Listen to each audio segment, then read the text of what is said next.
This is Meri at the Meri Atelier, and it's Sunday evening, July 26th. And I have a new FIBSville story. Yeah, I'm really excited about this one.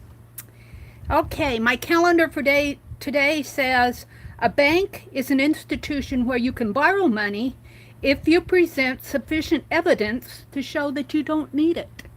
Whoa! Yesterday's quote was, "A task without a vision is drudgery. A vision without a task is a dream. A task without a vision is victory. A task with a vision is victory." And the day before that, I never get them done over the weekend. Oh, summer, what power you have to make us suffer and like it. Summer, summer, summer. Penelope's here, and I see you're all coming in. Let me get situated here, and I'll say hello to everybody. Just getting situated means moving my chair up to the desk, make sure it's not flat on the floor, getting out my tablet.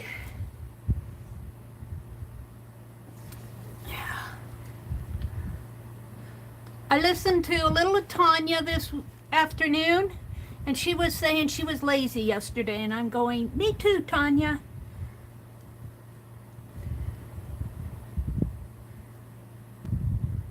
And we're going to skip the ads. Hi, Becky. Welcome, welcome. Hi, Where the Book Ends.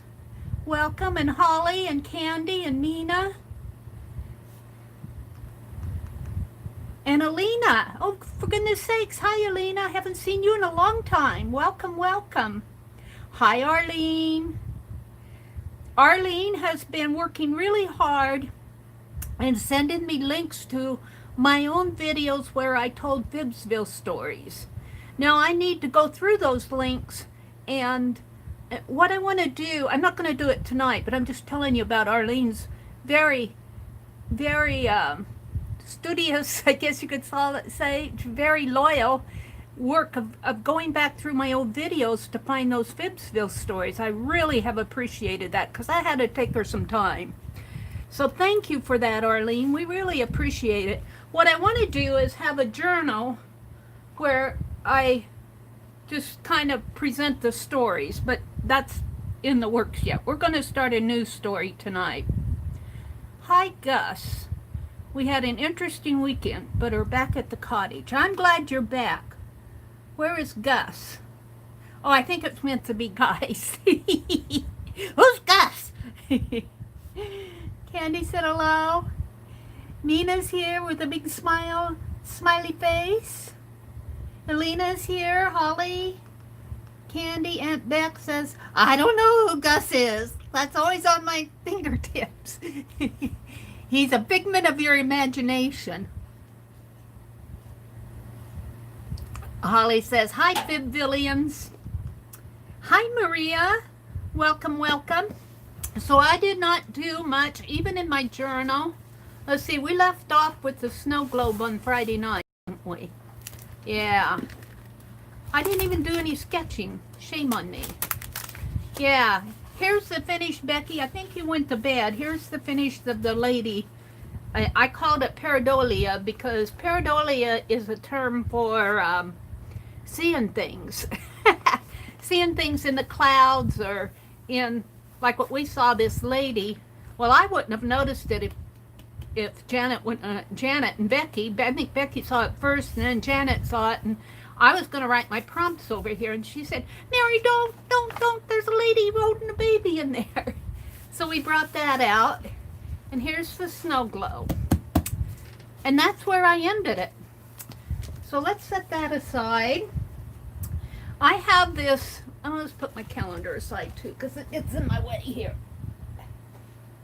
And Deborah, has she come in yet? Hi, Sherry. Hi, Trace. Hi, Julie, Elena, Mina, Holly. They're saying hello to everybody out there. Nancy, Artsy Nancy says hello, Meri and everyone. Julie says, some of you may have seen my post where I commented about stuffing up the stamping on the back. I posted my fix in the groups if you want to see. Oh, okay. Cool. Thank you, Julie. Lizzie Brewer's here. Hi, Lizzie. Welcome, lady. Aunt Beck says, Howie's taken over my lap. Aw. So I have this haberdashery by the Paper Studio, and I'm sure I got this as Hobby Lobby sometime in the past because I haven't been there recently. And I'm going to use it tonight for the FIBSville story. So I think I'm going to jump right into the FIBSville story right away. We have not been telling FIBSville stories. Shame on us. Well, I think we just kind of all, I don't know about you guys, but, well, that old virus going around kind of knocked us off of our feet, even in FIBSville. So we really haven't been meeting over the last few months, but things are getting better now. And so we just met for a short time on a Friday afternoon, figuring what we were going to do, just a few of us. And I was in there. I kind of wanted to check up on the Meri Atelier is in our story that we're telling, the FIBSville story, is a building in a small town where Meri being the character in the story, who is modeled after me because it's the Meri Atelier after my channel, was a reluctant retiree, and she had to go back to her hometown. Well, there's a building in that hometown, in the story, not in real life, in that hometown that was an old general store where her grandfather and her great-grandfather and her great-grandmother used to work, and it was empty. So she's been renting it, or had been renting it, from this mysterious man who lived in England at the time. And there's a whole long story associated with him. I'm not even going to go into it. But it was an old general store, and we've been meeting there. And it's just a place to meet. So I was back there in the last week or so, and was just kind of checking up on things because, you know, we want to start meeting again. And, well, Bandit hopped along with me. Aunt Beck says that Howie takes over her lamp. Well, I happen to be taking care of Bandit for the last few weeks, and Bandit was glad to be home. And he just ran around checking out everything just like Meri did, just making sure things were in their place. And it wasn't long. You know, Bandit, he finds things. He finds interesting stuff. And sure enough, yeah, I was just checking things out down on the main floor, and here came Bandit with an envelope. An envelope in his mouth, and I go, Bandit, what do you have? What do you have? Well, let me show you what he had. Let me get it out here and show you what Bandit had in his envelope. He had, now these are Tim Holtz, but let's just say this is a glassine bag, an old paper sack. And in that old paper sack were some envelopes. Now these are Tim Holtz Found Relatives. And this is a pack I don't have. I don't know how long they've been out.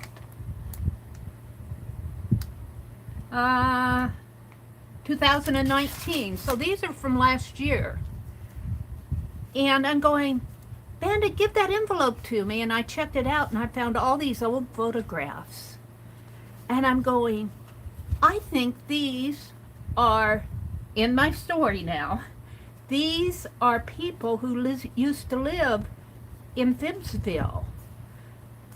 And so I took it the next afternoon. We met as a group, and I was showing people these pictures and going, wow, these are neat. And Mina was there, and she said, let's do a photo album.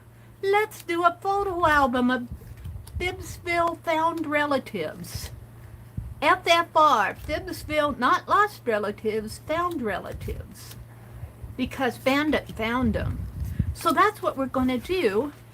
And I'm going to use this paper as background. This is really a craft paper. This is called Haberdashery by the Paper Studio. Like I said, I think I probably got this from, I'm just going to pick out a sheet to work with here.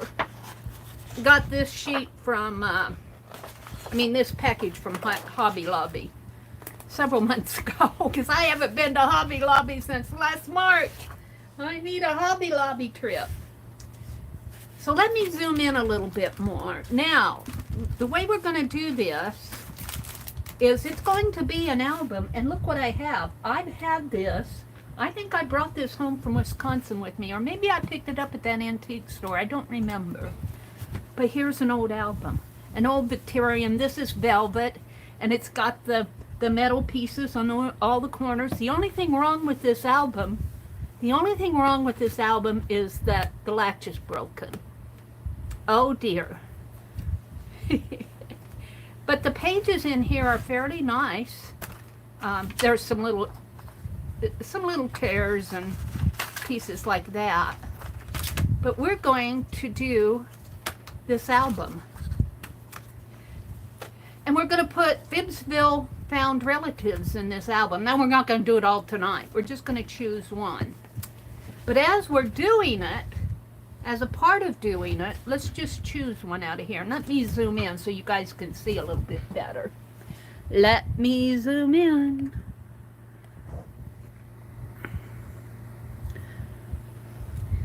And I'm zooming in so you can see the pictures here. Of course, I already put my pop can on top of them. We're going to choose one. And I think we're going to choose a lady. So let's pull out, this is a young girl. Here's a lady. There's a family. Some kids. There's a lady. So these are FIBSville Found Relatives from over the years.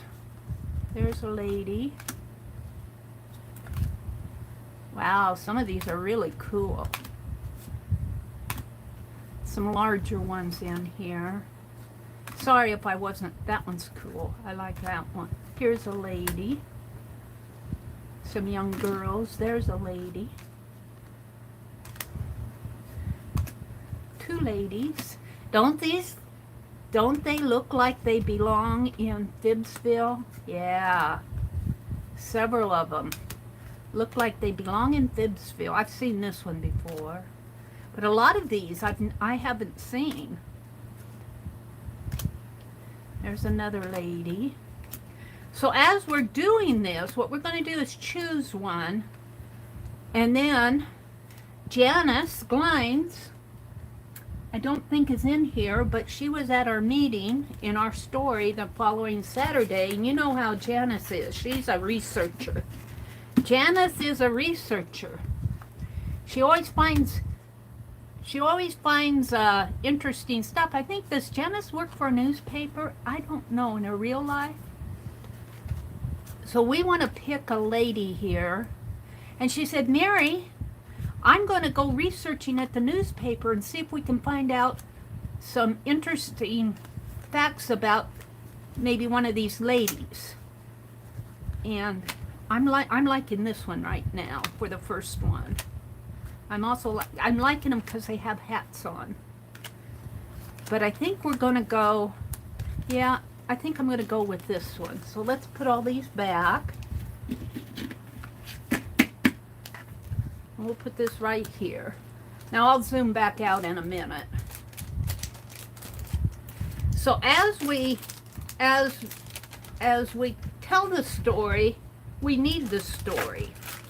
And so Janice checked out this picture to see if she could find any information about her in a newspaper. So what we're going to do is we're not going to mind map per se, but sort of mind map. We're going to tell the story of these ladies, this lady and all of these characters as we work through the album. we're going to tell the story of what Janice found out about this lady. So you guys are going to help me name the lady, maybe date the photograph. It looks like it might be in the early 1900s. So, and this is the paper, but I'm going to pull that paper away right now because I'm going to write. I'm going to write. And hold on a minute while I get to the paper here. That means I have to stand up again. And while I'm standing up, let me check and make sure my phone is charging. Let me make sure. Yep, it's at 100%. So I might be standing up several times to check because town suffragette for FIBSville. Now, I have a genealogy of Frederick, who says that he owns that building now, and he's pretty well proved it, but I don't know what I did with it. It's in one of my art journals. So, but talking about that, I think his grandfather came over to the States in the late, like 1898, and so his father would have been born around the 1900s, so, or 1900, 1912, so Frederick would be born, I think, probably in the late 40s or early 50s. So, I'm thinking this lady is probably, the suffragettes were 1920. So would she be a suffragette in the 1920s? Do you think she's dressed for being a suffragette? Let me zoom out just a little more here. Let me zoom out. Hold on. There. All right. So I got to get my list going here. So her name we are deciding is, hi Janet, and Janet says, hi Janet, I saw Gertrude. Now let's see, hi Frank, Violet's here, Aunt Beck is here, Joyce is here, Elena says hi to Holly, Maria Duncan's here, Trace, Julie, Holly. All right, I think Aunt Beck was the first one to name this lady. Well, if she's a suffragette, you know, she would probably be in the 1920s, because didn't they win the right, maybe a little bit earlier than the 1920s? Because she would have been, if she was a suffragette in the 1920s, let's say she was 20, so she would have been born probably in the 1900s would be her birth date. Because let's just say she's 18 years old here, or maybe, well, let's make her 20. Let's make her 20. Her age, we're going to give her an age of 20, just basing it off of a suffragette. So she's 20 years in this photo. So if she's 20 years old in this photo, and we won the right to vote in the States in 1920, she would have been born in the 1900s.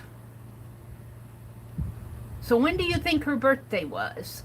We need a month, day, and well, the year would be 1900. We're going to make her year, so we need a month and a day for her year. And I think Aunt Beck named her Gertrude. Did I see that, Aunt Beck? No, Joyce named her Gertrude. Aunt Beck said she was a town suffragette for FIBSville. So Gertrude, what is her last name? We need a last name. This, now, we're reading, and that would make sense, because if Janice, our Janice, was working at the FIBSville newspaper and read about her being a suffragette. So let's say she didn't really have an occupation. Let's just say, well, I'm going to put occupation here. That really isn't an occupation, but we're going to put suffragette for FIBSville.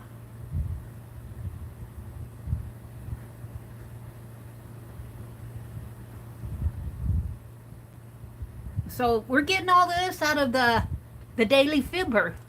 The Daily Fibber, this is out of an article at the Daily Fibber. The Daily Fibber is our FIBSville newspaper. This kind of makes sense to me. So, let's see. Isabella. Gertrude, we'll make Isabella her middle name.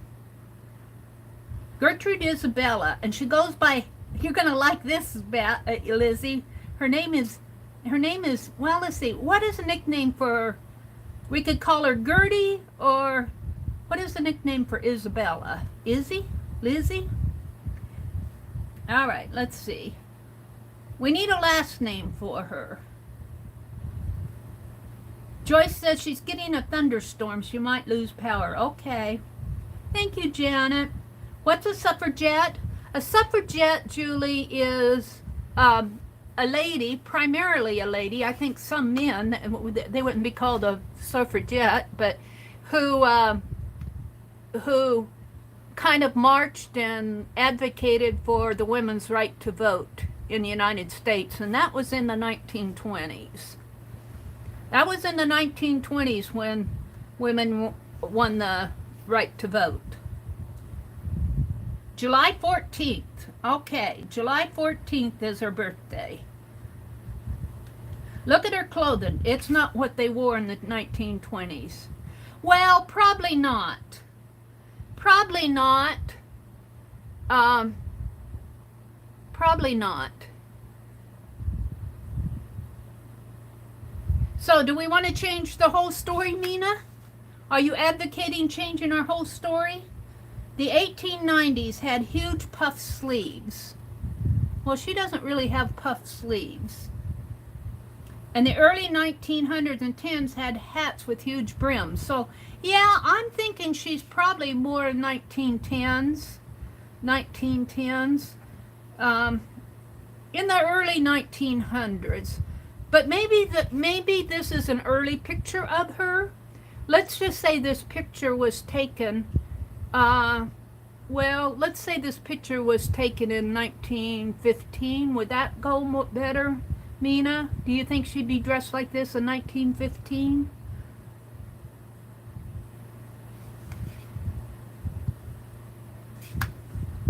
In 1903, Emmeline Pankhurst and others, frustrated by the lack of progress, decided more direct action was required and founded by the Women's Social and Political Union, the WSPU, with the motto, "Deeds, not words." Emmeline Pankhurst, let's look her up. Emmeline Pankhurst. Let's wiki her. Let's wiki her. I want to see if I can get a photo of her. Emmeline Pankhurst. Wiki. W-I-K-I. Emmeline Pankhurst. Probably not spelt right, but it'll figure it out. Let's see if I can get a photograph of her. Now here's Emmeline's picture here. So she was, this is in the public domain. Let's see what date of this photo. Let's see if I can get a date. Structured data. This is Emmeline in 1913. So, I don't know. I think,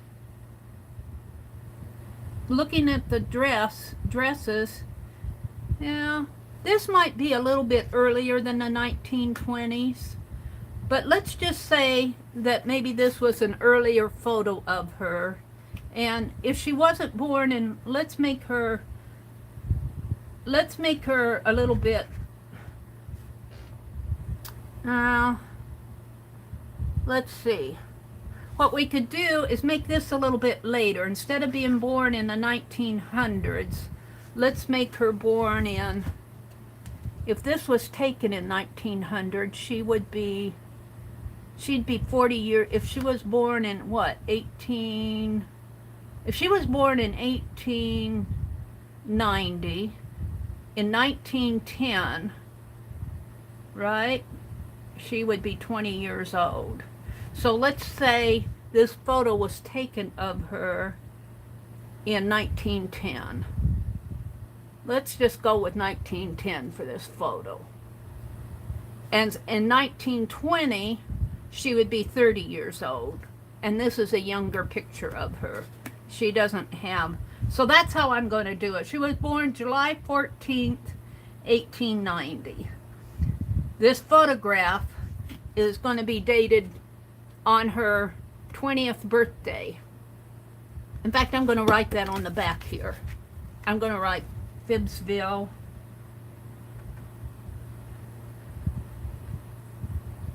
And I don't have a last name for her. Let's go back. Let's see what you guys are saying to me. You know, this is all story stuff. The 1890s had huge puff sleeves, and the 1900s and 1910s had hats with huge brims. Whole birds. Ew! Ew, I wouldn't want to wear a bird on my hat. But this does look like a pretty big hat with a brim. I wouldn't want to wear a dead bird, a taxidermy bird on my hat. Ew! In 1903, Emmeline Pankhurst and others, frustrated by the lack of progress, decided more direct action was required and founded the Women's Social and Political Union. The motto, deeds and not words. Oh, she became a woman suffragette in 1880. So, just because, this is interesting. Now, let's fiddle with these dates a little. Because I know we won the right to vote in 1920s. But if Emmeline became a suffragette in the 1880, she could come even younger. She could be even older. She could be, this could be an 1890s photo, which I think might be, Mina, would you agree that this might be a good photo for 1890 or 1900? I don't know. 1890? So if this photo was in 1890 and she was 20 years old, she would have been born in 1870. So, and if Emmeline Pankhurst was a suffragette in 1880, then she could have been a suffragette in 1890 at age 20. And that fits more. So, 1890. Would have FIBSville had a newspaper then, the Daily Fibber? We're going to say it did because we need it for our story. All right, we need a last name for her. Broadmeyer? Are you saying Broadmeyer? Dickens and Broadmeyer. Well, let's see. Izzy. So we got Gertie, Izzy for nicknames here. Gertie and Izzy. I kind of like Izzy. I-Z-Z-Y. Izzy. They called her Izzy.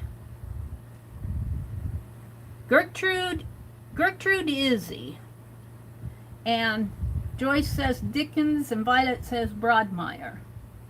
I'm going to go with Broadmeyer for her last name.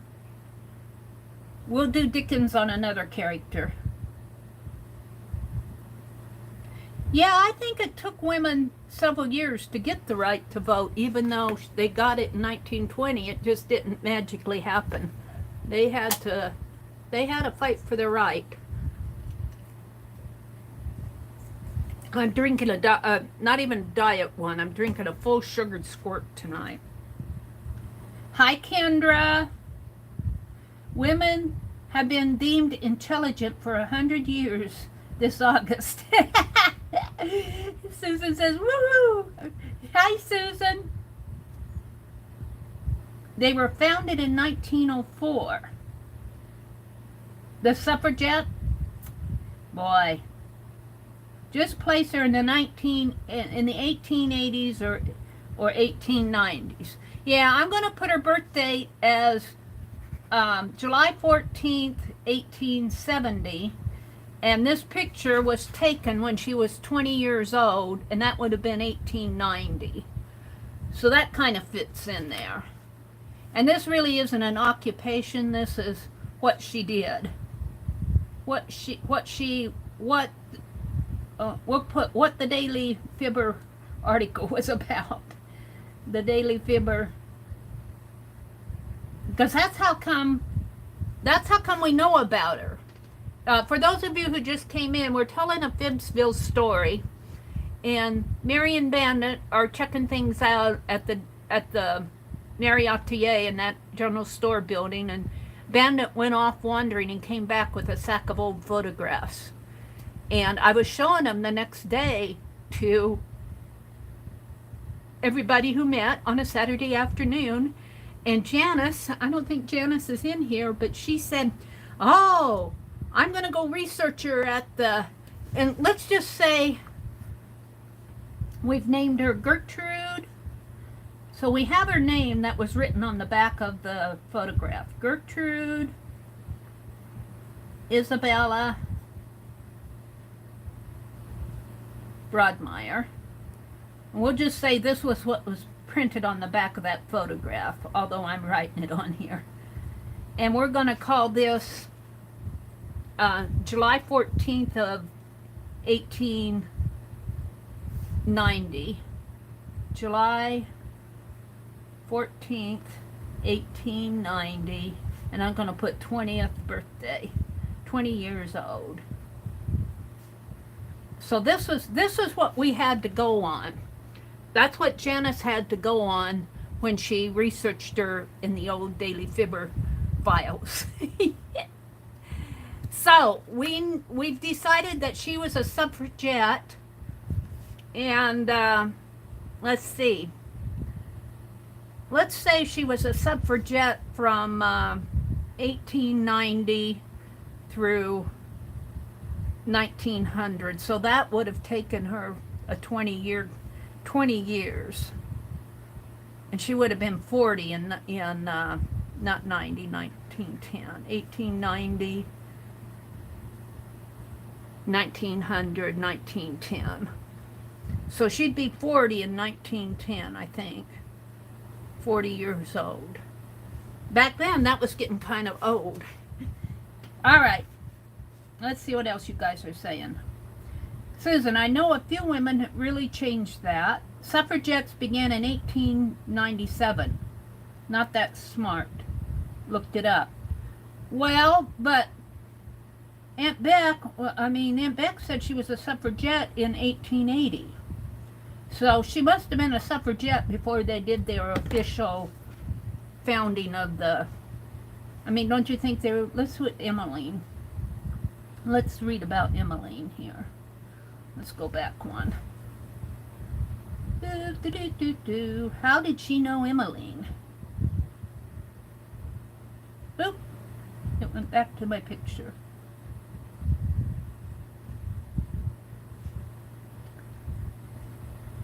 Oh, she was a British political activist. She is best remembered for organizing the UK suffragette movement. So, Emmeline was born in England. So England their suffragette movement may have been a little bit earlier than ours. So maybe our dates are a little skewed here. This is why we're doing this as a group. Frank above. Frank said, what did Frank say? No, Joyce, just love the time period from the 1870s to the 1810s. Yeah, this is fiction, not historical facts. She wore what she had. She had money for. Yeah. Let's see what Frank said. Last name, Bordent. Oh, we got Broadmeyer, Frank. I've already written down Borden.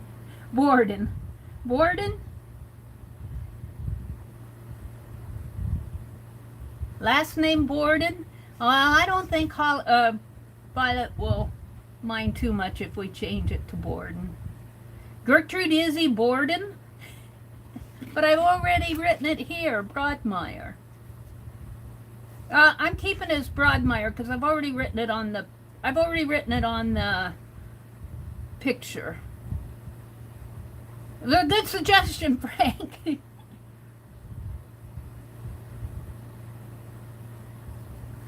According to Google, big hats like that came in fashion in 1910 and out in 1920.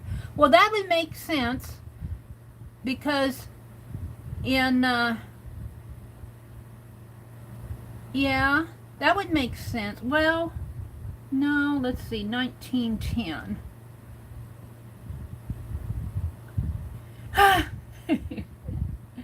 We're gonna leave it. We're gonna leave the dates. The dates might be a little skewed, but this is just a story. Like Holly says, it's just fiction. Crumbs, she didn't use it. Sorry, Frank, I'll use it again. I've already written down Broadmeyer, and I don't want to cross it off of the back of my photograph here. We'll use Borden. Remember it, Frank. We'll use it on another one. All right, now let's go back here and see what we have here. Julie, that happens when Scott says the devil's beating his wife and the rain is in her tears. Oh, Miss Lollipop. The 1880s fashion, it was called the natural bustle form. Lace-up shoes, born in 1854. Well, we got her born in 1870. We got her born in 1870. In 1890, she was 20. So we're saying this picture was taken in 1890, which I don't think is too far off. It may not be totally accurate according to historical fact, but this is just a story. Maybe she was behind or ahead of her times. July 14th, 1870. She was a suffragette for FIBSville in 1890. Well, let's say 1890 through 20. So that would be a good 20 years. And in 1910, she would be 40 years old in 1910. Now, this wasn't taken in 1910. This was taken in 1890. So this is an old photograph of her. They couldn't find a new one. Who's Miss Lollipop? Who's Miss Lollipop? Lace-up shoes, born 1854.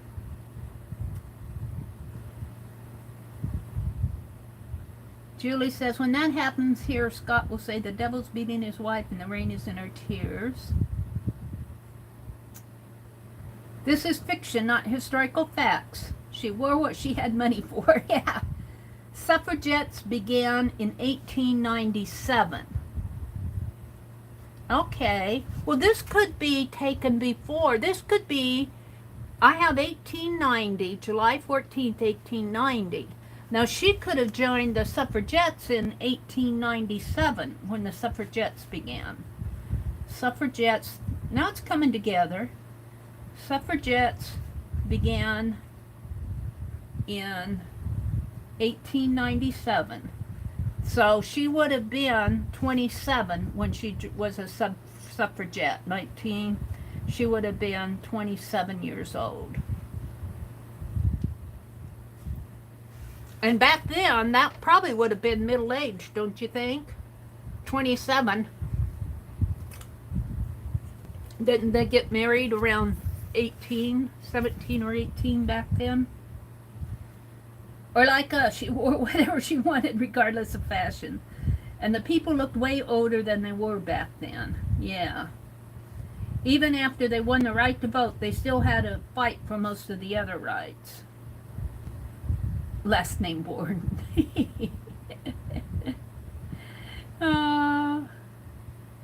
Why did you say Borden? Borden? According to Google, the big hats like that came in fashion in 1910 and out in 1920. So this photograph was taken in 1920, so she just barely got, if it was going out out of style in 1920, she was still wearing her big hat. Oh, let's write that down here. Photo, 1920, big hats in 1910s and out in 1920s. So she was still wearing her big hat. She liked that hat. She liked her hat.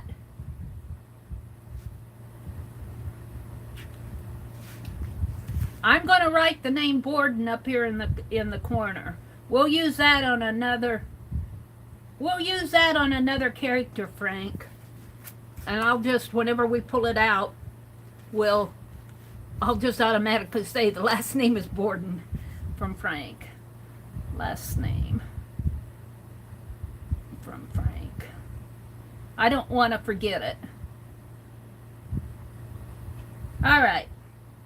Julie, check out YouTube Comedy Central UK. It has drunk history of women's suffragettes. Julie says cooking and scrubbing. There is also USA drunk history. I'm learning, Holly says. Lizzie Borden. Oh, Lizzie, but this is Izzy. This is Izzy, not Lizzie. I see where Borden comes in. I see where Borden comes in now. Hi, Tanya.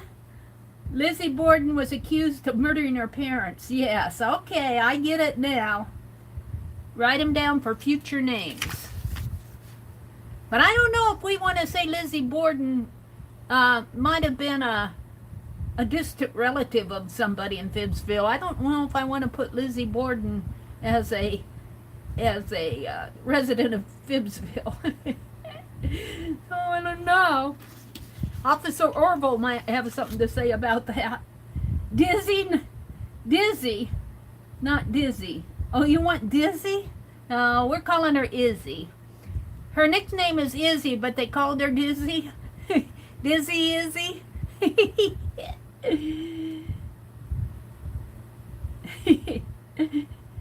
Just listening to Lizzie Borden documentary as Meri was coming on tonight. Wow, Susan, look at that. Holly is fighting with the keyboard. Lizzie Borden, no axe and 40 whacks allowed. No axe and 40 whacks are allowed in FIBSville. That's right. Aunt Beck has got it down. Aunt Beck studied. Didn't you have an associate degree in what? Was it criminal justice? What was it, Aunt Beck? I know it was some sort of a legal background. I don't want to misquote you. Yep. Hi, Azure. We're telling a story about this photo. Here's how it happened. Meri and Bandit went to check up on things to see how the Meri Atelier building was faring, because it's been empty for several weeks now. We haven't been meeting, so we were just kind of checking up, making sure everything was okay. And of course, Bandit came traipsing back with a sack, an envelope. And then inside of that envelope was a stack of old photos. And so what we're going to do is, let me get out the album. Where's my album? What did I do with my album? Oh, hold it. Where did I put it? Oh, come on, Meri. That was a pretty cool album, too. Oh, here it is. I had this upstairs. I think I brought this home from Madison. I can't remember if I brought it home from Madison or if I got it at that antique store. I don't remember where. No, I know where I got this. I went to a garage sale the year I came back to Nebraska. This lady was having a garage sale out of a storage unit here in Nebraska, and she sold me this album. I don't think I paid much for it, but that's where I got it. So we're going to do some FIBSville Found Relatives in this album, Azure, to bring you up to date. And so the thing is, I was showing this in our story. I was showing this the next day, and Janice, who works for the Daily Fibber, says, I'll bet there's some information in the files at the Daily Fibber. Now, the Daily Fibber way back then did not have microfiche or computer records and everything. They had things like this. So we're going to use some of this. These are old newspapers from Pennsylvania. And I just pulled out some. They're kind of rotten away, but I'm going to use that when I build the page. And we'll use that as part of the background. I don't know how. I might do a cluster with it too. I'm not sure how I'm going to use it, but all right, let's see what else we're doing. They're saying hello to Azure. Holly, Lizzie Borden took an axe and gave her mother 40 whacks, and when she saw what she had done, she gave her father 41. 27 spinster. Well, she would have been 27 when the suffragette movement started here. Or she would have been 29. They also had 3 colors, purple, white, and green. Oh, okay. Purple, white, and green. We might work that into our page for the suffragettes. You know, you can tint these. We could give her a purple dress. Why don't give her a white dress or a green dress? We might put some green on her hat. She's got gloves on. Looks like she's got leather gloves on. I don't know if you guys can see it all that well. I think she's got leather gloves on. If I can come up a little more, I don't know if it'll focus. All right. Joyce said I might keep that to myself. Let's see. Whoops, hold it a minute. We could name one of the gents Iggy Augustus Borden. Initials LAB. You're getting ahead of us, Frank. Remember that. Oh, wait, let's write Frank's a man, or we'll call him a gent, as Frank did. Iggy Iggy Augustus Borden. Initials LAB. Lab. All right.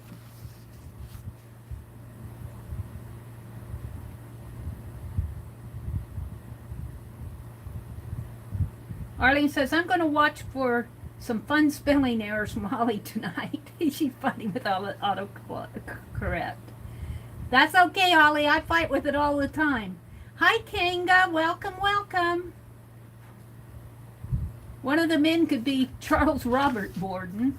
You guys are on the naming tonight. Hi, Deborah Brown. Welcome, welcome, Deborah.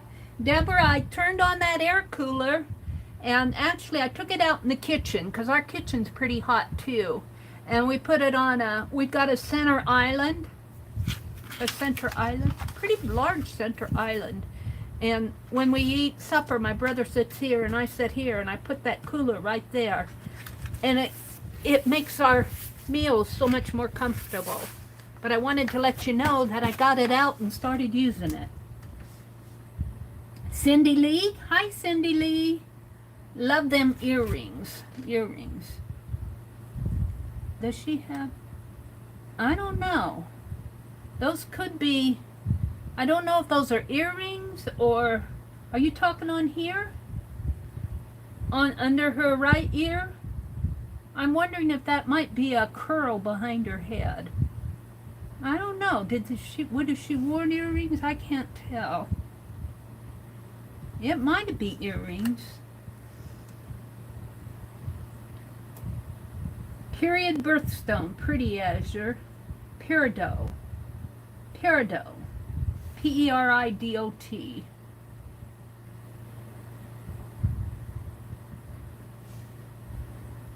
Um, Deborah's here, Arlene says. Hi, Cindy. They wore green a lot. I know, but I don't want to make her dress green. I want to make it purple. I don't know. Would a suffragette wear green? I suppose maybe a dark green.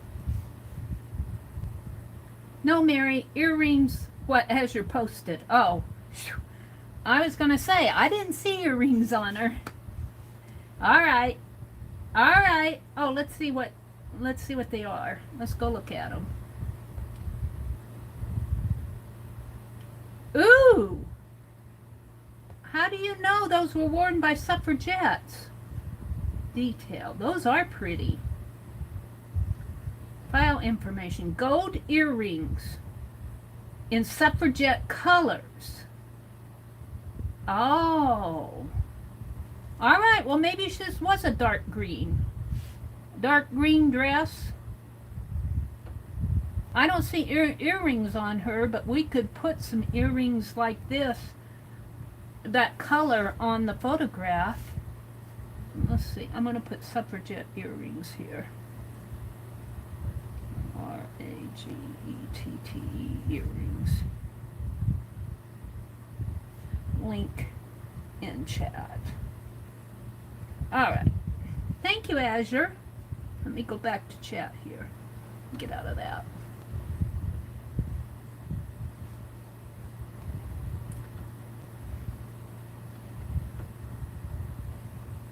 All right.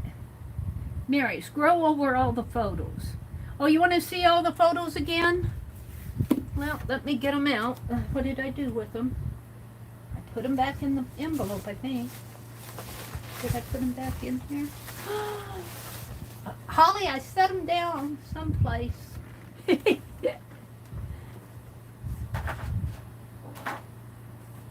What did I do with the photos? Here they are. Are you talking about showing all the photos again? Yeah, but then you guys will get telling stories about another photo, and we want to do this one. I separated out the ladies. So there's this one, and this one. And these are the ladies, because look at that lace collar. Now that has to be like late 20s, maybe early 30s.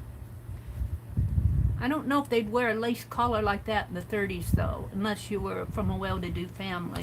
That was Depression era. This one. Now, she looks like the suffragette, doesn't she? Now, I would think she would be a suffragette, but she isn't the one we picked. This is Tim Holt's most recent found relatives, or lost relatives. What do you call them? Found relatives? He's just calling them vintage. Oh no, he's calling them found relatives. So we're gonna, we're gonna put them in a FIBSville photo album. We're gonna make up stories about them. Now don't get ahead of me by telling stories about one of these and go down a rabbit trail. This is a later one. This looks like 1950s or so. This one's darling.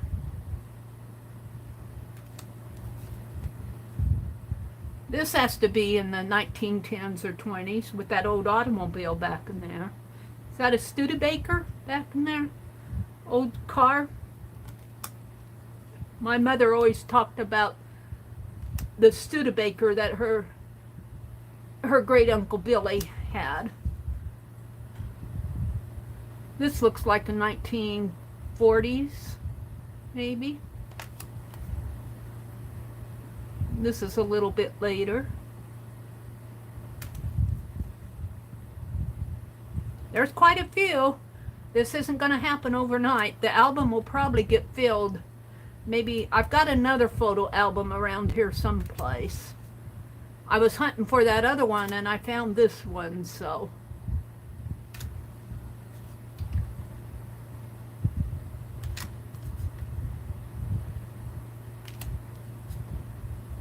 So we're going to call these FIBSville Found Relatives.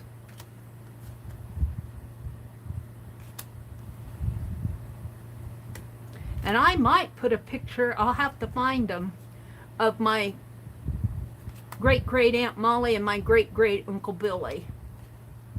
Because they would go right in here. It's when they were younger. He looks really studious, and she really was pretty when she was younger. It's a wedding photo or confirmation.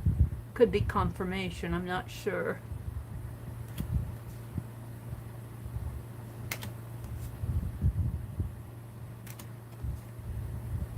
So we're going to have fun with these.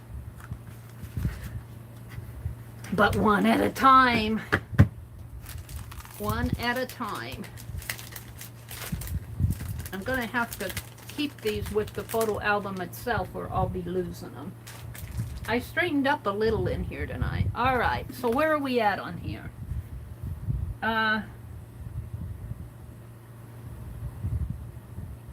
Joyce says, Joyce says, no, Raffle, no on Azure's site. You will see the colors and stuff. Okay. Meri, no. Azure's, Azure's laughing. What, Meri, no. On Azure's site, you will see colors and stuff. Okay. They would wear lace collars like that, although many were crocheted instead of tatted. In the 1930s, Nina? Frank says he's confused. He's going back to bed. Sweet dreams, Frank.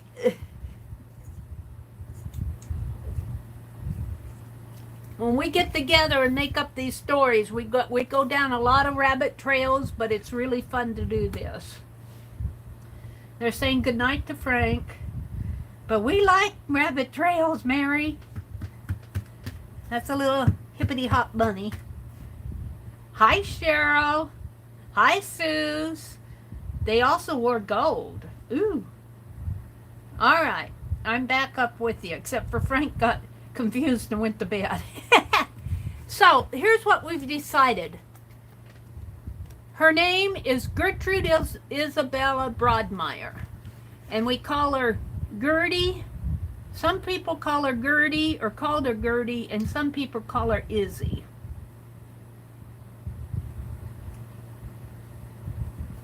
Those are Z's. Gertie or Izzy. And she was born on July 14th, 1890. And this is on 1870. The photo's 1890. She's 20 years old. She was born on July 14th, 1870. She was a suffragette for FIBSville, and we're going to put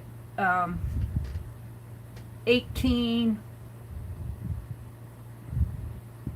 What year was that, Susan, that suffragette began? In 18...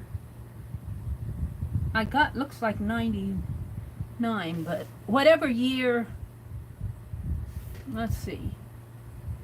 Yeah, 1899.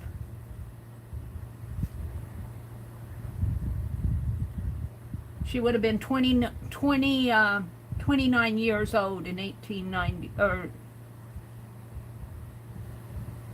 yeah, she would have been 29 years old in 1899. 29 years old. We're saying her dress is going to be a dark green. She's going to have some purple and white trim on it. That's as far as we got.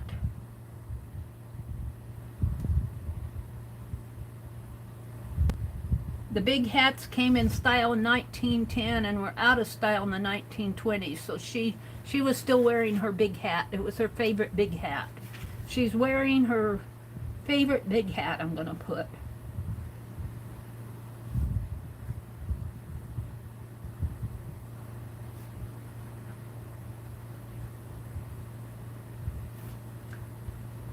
Cheryl is saying hello to everybody. Meri, when Holly said scroll over the pics, she meant on the site. Oh. Okay, let's go back. Let's go back. Well, it only gave me one pic. Oh, there's some more down here. She only gave me a link to one pic in Wiki Commons. So I'll have to go to her site. But this is one that it says that it's a gold earring in suffragette colors. September of 2017 was the date that it was put in here. A British photographer. Boy, those are pretty. I like those.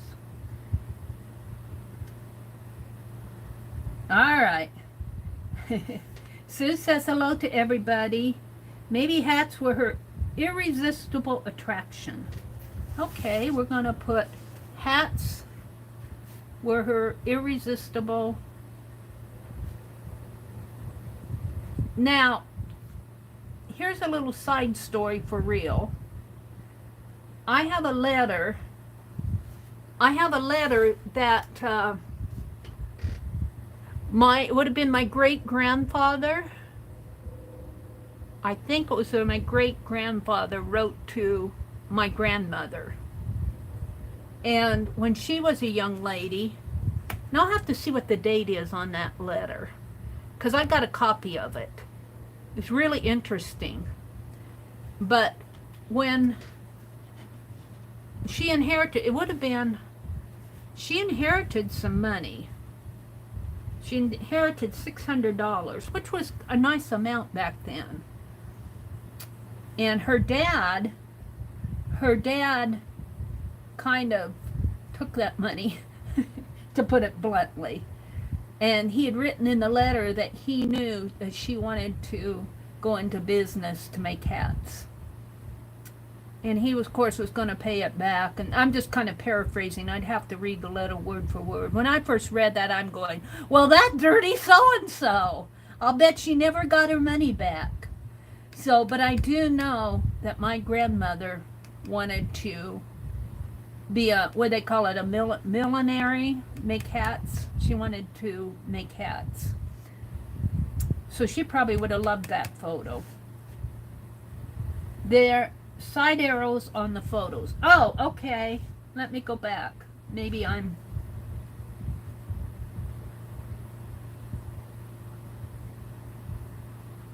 No. Not on my tablet. Let's see if I can get it here. I know there is on my phone, but this tablet is weird. Maybe up here. No, it only goes back. But it goes back to my page where I was. This is not scrolling pictures for me. I can't get a hold of those side arrows on this tablet. I'll check it out with my phone, because I know that there are side arrows when you look at them here. And I see them on my phone, but this tablet is weird. Whoops. Now I'm going, oh wait, there it is. Modern Inquisition liberal electors put a stop to this torture by voting against the Prime Minister. Oh wow, isn't she pretty? Isn't she pretty? That's Emmeline.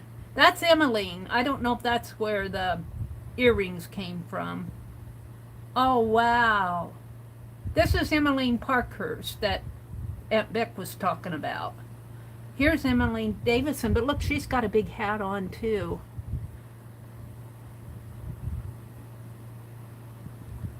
They're force-feeding a suffragette.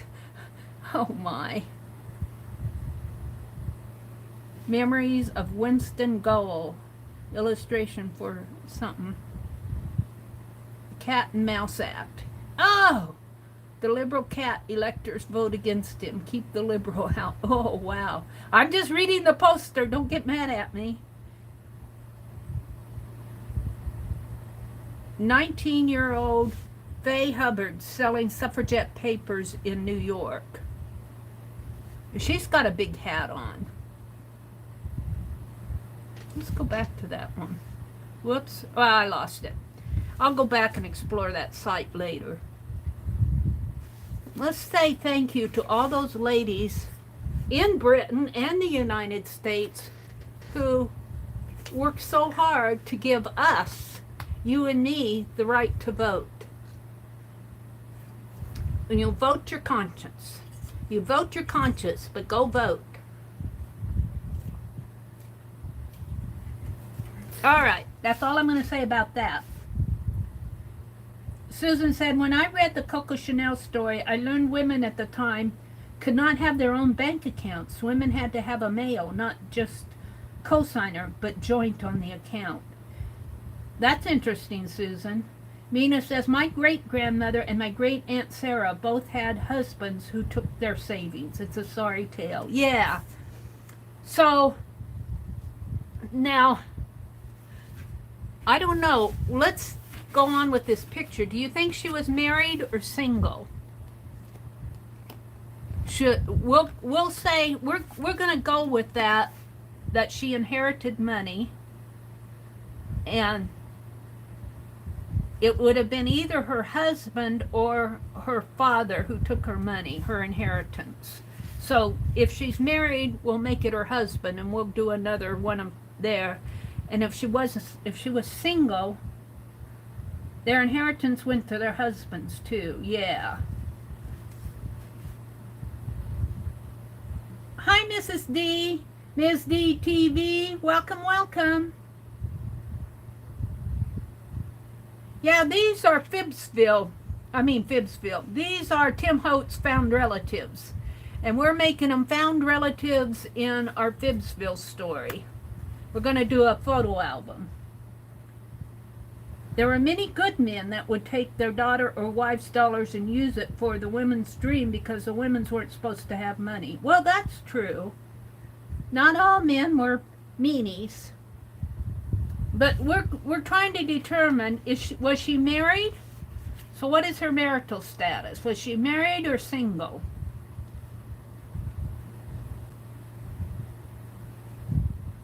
I'm waiting for an answer. Susan went to get coffee.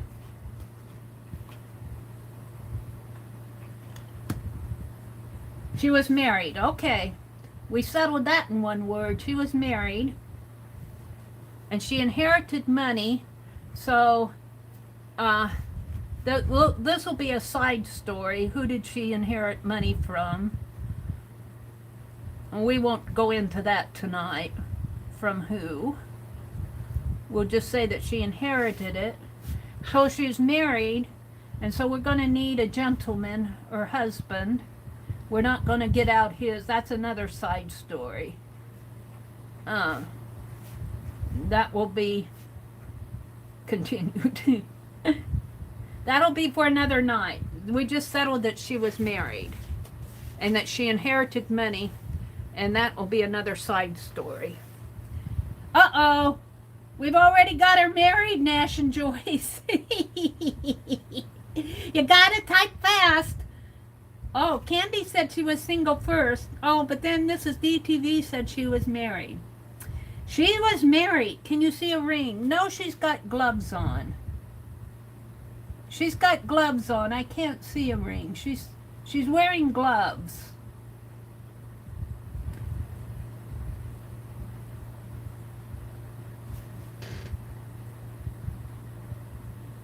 I'm trying to make out.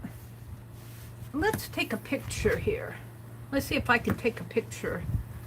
Let's just put it right in the middle of my scribbles, because that might be a fun picture.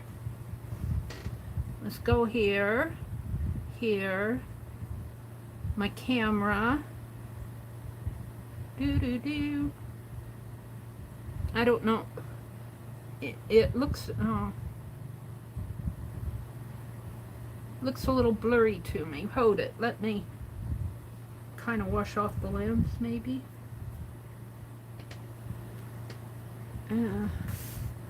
That's not too good.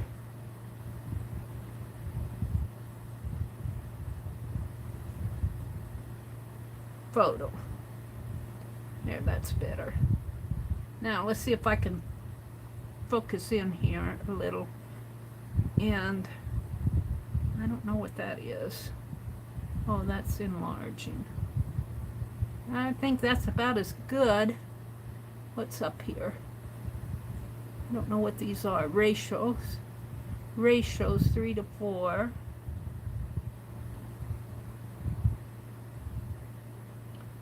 Timer off.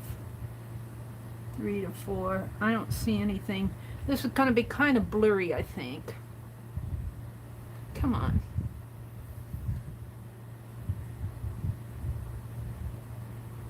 Maybe I can sharpen it in then.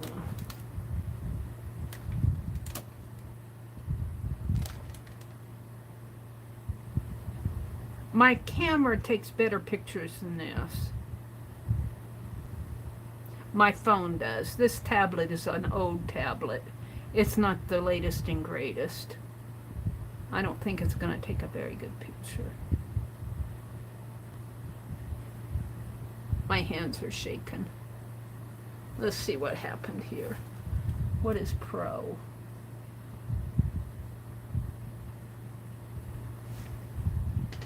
That might be a little better.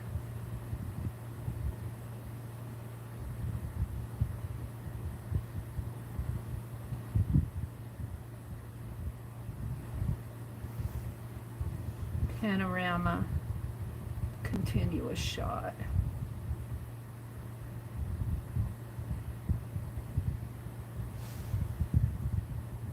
Let's see what I have in the gallery. Let's see what happened here. Yeah, they're not very good. I got flash in there. Let's try this one. Yeah, I got dirty phone. Dirty tablet. I was trying to zoom in to see if I could see. No, she's holding a, it looks like she's holding a necklace or rosary.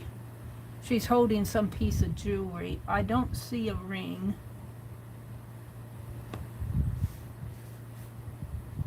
I don't see a ring on her hand. It's hard to tell.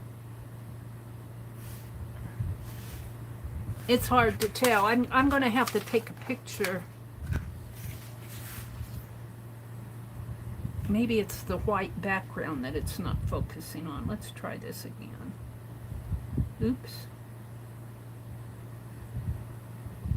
Where's my camera? No. It's not taking a very good picture. I got What is that? The thing of it is, I can't be on screen, and I'm trying to zoom in on her hand here and see if I can. I want to see if I can identify a ring, but I can't. Does the other hand have one? I can't identify because she's got gloves on. She's got like leather gloves.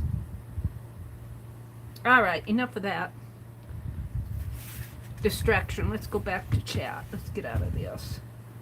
Let's get out of that. Let's get out of that. I have to get out my other camera. Takes much better pictures. All right. What are we chatting about? Cheryl says, I just got here. I'm innocent. All right. Does she have a ring on? We could not identify a ring. She probably married a little bit later in life, around age 30. Okay, we're going to go with Mina, say that she married later, probably because she was so active in being a suffragette that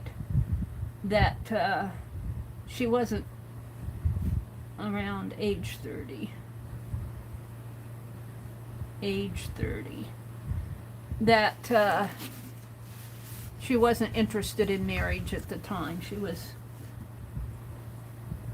hubby's name. We're not doing hubby's name tonight. We'll do hubby another night. Cheryl said she's innocent.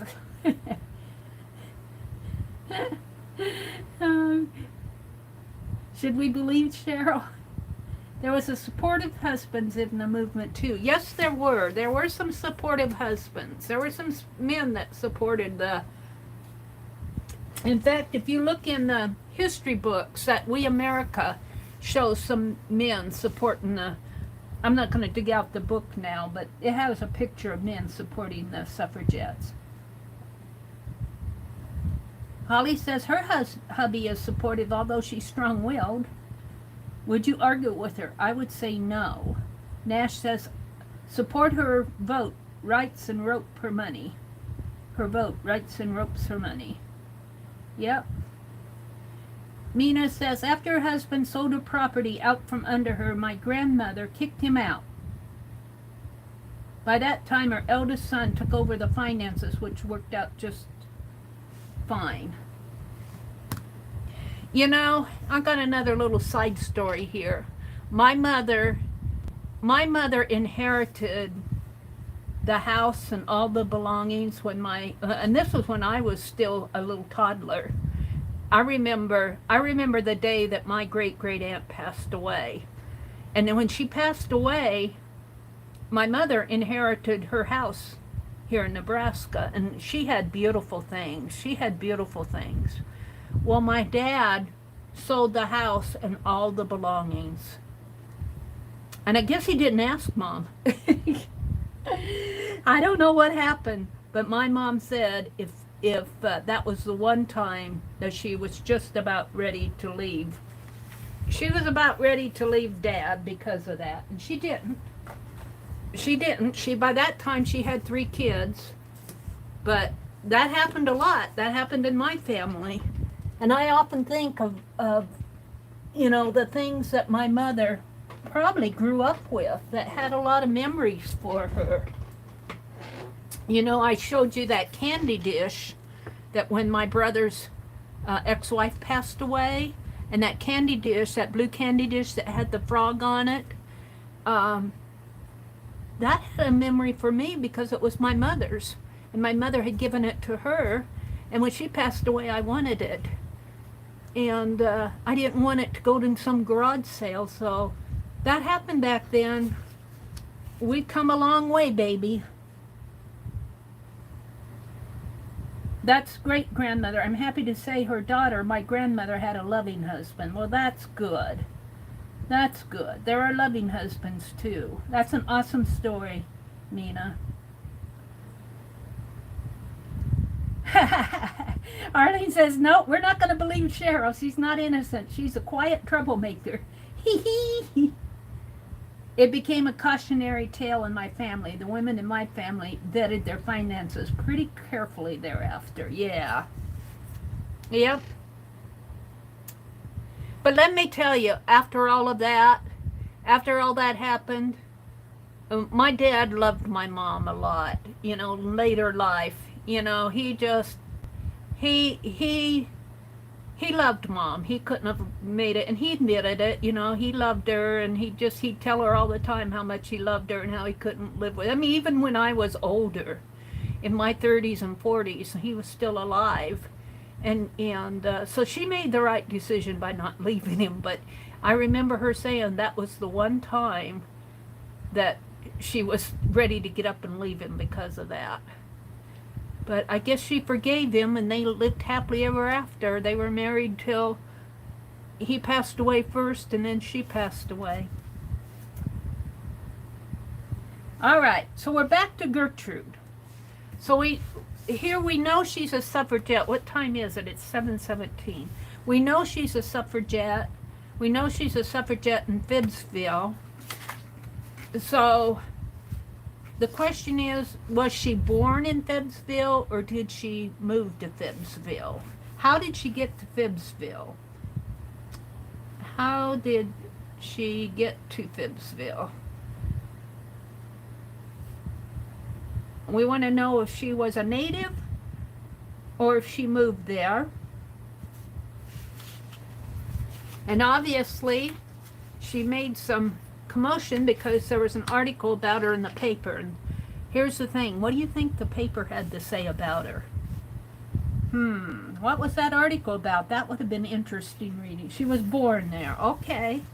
She was born in FIBSville, so that means she has parents who lived there. That's another side story. We got a lot of side stories. That's how these happen.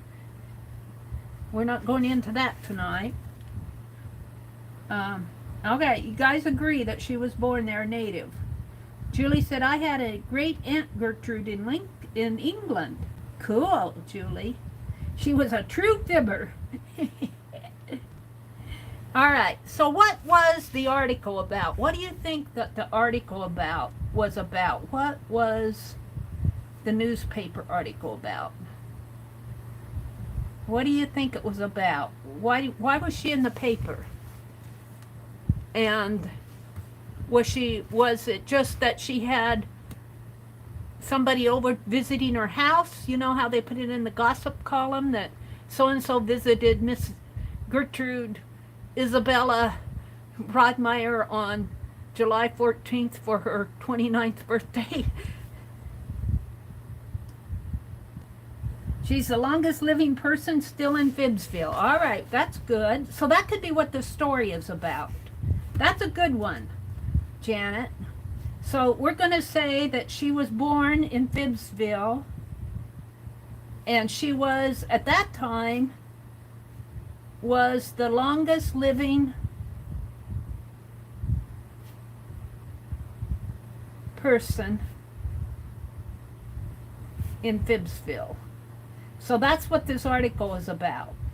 It's all about her, was about her activity. She was a hero. Okay, the story is going to be about, she was the longest living person, but she was also a hero. She was a hero of the FIBSville women, of the FIBS women. And we'll have to get a little summary of the, I'm not going to, here's another side story, the article. We're not going to go into that too much tonight, except for, we'll say that they're celebrating the longest living person in FIBSville, and that's what the newspaper article is about. I wonder if I can find something similar in here. This came from Meri, had all these old, Jerry at Recycled Parts for Art had all these old newspapers. And she's going to throw them away because they're rotting on the edge. But I said, no, I want them. So here we are. I might go through here and see if I can find an article similar. Now those newspapers are dated 1906, so I think we might be able to find something in that paper. She knows the story of the guy that claims to own the store. Oh, that's a good one too. Let's write that on the back. No, we can't write it on the back. And these are names. All right, she knows. We're going to need a page 2 here. So she knows the story of the Meri Atelier, or she did at the time. She probably knew the guy's father. We'll have to get out that genealogy sheet of Frederick and his brother and their dad and all of that. So she knew, she knew who Frederick was. She knew. Frederick was the lead pencil criminal, what we're calling him Frederick now. Way then. Now, here's the thing. If she was born in 1870, well, we'll have to think here. If she was born in 1870, and in 1899 she joined the suffragettes at 29 years old, when did she die? She's not still living, because this is 2020. When would it make sense? Because I think Frederick was born in the early 50s, so I don't know. She could have lived a long life. 1870 to 1970 would be 100 years old. So 1870 to 1950 would be, she would be 80 years old, right? 1950, she'd be 80 years old. What did Candy say? What are you guys talking about? She knows the story of the guy. The English part of my family came from Manchester. He's hiding a secret. Somebody's hiding a secret. Okay. We found her diary. Oh.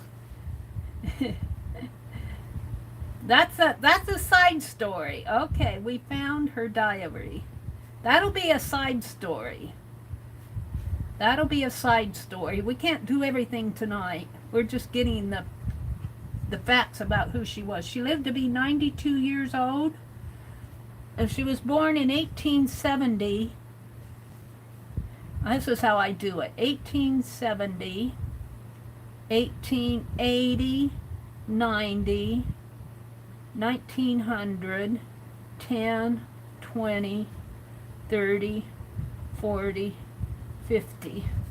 So that's 1, 2, 3, 4, 5, 6, 7, 8, 9. Okay, she lived to be 92 years old. So she would have died in 1952.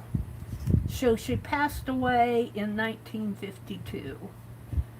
We're going to put. That's a good range. That's a good long life.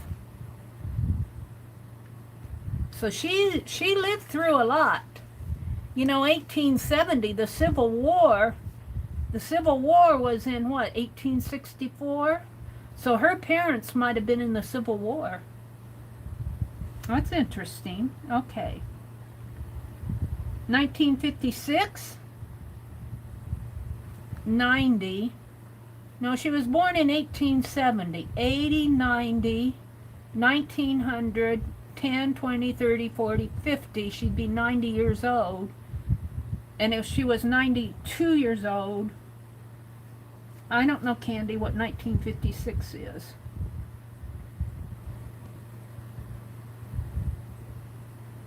You had an Aunt Marjorie?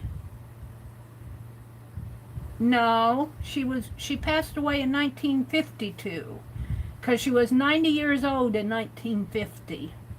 So if she lived to be 92 years old, she would have passed away in 1952. Hi, Andrea. Cheryl says she has an aunt who's 93. Welcome, Andrea. Wow. Aunt Margaret, Julie says her Aunt Margaret was 98 when she passed away, the year she died. Oh, okay. So we're going to go with it. She passed away in 1952.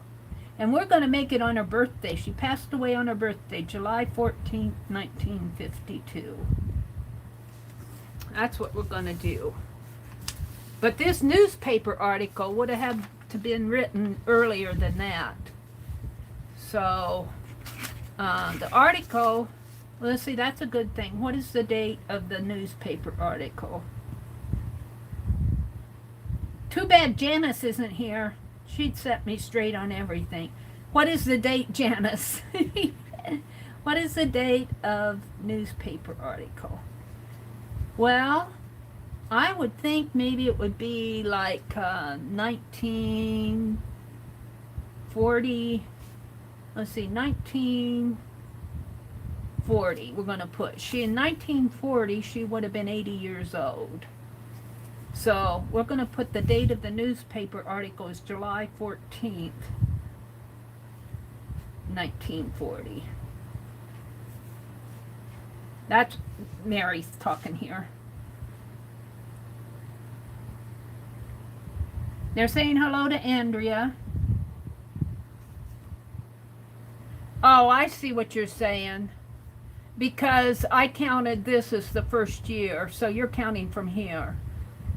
So she would be 10 years old in 10, 20, 30, 40, 50, 60, 70, 80. All right. Well, that's even, so she passed away in 1962. Not 52. You're right, because I counted, I was numbering them. 70, 80. I counted number 1 as 1870 as her birth date. I already made her, a decade old when she was born. You're right. You're absolutely right. I don't mind you guys correcting me on this. Thank you, Cindy.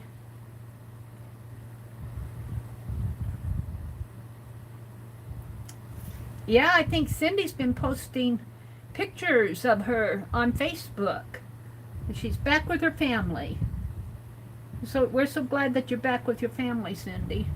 So that we're still going to make the date of the newspaper article is July 1940, July 14th, 1940.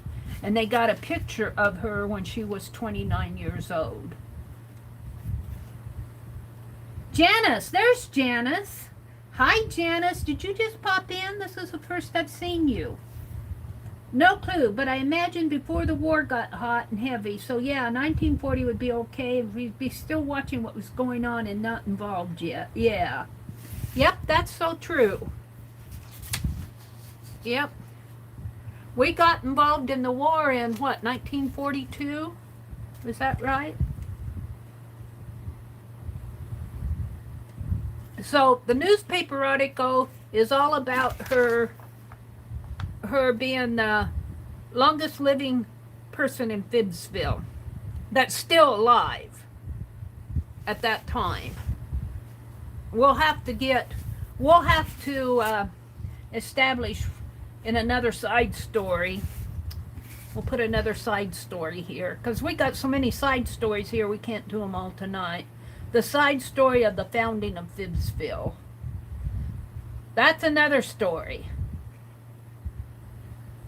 We're not going to talk about that tonight, but you guys can be thinking about it. But in 1940, she was the longest living person in FIBSville, and that's what the newspaper article was about.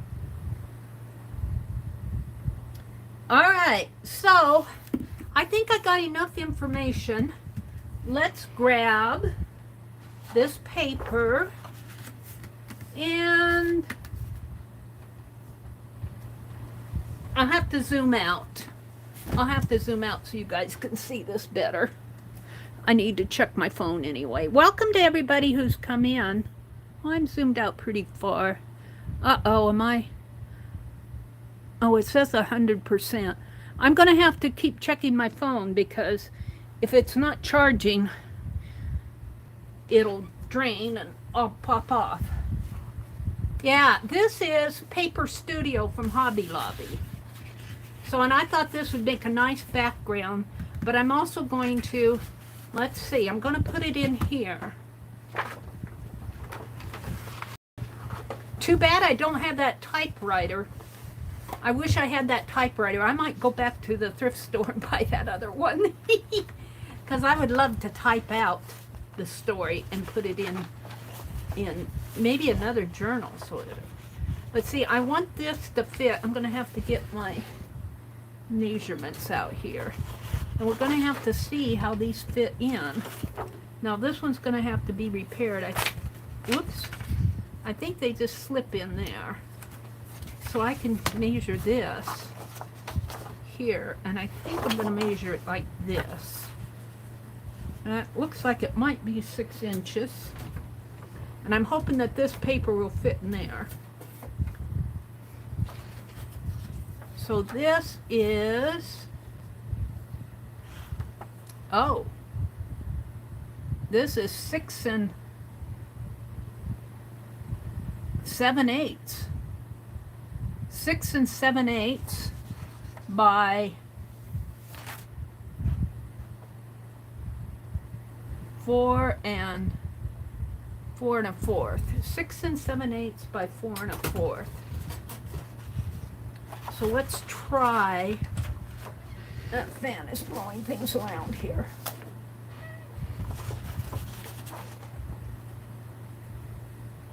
So we're going to put her in here. See, these pages are All right, so let's move this back again and see if I can't cut it to fit. So we're going to cut this way at 6 7/8. I think. 6 7/8. So there's 6, 6 3/4, 6 7/8 right there. Now let's make sure that, let's see if that makes sense with this. Uh-oh, hold it. That would be right there now. Did I measure wrong?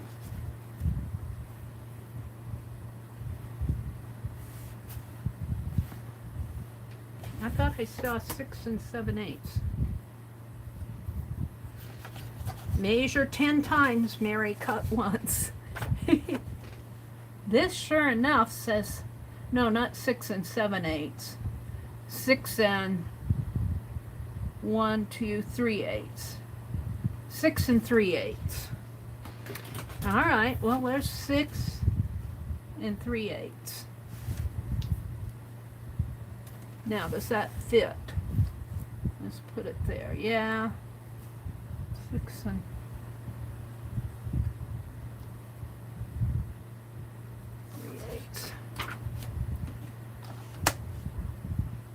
I'm going to cut it.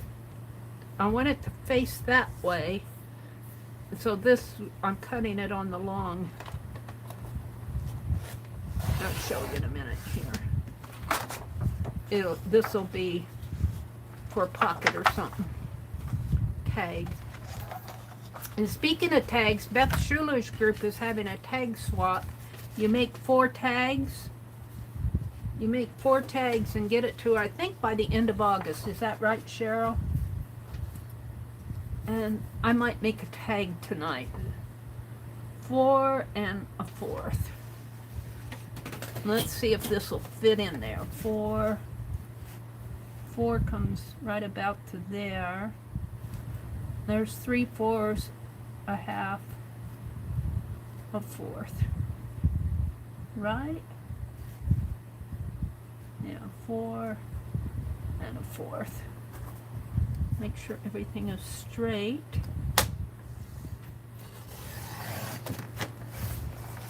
Now, let's see if that will fit.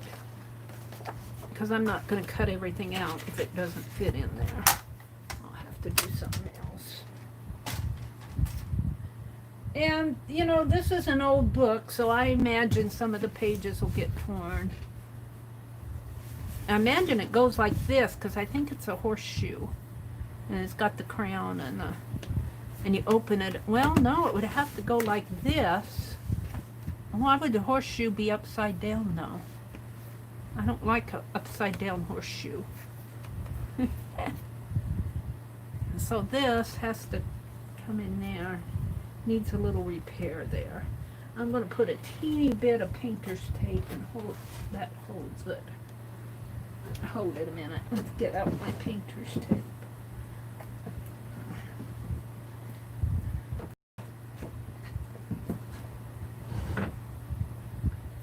I just want a little piece just to hold that. I'm gonna push it up here.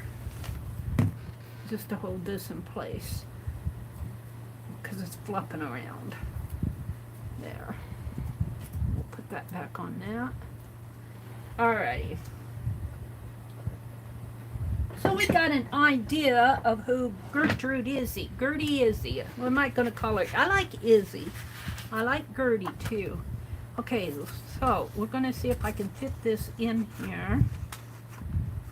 And oh look, it is, except it needs to go the other way. Fit it in just like so. Oh yay! And see, this is, we might have to get that out and put a little piece of tape there. Hold it temporary.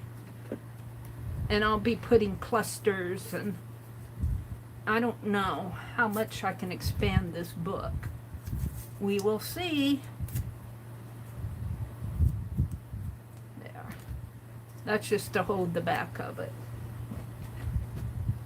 So we know now, let's write that measurement down.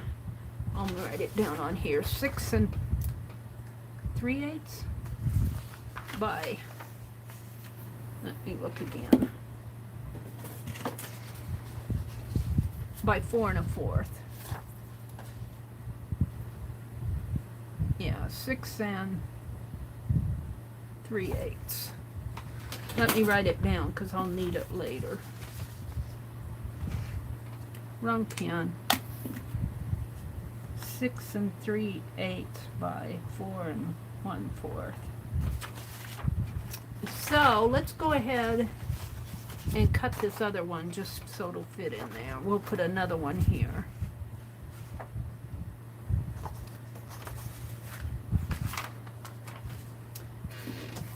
Beth Schuler comes on Saturday nights, Tuesday nights, and Thursday nights.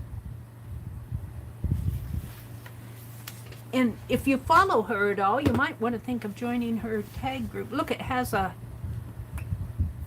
little stand here. It looked like it had an envelope back here or something. Wait, what is this? Why is that there? Does that open up? Look, there's a crease down there. Now I'm curious. That might be a part of a stand.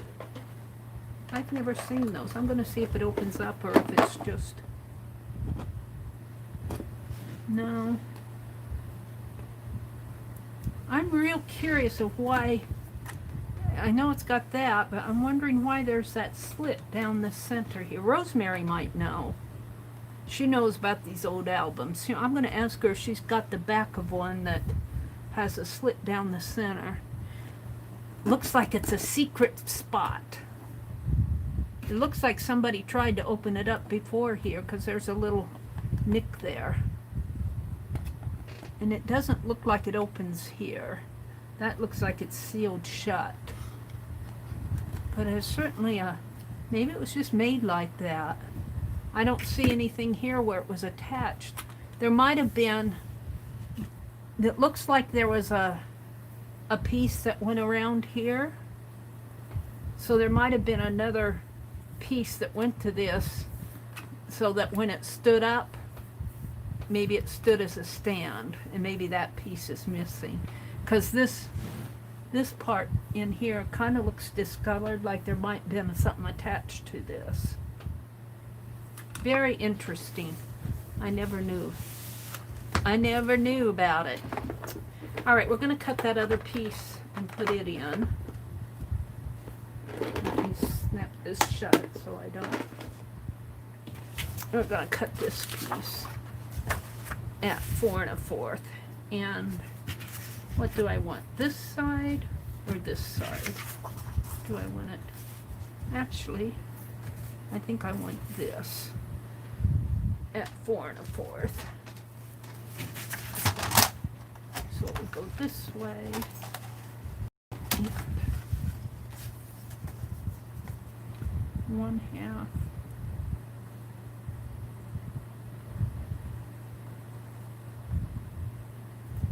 I lose track on these things. There's a 4 3/4, a 1/2, 3/8, right there.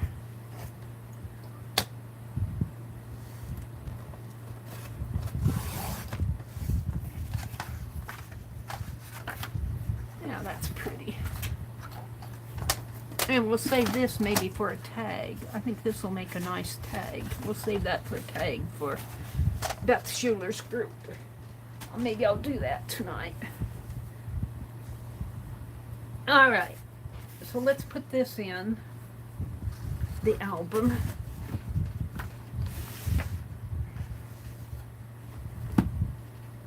Oh, I see. It probably, no, it opens this way. This would probably be the first one here, and this would be the second one. we're going to take this one out anyway, if I can.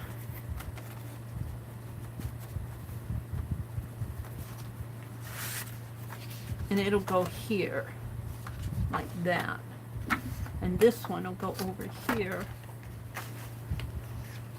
like that. Butterflies flying upside down, like that. Now, we'll put it like that.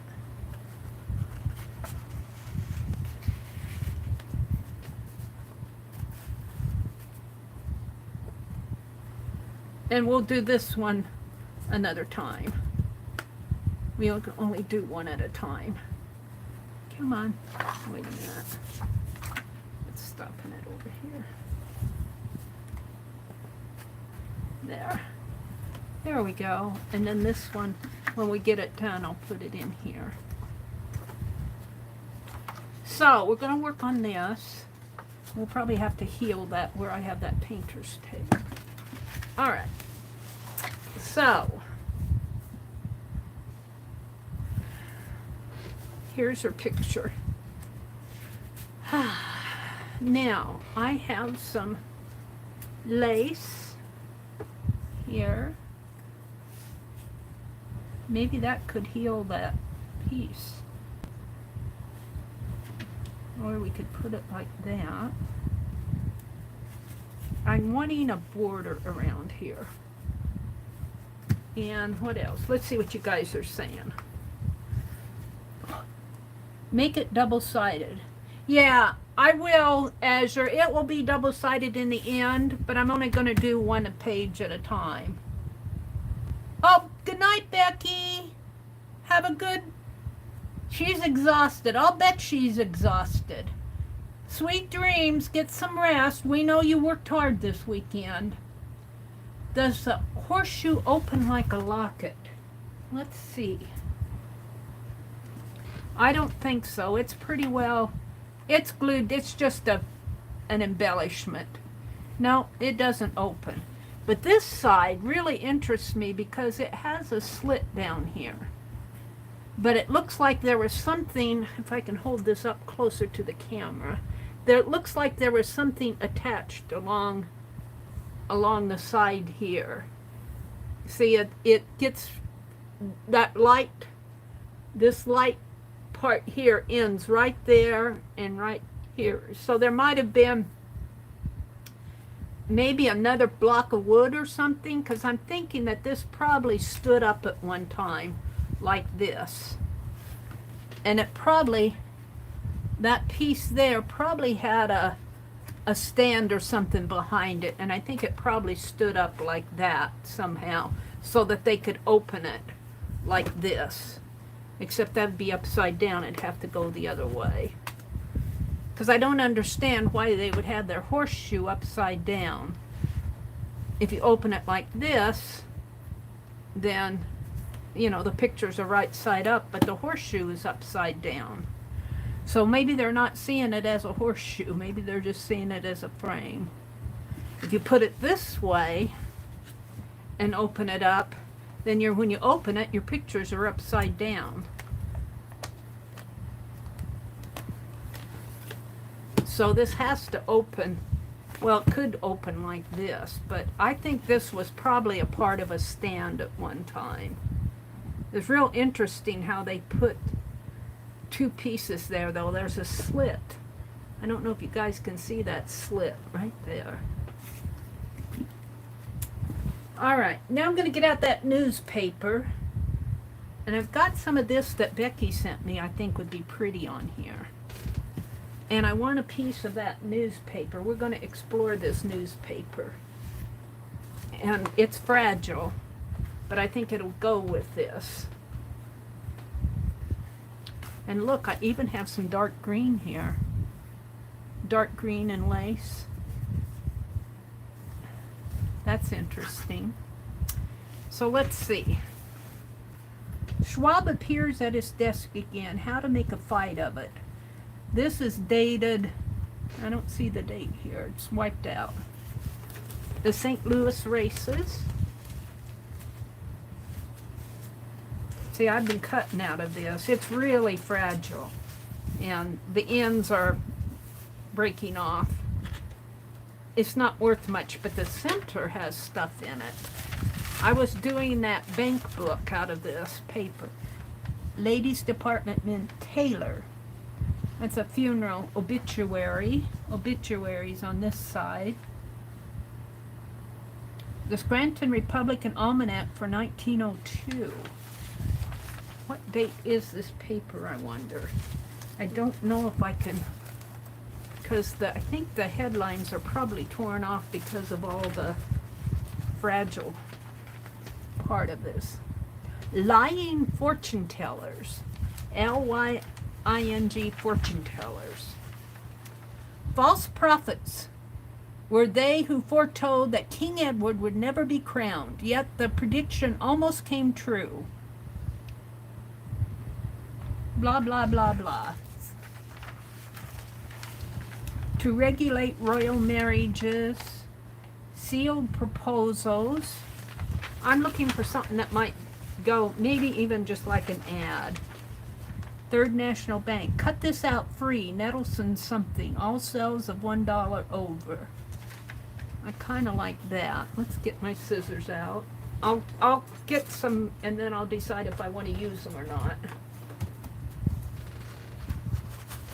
Let's cut, because I think, what's on the back? Strike situation. They were striking. Somebody was unhappy there. Cut this out. Midsummer sale. Yeah, I'm going to have to put some weight on these papers. They're blowing away. Oxford's and something.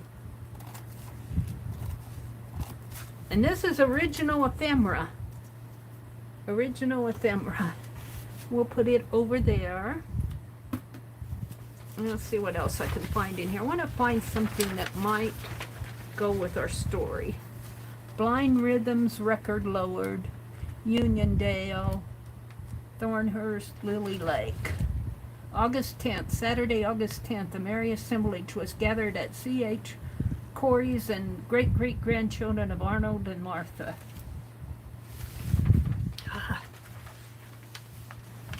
Resistance to French decrees. Can you guys see? I got you covered up with newspaper. Welcome to General Smith. Peoria troubled with many fires. I wish I could see a year. I see the month, July and August, but in here. A great corset purchase. Wait. Hold it. Let's pull this out. Ooh. It is so fragile. Let me tell you, it's really fragile paper. It's over, what, 120 years old? At least 115, at least 100. Let's see what the date is on this headline here. See, look, it's all peeling apart. Wednesday morning, August 13th, 1902. So that would be right in her, look, Miss Deacon's love affair. Wait, let's read this. Oh, paper's crumbling away.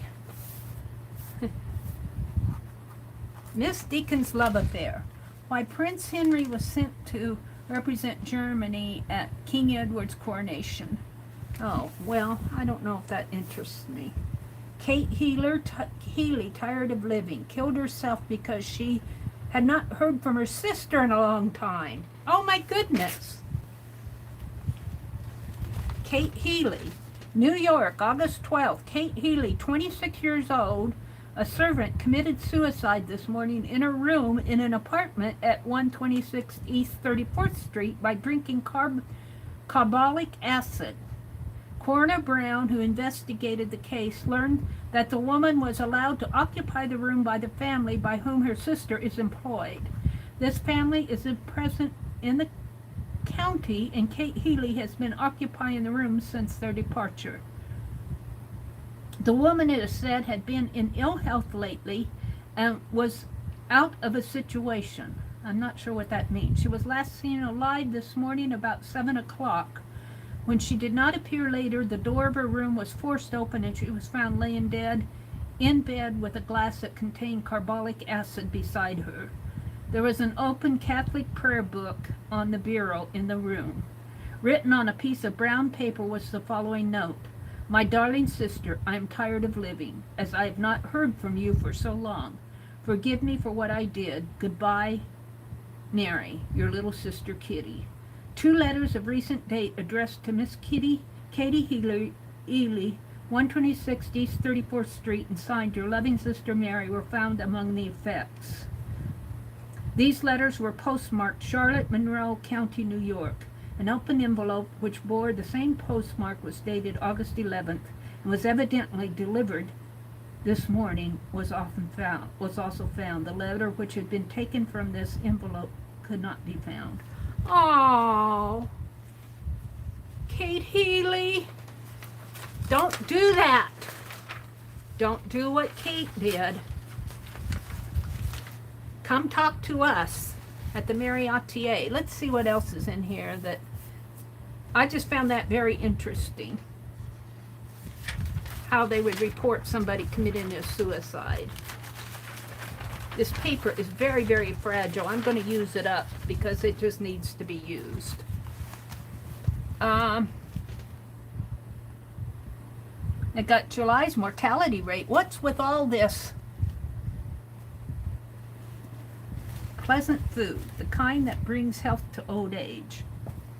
Woodman's excursion, a new position. East Lenox, unclaimed letters. Ooh, I like that. Let's see what unclaimed letters has to say. Ooh, let me tell you, this paper is very, very fragile. Unclaimed letters. The list of letters remaining uncalled for at the Scranton Post Office, August 13th, 1902. Persons calling for these letters will please say advertised in the Republican and give the date of the list. And then it gives a whole bunch of names. Mothers lose their dread for that terrible second summer when they have Dr. Fowler's extract of wild strawberry in the house.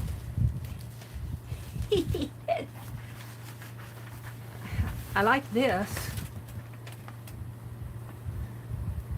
Many persons have something of the kidneys and don't know it. That's an advertisement, I think, for an elixir or something, sort of medication at the time. Ow. What else? Did you see the large yellow peaches? Corson selling at $1.25, 200 baskets today from 75 cents up. Grand Petite Jurors. I'm not watching you guys. I'm looking for a good article here. Something good. I'm looking for something good for our Gertrude Izzy. Ooh. It's in here someplace. I just know it.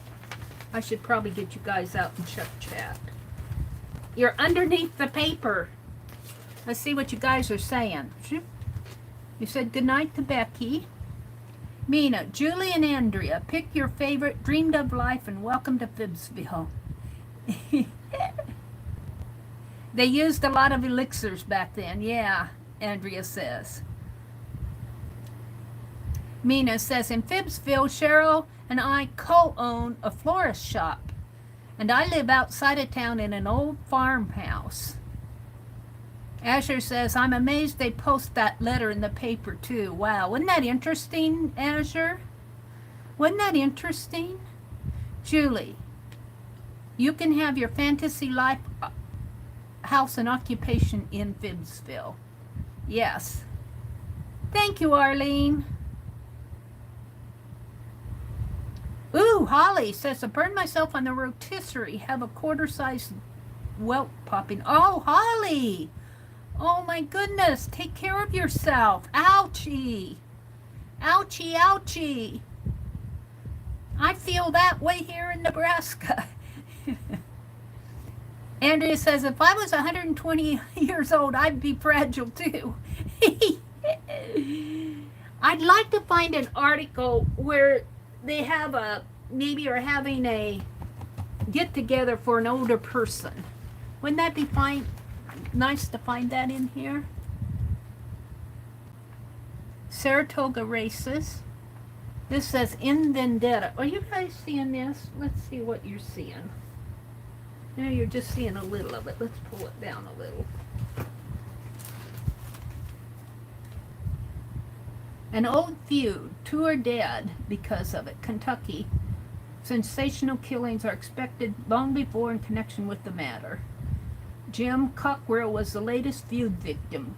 Curtis Jett has constituted himself the avenger of his nephew Cockrell and now is out looking for blood. The feud was political in its inception. Oh no!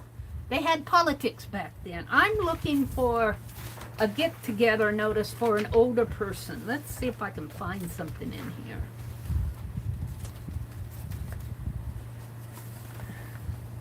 Simpson is removed. Resignation as warden of the county jail. Yesterday at high noon, the Calvary Baptist Church to the strains of the Beautiful Wedding March played by Miss Harriet Harris, the accomplished daughter of Mrs. Sarah Samuel of Main Street, was united in marriage. Well, I'm still looking for a birthday notice of some sort. Or some sort of a city to stand loss. Notes of gatherings. Many young Epsworth leaders who went from all parts of Wyoming district yesterday took an abundance of sunshine with them to the Wyoming campground. The day was an ideal one, a trifle cool, and was thoroughly enjoyed by all. Epsworth League. At 1 o'clock, the young people, under the direction of Mr. Sanford of this city, held a very spirited prayer and praise service. That's this camp meeting items. That's not what I have in mind for this. I'm looking, didn't they celebrate birthdays then? You know, in our paper we have, in our daily paper we have, you know, card showers and stuff like that.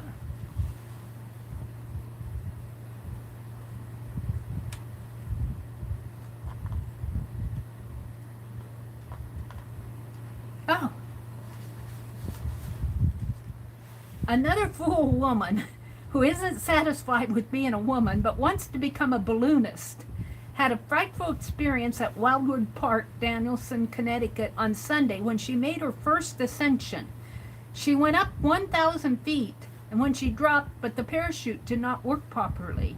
For 300 feet, she sped downward like a flash. Then the parachute partially opened, and fortunately for the woman, she banged into the top of a tree, striking the branches violently, but breaking the force of her fall, so that when she tumbled to the ground, a number of men were able to catch her in their arms, thereby saving her life.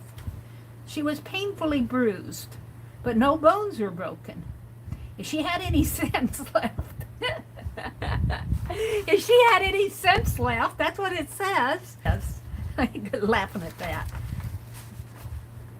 If she had any sense left, her ambition to win fame as an aeronaut will probably be greatly tempered when she reflects upon her narrow escape from death.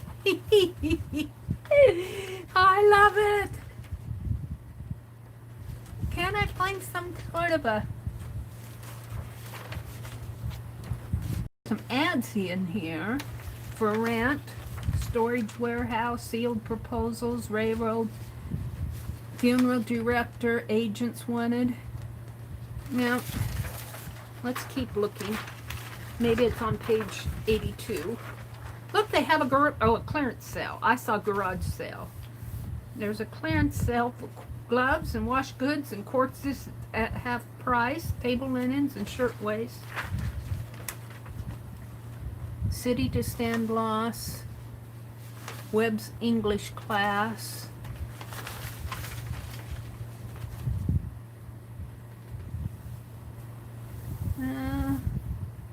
I don't see anything. Got Delaware peaches. I wonder if I can collage some of these scraps down. I'm going to start putting them in a pile here.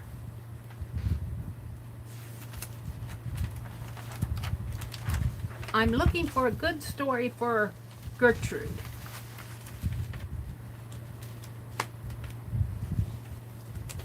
Ladies entertain. Let's see what that's about. It says ladies entertain. Madams Bedeau, Thompson, Swallow, Eshelman, Morgan, Peters, Marsh, Bush, and Fowler went to Alfred on one Tuesday morning and were most royally entertained by Mr. and Mrs. Arthur Sweet at the city at the home of Mr. and Mrs. Perry Sweet. At noon, the hostess served an elaborate collation which was fully appreciated. In the afternoon, the ladies were entertained by Mr. and Mrs. Sweet and taken to points of interest. One of the features of the occasion was when the 10 ladies got into a small boat for a ride upon a snag pond. One of the party, by the aid of a bent pin and a piece of string, succeeded in landing a 4-pound perch, which almost capsized the overloaded boat. There were other things of interest, but enough said. With the beaming faces, the ladies arrived to the electric city, must be Scranton, the same evening and pronounced the outing a grand success. Well, that's the closest thing to a ladies' meeting that I've seen so far.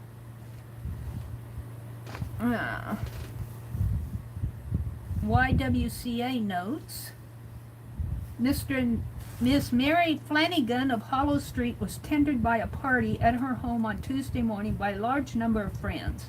Music and unusual diversions beguiled the time away until a seasonable hour. Now I'm going to cut that one out because that could become a part of a cluster. Let's just go there. I don't care what's on the back. I don't know what I'm cutting on the back, but I just want something.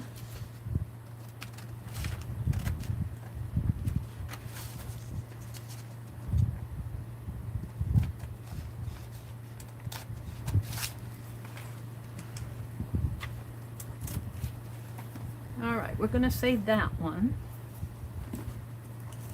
And I'm going to kind of try to collage down some of these scraps here. Maybe that'll come part of my tag. Let's see if I can find something else. We'll just go through the rest of this pretty fast. I tell ya, it doesn't look like I cut too much. Just print here.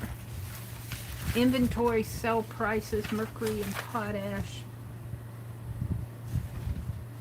Wyoming County, Chinchilla, Wallsville. Yeah.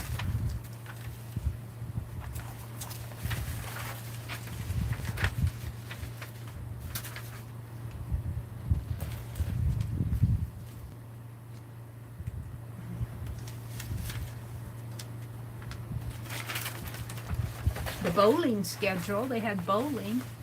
I don't know if you guys can see that or not.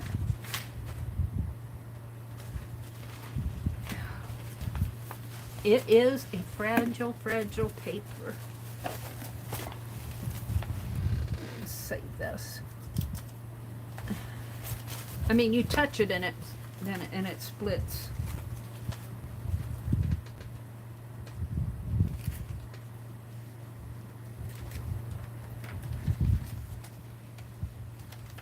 The babies have their innings this week. I don't know what that means. Turn this page like this.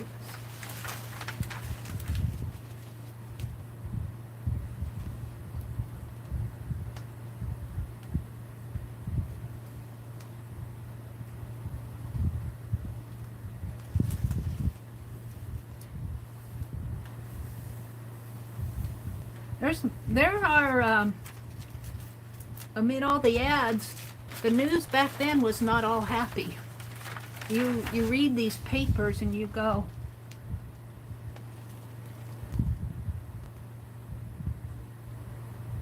you read about a lot of things happening. Oh, I feel like I'm tearing it up. Demands by the printers, a crying baby and a valise. Oh no! DeSoto, Missouri, August 15th. William Helm, a farmer living near Irondale, Missouri, found a grip alongside the Iron Mountain tracks late yesterday afternoon. He started to carry the valise to a station when he was startled by the crying of a baby.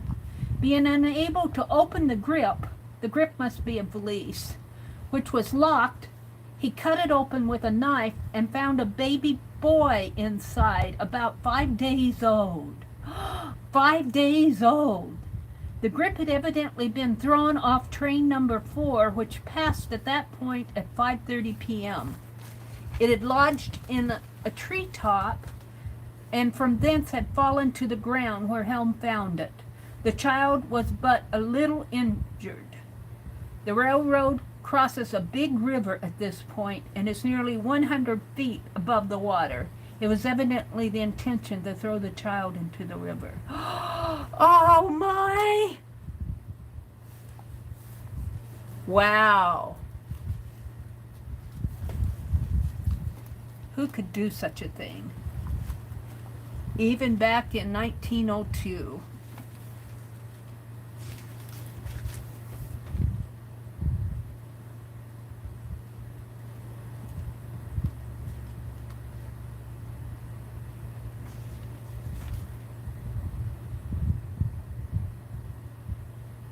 Oh, this is interesting. I don't know if it applies to our story or not. I'm going to cut it out.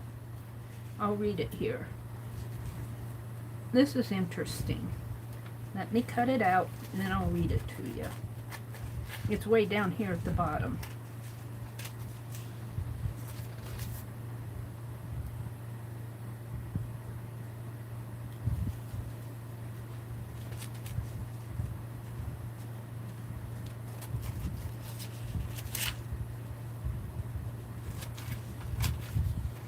I hope you guys are not bored, because I'm having fun. How much fun to do a journal. Ms. M-I-S-S Sartis, S-A-R-T-O-R-I-S, is engaged. Groom-elect, a second cousin of President Roosevelt. Washington, August 15th. This would be 1902. Mrs. Nelson Grant Sartus has announced the engagement of her daughter Vivian to Frederick Roosevelt Scoville. The marriage will take place in St. Peter's Church at Cobourg, Ontario on August 23rd. The bride is the granddaughter of the late General U.S. Grant, the groom being a second cousin of President Roosevelt. A large number of invitations to the wedding have been sent out. Ooh, I'm going to research that just because I'm curious.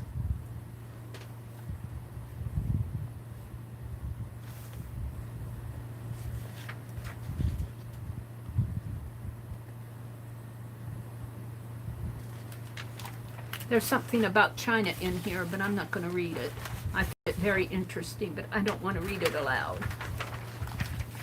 Grand Circuit races, Yankee among Latins, outside city, Gospel Tabernacle, Contradictory, Northern Pacific Bonds, Dynamite Explosion. Of course, it's half price. Oh, this paper is so fragile, it tears if you look at it, it's torn. Republican versus the Tribune. Benedict family reunion, musical matters.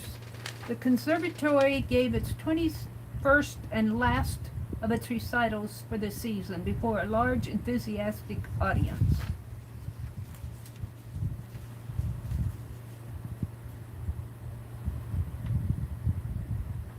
Oh no. Let's read this. Aldermaniac cases.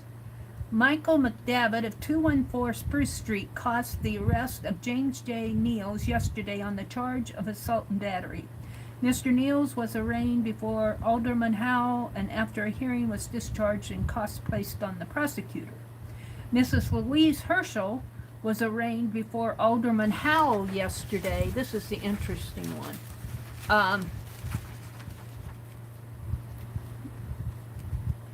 The instance of Mrs. Sarah J. LaRose of 417 Alder Street. Mrs. LaRose alleged that the Herschel woman came to her house and called her all manner of vile names and accused her of keeping a bawdy house. Do you keep a bawdy house? B-A-W-D-Y house? The alderman took the case under advisement. I don't know if I were an alderman if I'd touch that case with a 10-foot pole. She called me vile names and said that I was a rotten housekeeper. I'm not going to go through too much more because there's several pages here. There's several pages. I have fun reading these, that the papers are so fragile. But these are all going to go in a journal somewhere. I'm going to use them up because they're just sitting in there. Mustache order creates a mutiny. Newport Society man declined to shave at the behest of Mrs. Stuyvesant Fish. Newport, Rhode Island, August 9th. There's an open mutiny here among the men of the cottage colony. It is against the dictum of Mrs. Stuyvesant Fish that they should shave off their mustaches in order to appear at her colonial ball of August 22nd, looking for all the world like men of the time which Mrs. Fish would have them represent that they have rebelled. I'm not sure what all that means. Just how far will they oppose the wishes of the social queen remains to be seen. At present, the men are gathered in knots and discuss the matter with no little feeling, while Mrs. Fish is wondering what more men have not already signified their intention to come in costume. There's less than 2 weeks left before the colonial ball is in order, and so far less than 10 men have assured Mrs. Fish that they will assist her by wearing clothes of the colonial days. Meanwhile, Mrs. Fish is doing some thinking, and most of the men are similarly engaged. When they meet, it is all smiles on both sides, but the ball is the topic that is never touched upon. While the men are not disposed to help Mrs. Fish out at the sacrifice of their mustaches, women have come strongly to her aid, and in their homes they are urging their best endeavors to get their husbands to agree to do without their mustaches for a while. Oh, do it for Mamie Fish, they urge. It will come out again in the fortnight. The men, though, cannot be persuaded. Oh, that's funny. They don't want to cut off their mustache to go to the ball. All right, that's funny. Let's see what this is. This is another ad for 3 months ago. I was troubled with backache and a trouble heaviness around the stomach. Sleep brought me no rest. That's another ad. It looks like it's got a... All right. We are going to fold this up now. I'm not going to read the whole paper to you. I'm going to try to collage some of these scraps, though. So we're just going to push them over in a pile. And let's see what I have here. Let's put this here. Let's start putting these. I'm just going to keep swishing them off as I go here.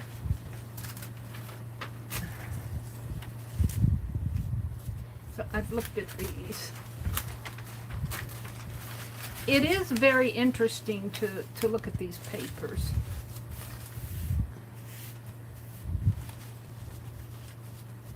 To think of how people thought and acted 120 years ago.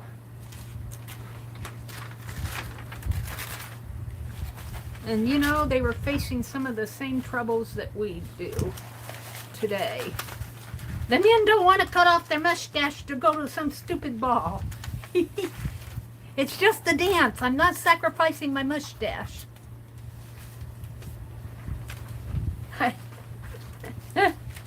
That's funny. Oops, the fan's blowing it. That can be a collage spotter. The paper is very, very fragile. Very, very, very fragile. I'll be using this over the next few weeks. I don't know if I'll pull it all out like I did tonight. I might just pull out parts when I'm working on something.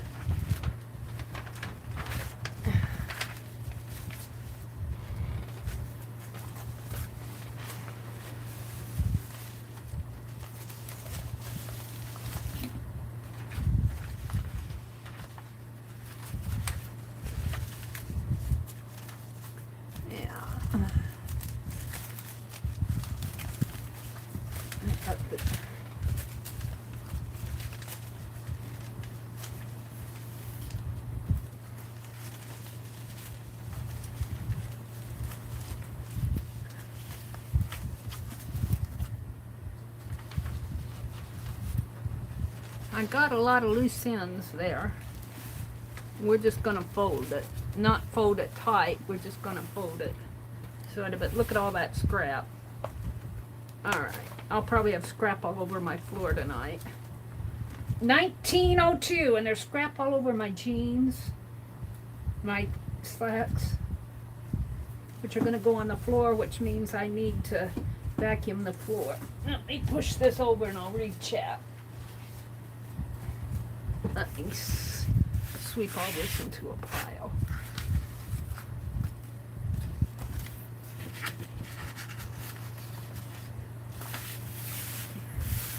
Yep, that'll be a nice little collage there. Ooh, it's blowing around. There's some more over here. Funny, when you want it to blow, it won't. Alright, let's get out and look at chat. I've been reading the paper. 1902 paper. Scranton, Pennsylvania. Alright. Let's see what you guys are saying. Welcome to everybody who's come in. Hi, Terry. Susan. Cheryl says, oh, wow, Holly. Holly says, no, I was never a madam. Hi, Christy. Mostly they are fake news now, too, yeah.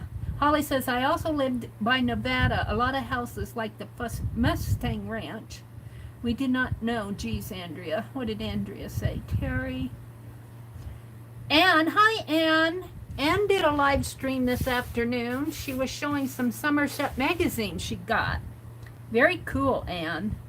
Anne says she loves Gunsmoke. Holly said, my dad watched Westerns. A madam was a bigger woman in charge, and Funny was my idol later years at the Derby. They made Miss Kitty look great on Gunsmoke. Yeah, they did. Christy's here. Janet's here. Susan is here. They're saying hi to Christy. Janice says the alderman was probably a regular customer of the Body House. Body, B-A-D-Y.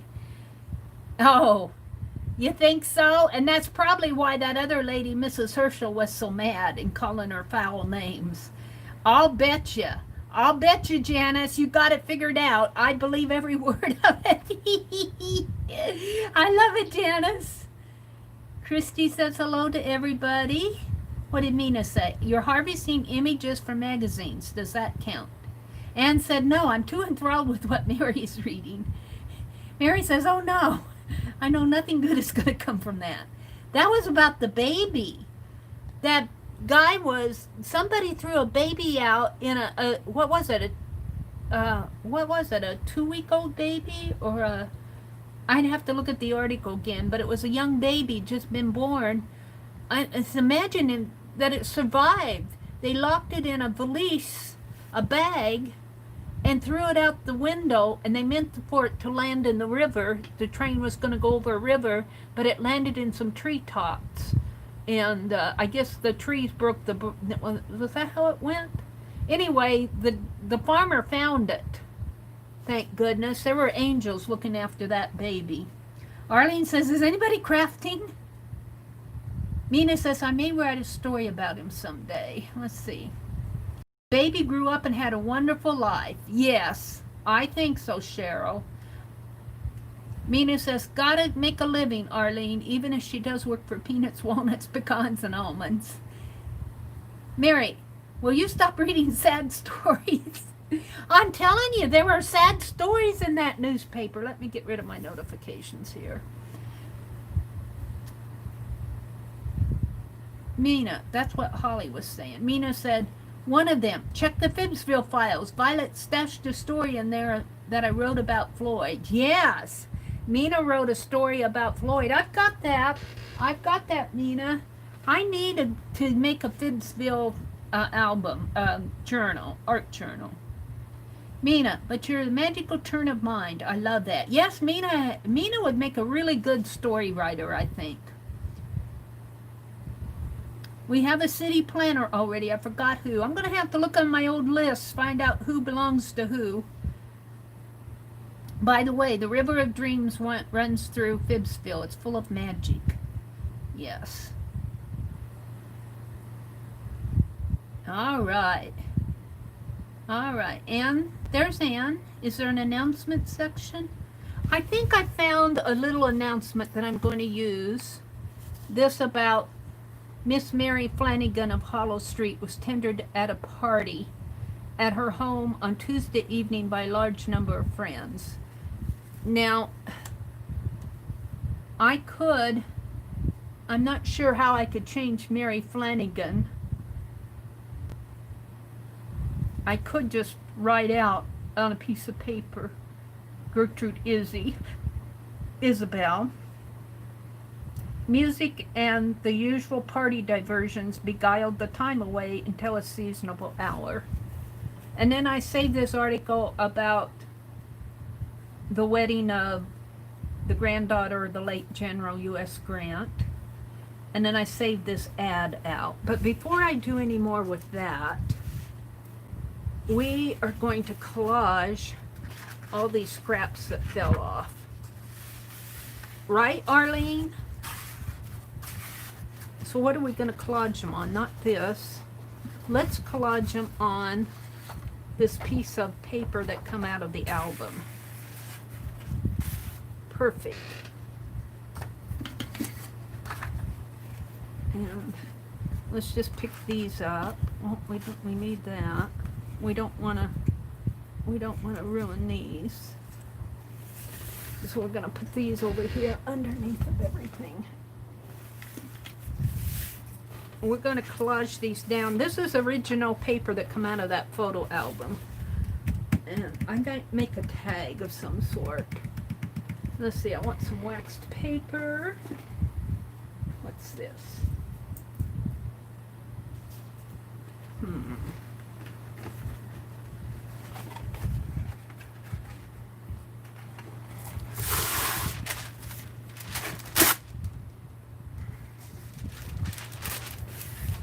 And what we're going to do is we're going to cover this whole thing, and then I'll cut a tag, and I'll probably have some scraps.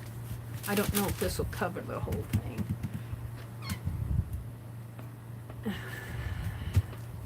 And I'm not going to zoom in for this.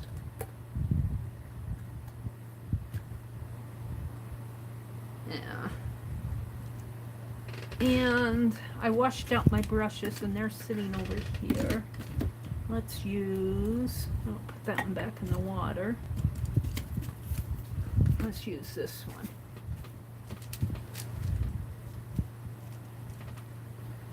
Okay.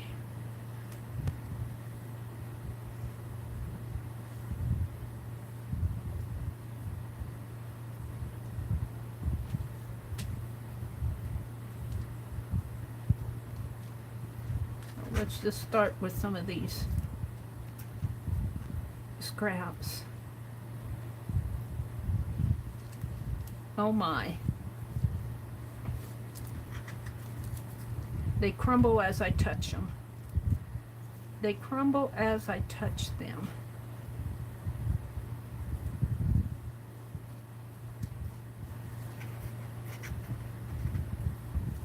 So Gertrude was it Broadmeyer?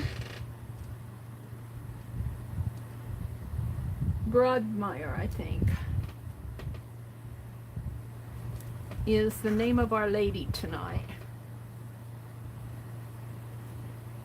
She is in when this article was written in the newspaper that Janice, I don't know if Janice heard, but she researched this lady for us.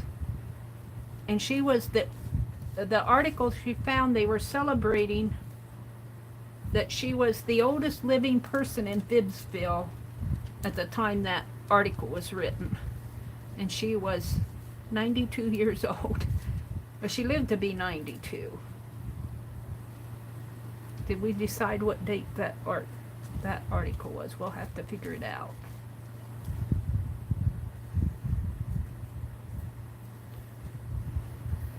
I think I'll leave it like that. Oh, I've got plenty here.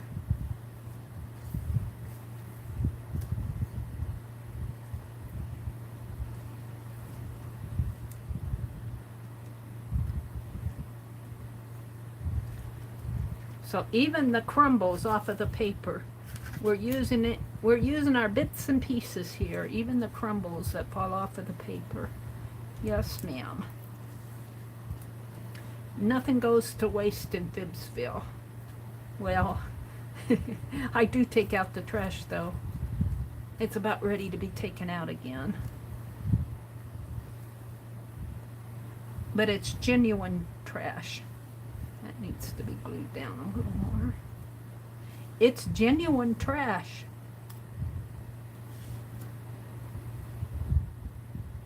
Boy, that just fell out of my hands.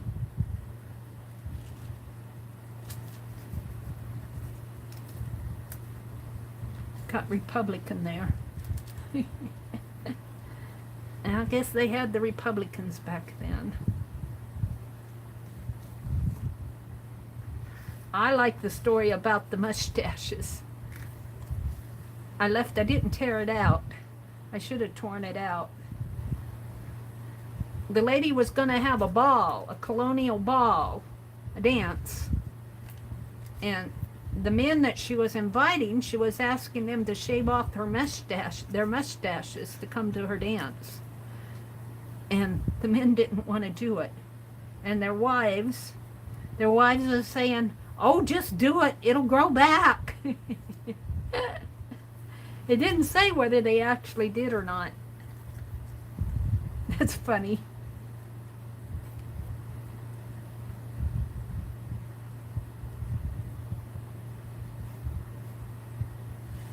It'll go back, honey. My brother is growing a beard and a mustache, and he looks like one of those photographs that I have in my, it's one I got at a antique mall when I lived in Madison.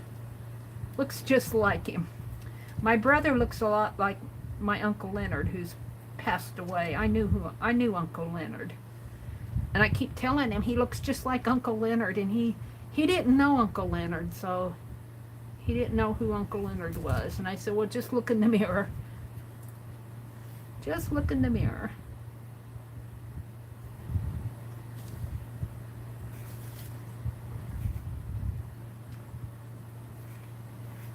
And it's getting quite long. And he's growing a mustache now too. And of course he's older, so it's all white. I don't know if I can. Everything I pick up crumbles in my hand here.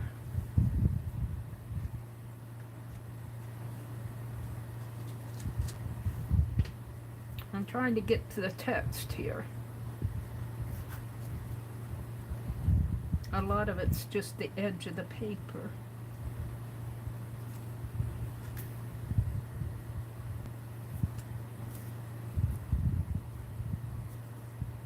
Oh, there we go, right in there.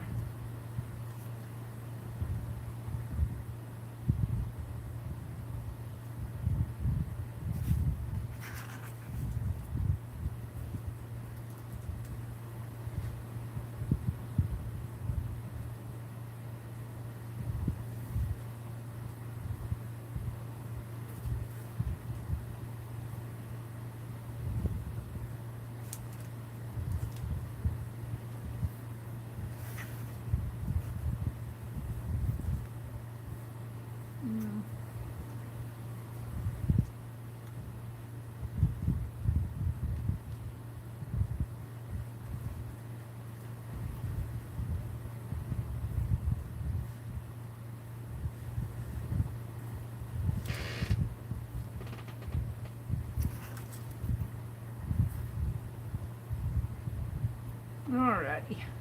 So there's something up in there.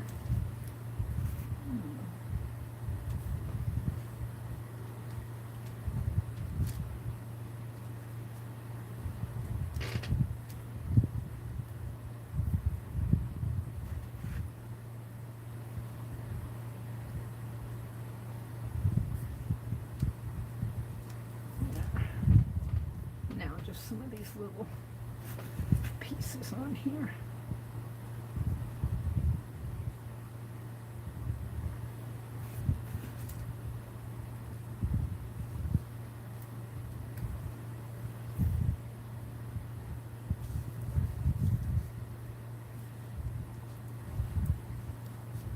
Okay. I think I'm going to leave that. Now, I have a bunch of little odd pieces here.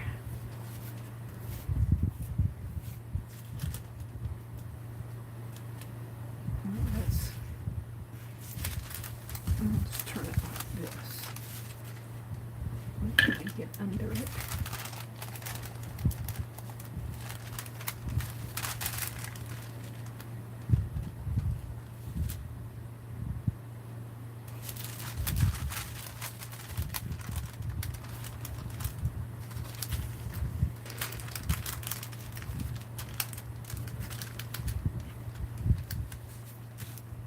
Let's get a, I think I'll use this, the back of this, and just plaster all these odd pieces down on the back of it.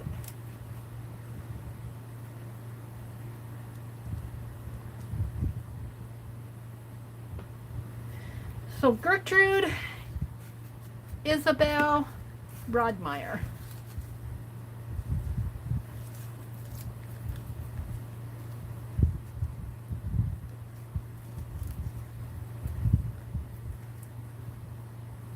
She is, at the time that article was written, they were celebrating that she was the oldest living person in FIBSville. And I think we said it was 1940. I have to go back and look at my notes.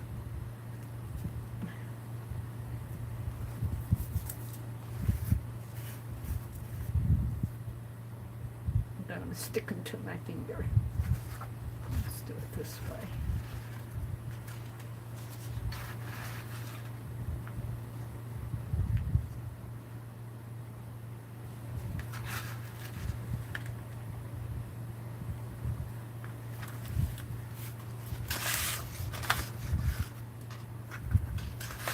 I guarantee you that the floor is covered with these little scraps,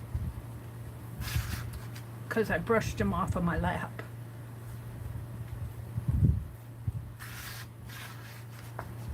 All right. Now let's see if I can glue some of these down without too much trouble.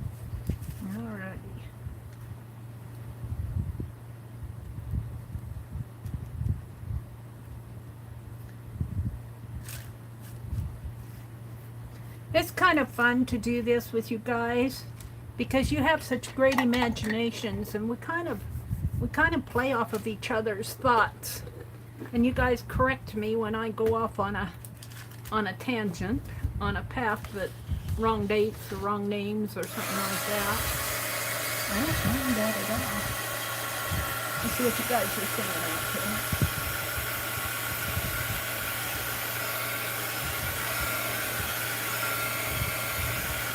You're peeking right next to her. Julie was born in December. Hi, Samantha Owens. You're excited she's still on. You've been out mowing. Oh, my heart goes out to you mowing. Mowing is not fun.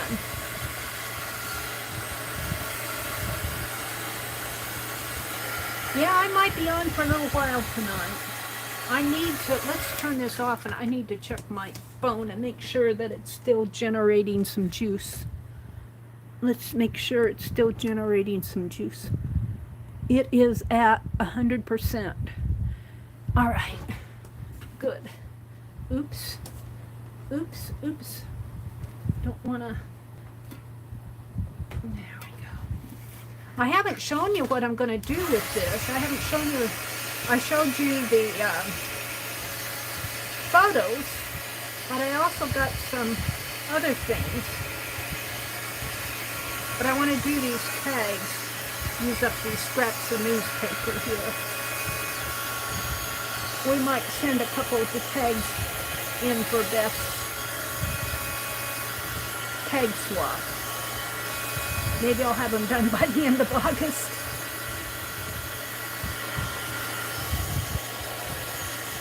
I forget what size. Is Cheryl still here? Cheryl, what is the size of the tags? Did you tell me, and did I, was it 3 by 6 for Beth's swap?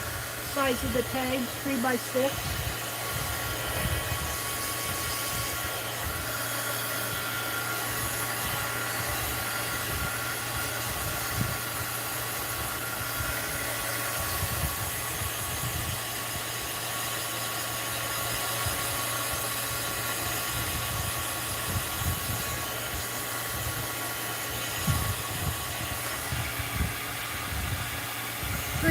Three by 6. Thank you, Janice. Thank you, thank you. I think I'll take this one that has the pretty scrapbook on paper. It has to be dried more. But see, it's got that pretty on the back, and then it'll have all this on this side. And make a tag out of it. And by the time I get done, it'll be more than scrapbook paper.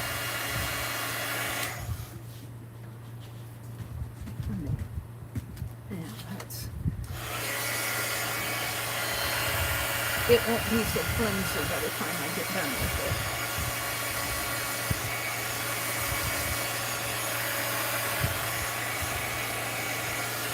I put quite a bit of glue on that. And then I'll have a tag done. I think you're supposed to make 4 of them.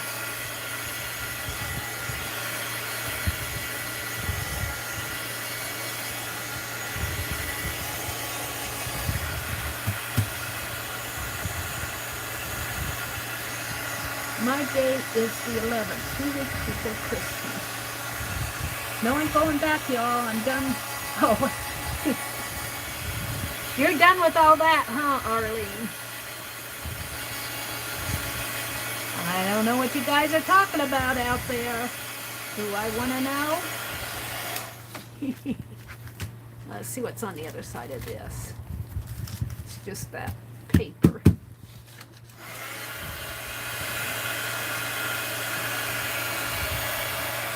It's not dry over here yet.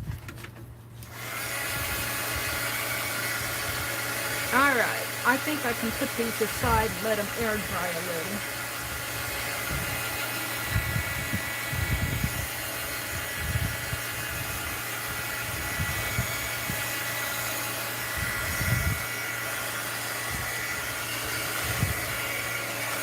Oh, I'm blowing all the scraps over the cliff. You don't want to see over the cliff, Meri.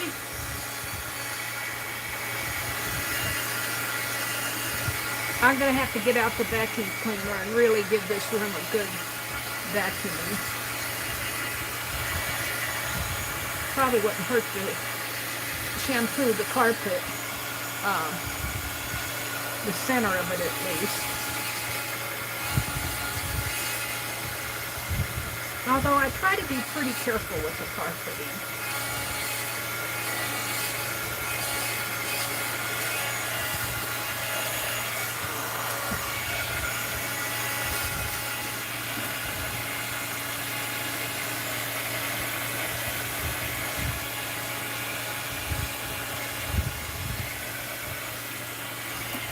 we're just going to set those aside and let them air dry a little. And let's go back to Gertrude. Let's go back to Gertrude. I'll hold the phone. I'm going to weight them down here. Gertie Isabel. So here is this, and here is this. Ah, what did I do with it? Uh-oh. Did it blow away? Oh, come on now. I cut that real pretty.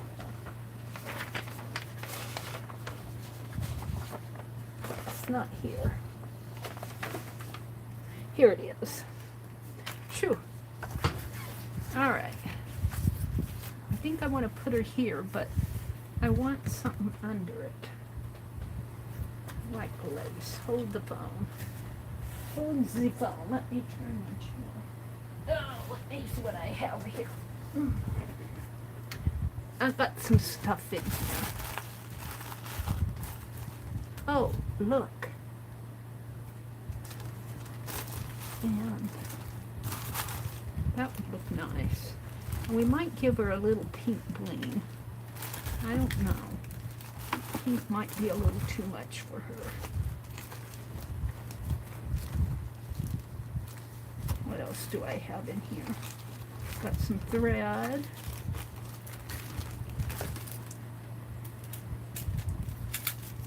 Some needles. Now, let's go with that.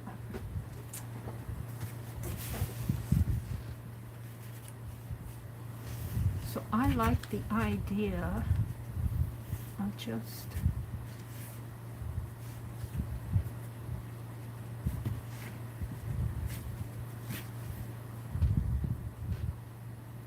flip, flop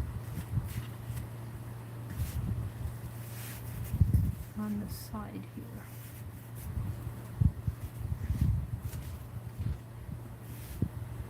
I like that. So if I cut that there, or shall I cover that up? I don't like the idea of covering it up. Maybe about like that. I like that. And cut right in there. That's what I'm going to do. We'll use the scissors Sue sent to me. And let's see. I'm going to put it right in here. Up a little maybe. And I'm going to cut that right there.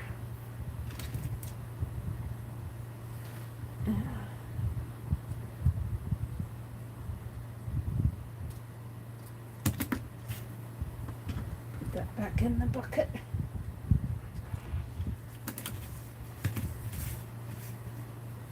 Now, I don't know if I want that whole thing there. I want some of that flower to show. And I want some of that lace to... So I think I'm going to trim this.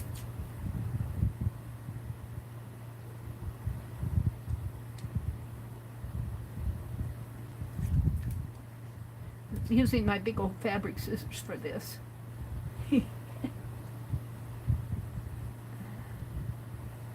Really should be using my little scissors.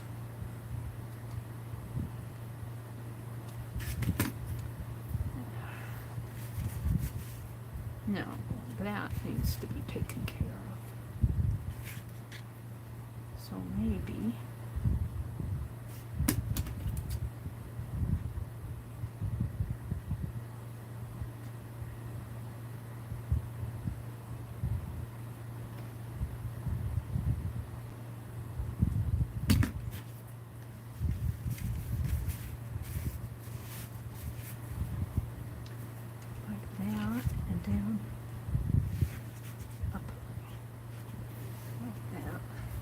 I want this part of the doily to show. This is awful pretty. What if I put it the other way? Like that. I have to be upside down there. Like that. And put her picture. Now I could slit this here and slip the photo underneath. How far up would it go down though? Let's try it.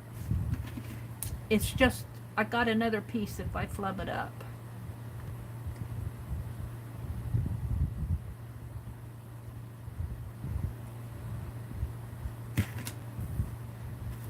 And let this fall under something like that. Kind of like that, but make it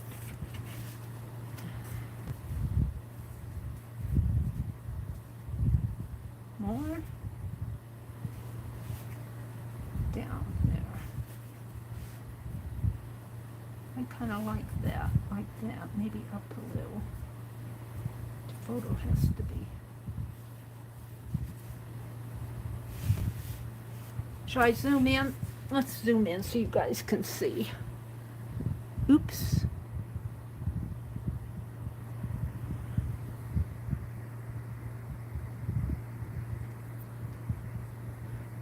Sorry for the ride. There we go.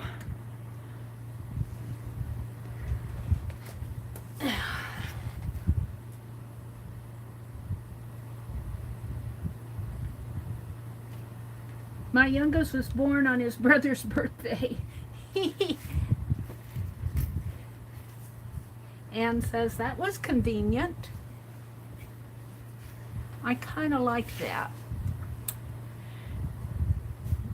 And I think I want to use some of this that Aunt Beck sent me, because I think it belongs on it. Maybe right in here. And I'll probably just leave it crumbly. I mean, I say crumbly, I mean wrinkly.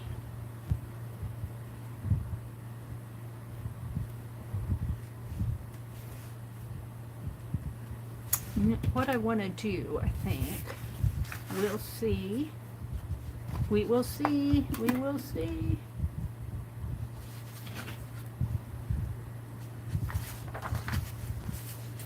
This is page 2.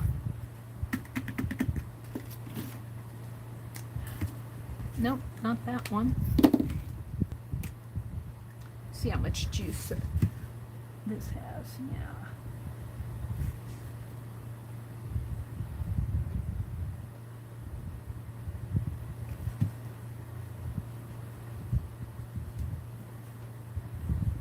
Now this was written on the back to document it. So, do I want to glue it down? Or maybe I should write on the back of that paper. I think I'll write on the back of the paper.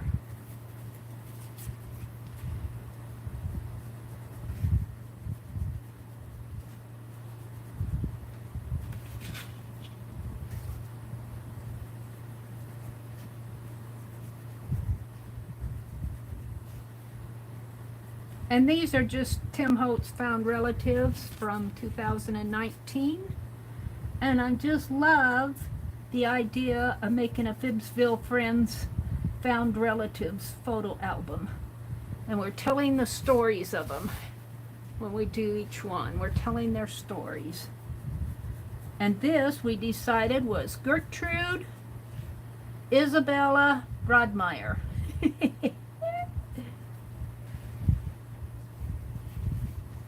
And Frank wanted her last name to be Borden for Lizzie Borden. I forgot about Lizzie Borden until you guys filled me in. Oh yeah, she was the one who whacked her mother and then whacked her dad. I don't know if we want her in FIBSville.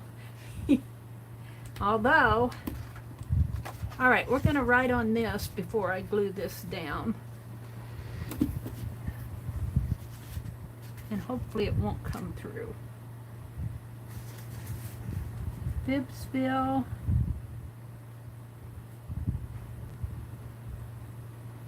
Found Relatives. And I'm going to date this today, which would be July.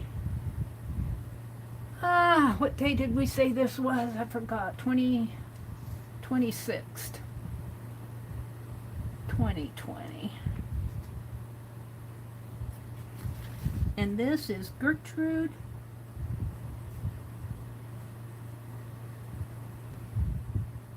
Isabella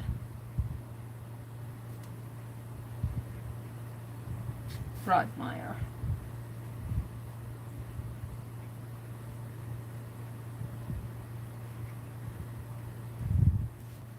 Taken on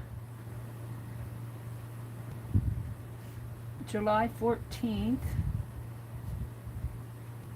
1890, on the occasion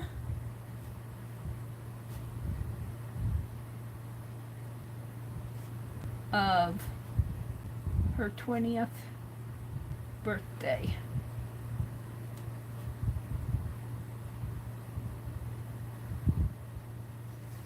Nickname is Gertie. Some people call her Gertie, and some people call her Izzy. I-Z-Z-Y. Izzy. Alright, that'll just document it on the back. Now, this needs some something. And I'm thinking blue. I need to get that wax paper out again.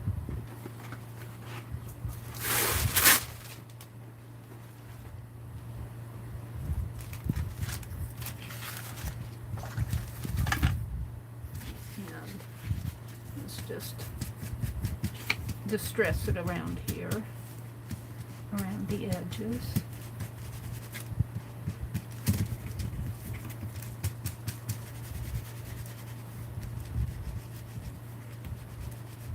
Yeah, I have a whole box of those papers. I think Jerry saved the good ones, and she said if you send me the postage, I'll just give them to you. But I ended up paying like $50 some in postage to get them, so I feel like I paid for them. All right, so this is going to go here, and this is going to go here. Now this will be underneath.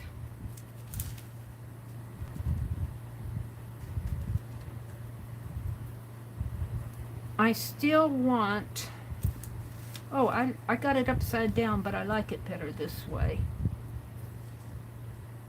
I still want some gold or something on here. And I don't want to do a gold. You know what I have? Holly Dalton. I saw it here the other day and said I should be using it.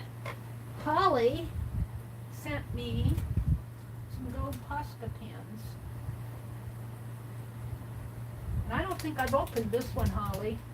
I have one that I opened, but I'm going to open this one and start using it. Holly Dalton sent me some, I think you sent me 3 of them. Gold Posca pens.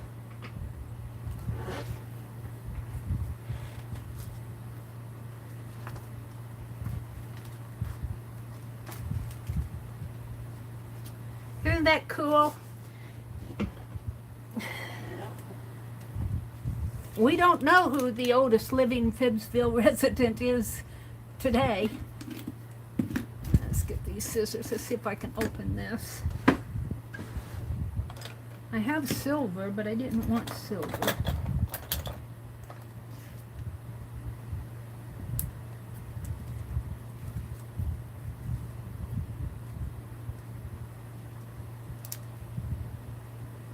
They sealed it pretty good.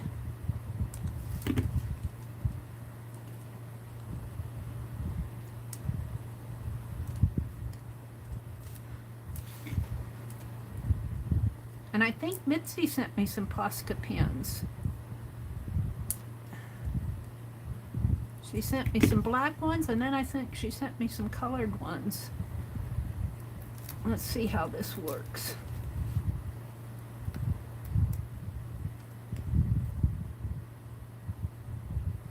I also have that gold Dollar Tree pen, but I don't think it's as shiny.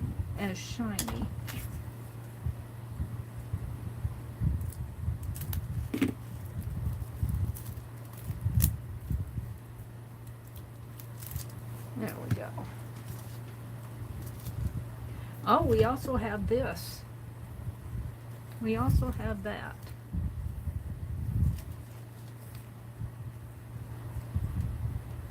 That'll make it okay.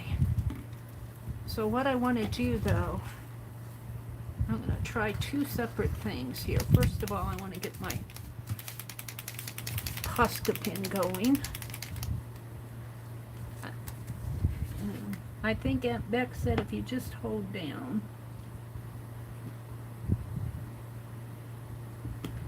And that's what I did. She said, don't pump it. All right, let's see what happens here. Let's do this first. I don't know how it's going to show up on here. Not very much, but we'll still do it. Because this is pretty dark. I am lagging in my own stream. Good night, Lizzie. Thanks for coming. Sweet dreams. Sweet dreams, Lizzie. Sweet dreams.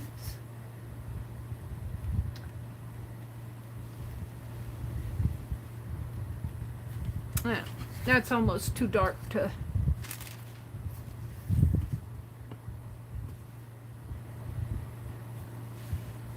all over my hands.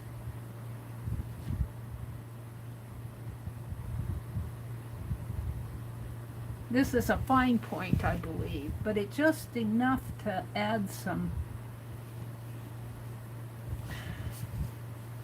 sort of a bling to this.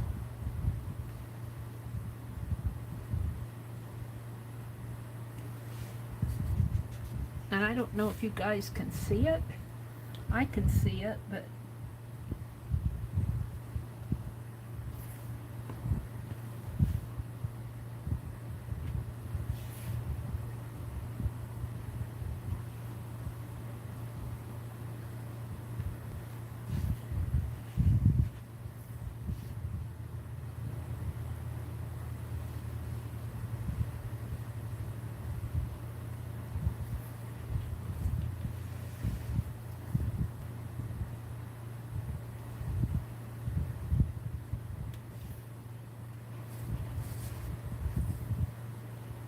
now, can I hit this Posca pen with a heat gun? I think I can. It's just a paint pen, right? I'm going to try it because I want it to be dry.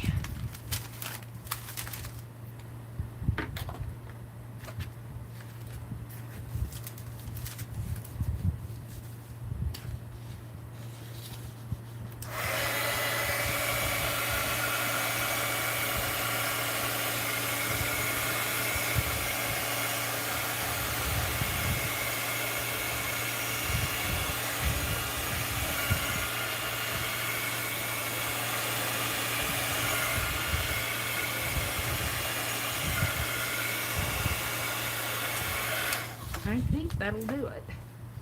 Now we're going to come back over here.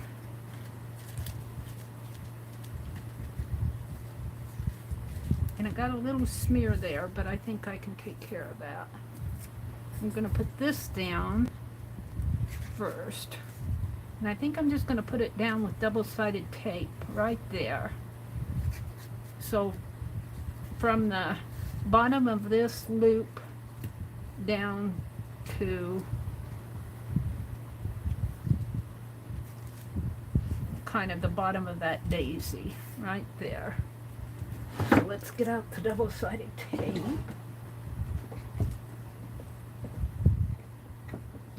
Yeah, move my wastebasket out of the way.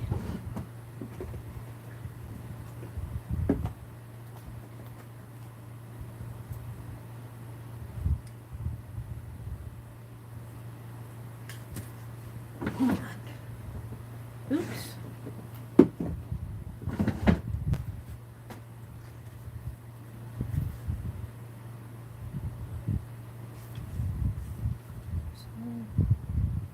Right about there.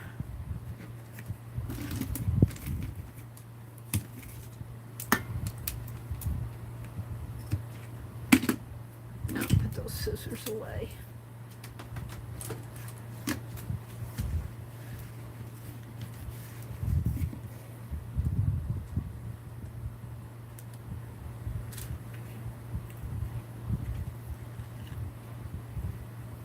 Okay. I think we want to put it right about like that. And then her photo is going to go in here. And just a little bit, maybe up a little, like that. And then we'll have, what did I do with it? Did it fall on the floor? Yes. No. Oh, no. You should see underneath my chair. What happened to my floral? Here it is. We're going to put these on, maybe right in there. Right like that, I believe. So I think I want 4 of them.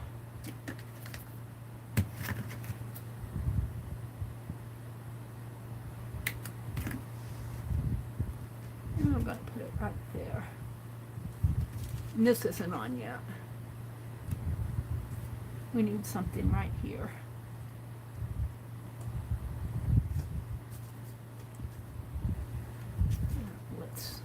Let's do the picture next. I'm 3 feet away from my desk again. Yeah.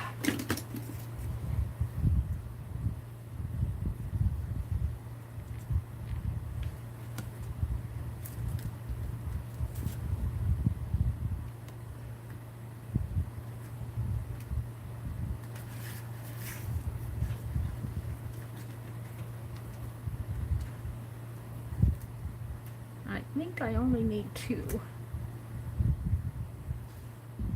Hi, Lala. Lala says she's going to alert. She had to chat with Mom. She watches and has 1,000 questions. Okay. I understand lurking. I really do understand. I do that a lot when I go into chats. So we're going to put this down in here, right in there, I think, right like that. We might need to sniff this floral just a little bit more if I can.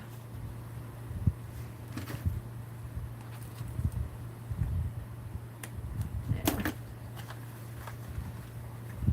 And I might put a little piece of tape underneath that because it'll go on the underneath, yeah.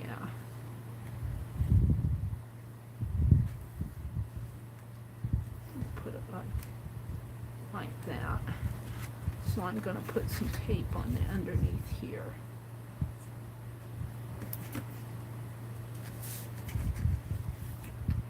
Right in there. Right like that.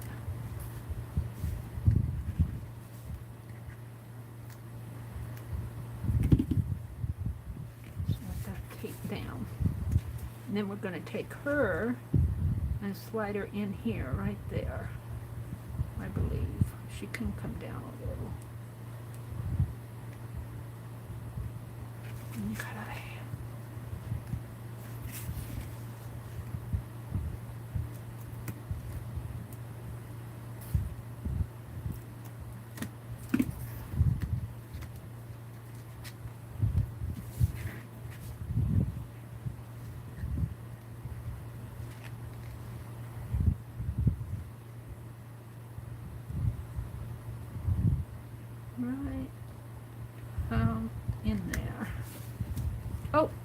it up a little. And go in.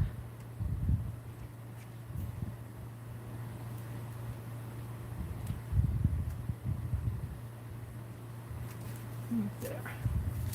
No. Well, we'll snip that little piece. No, I think it'll be okay. Right there. And then we're going to take this and put here. She needs some pearls. She needs a piece of jewelry or something there.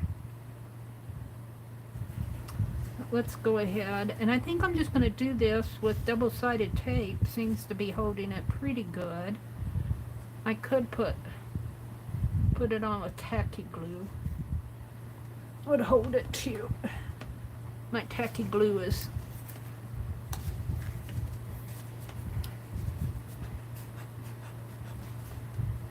needs to be held upside down for a half an hour so I can get it out faster.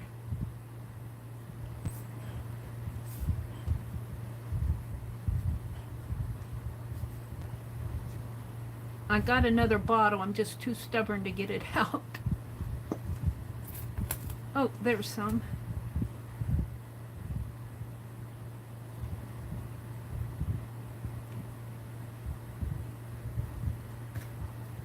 And we're gonna put that. You know, she needs some of that emerald jewelry that Azure was showing us.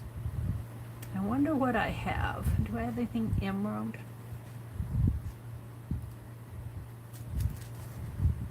Oh, I'm liking it so far.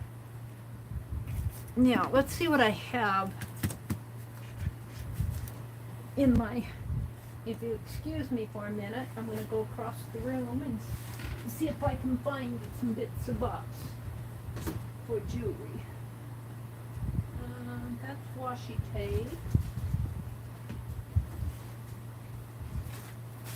These are all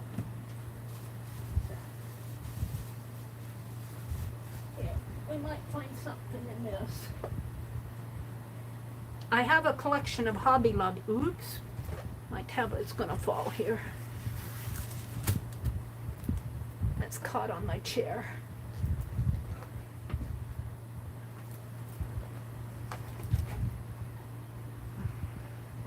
I have a collection of things from Hobby Lobby, from sale things like this. 60 cents. And every time I'd go to Hobby Lobby, I'd get some. Let me fix this tablet. Honestly. There we go. Let's see what I have. I got turquoise, that's too big. I got a Christmas deer.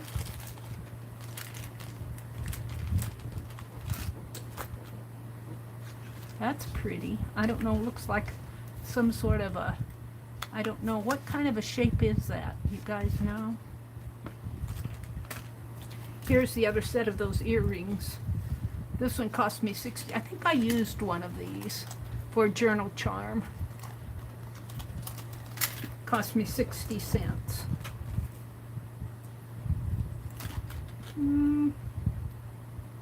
Got some dog tags.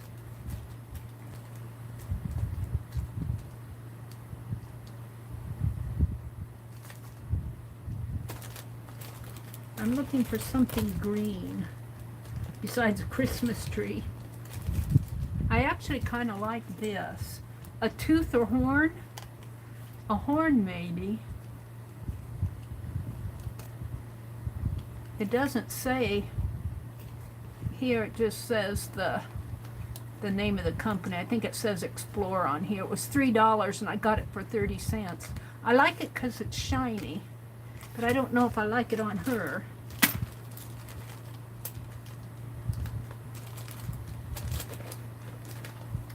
Let me keep looking. 40 cents and 40 cents. See, I buy all this stuff on sale. I go to their little sale rack and get stuff.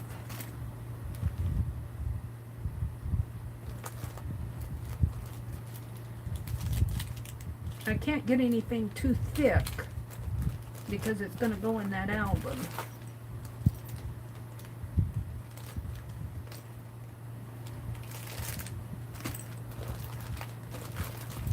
Ooh, ooh, ooh.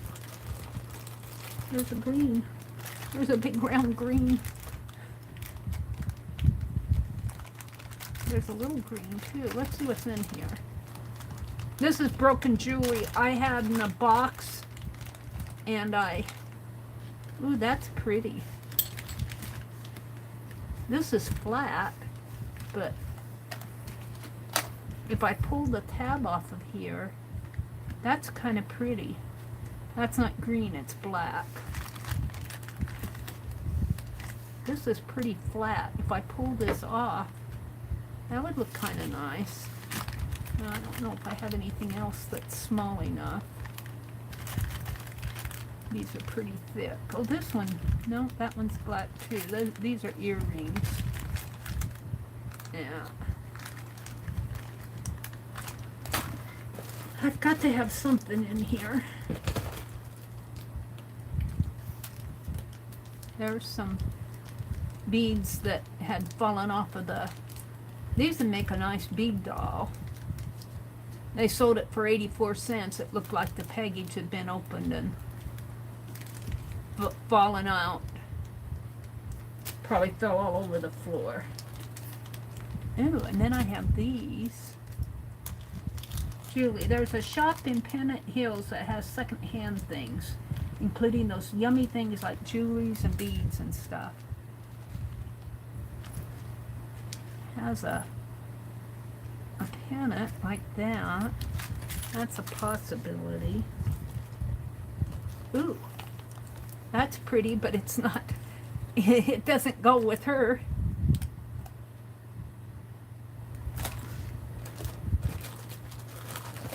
I haven't been to Hobby Lobby for a long time, so I don't know. This is all, ooh, that's pretty, but it's a button cover. It's a button cover. It's too big.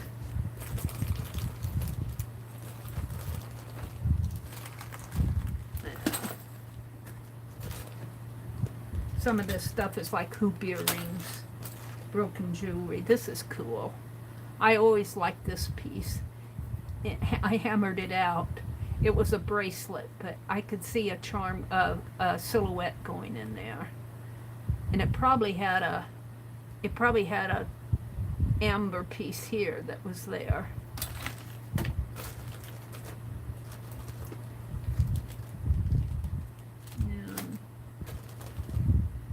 And I like this too. These metal pieces would go nice on that album someplace.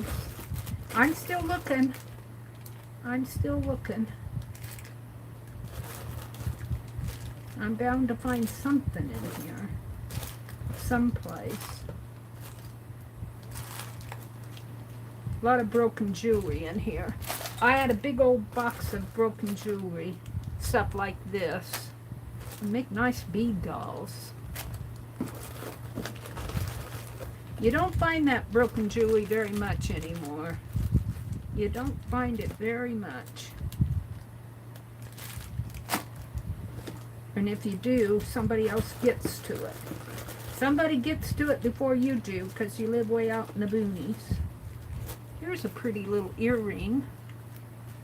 That might be a possibility.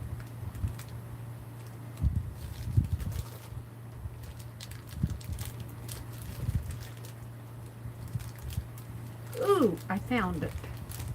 I found it here. Let's look at this. I think I found what we're going to use.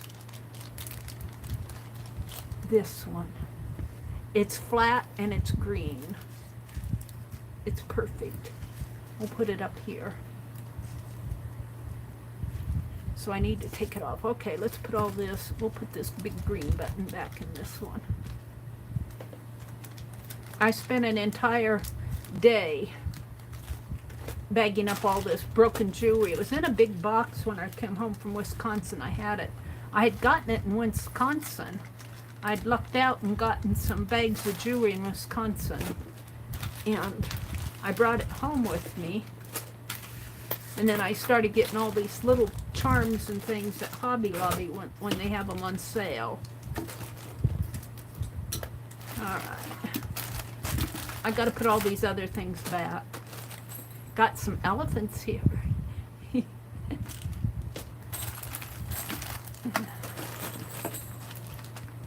Now, give me a moment.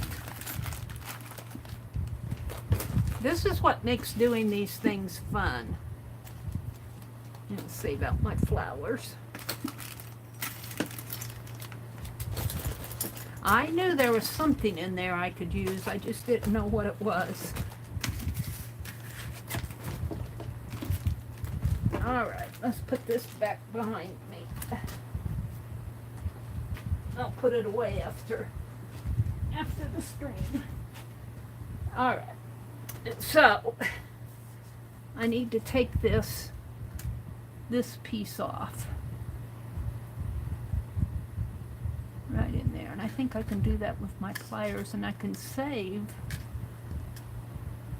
I can save this for something else if I don't want the dangle.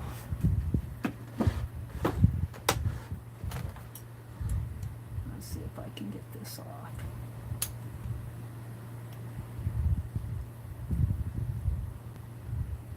See it there, it came off. And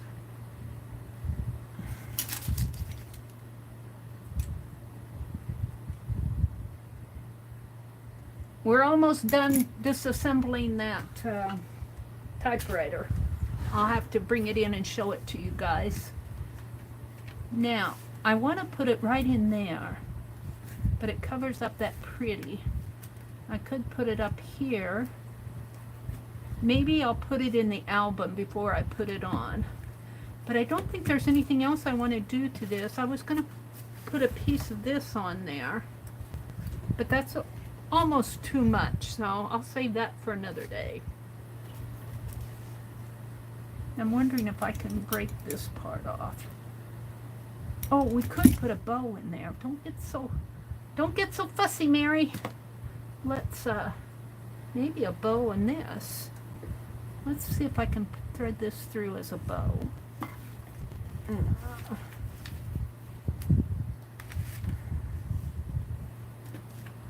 It doesn't have to be a bow. Penelope, where'd you go? You put me way over here, Meri.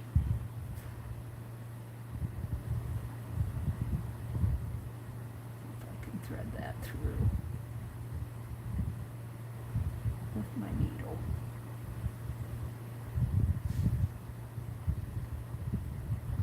I don't think I can put this in my, I don't think I can get it in my eye of my needle.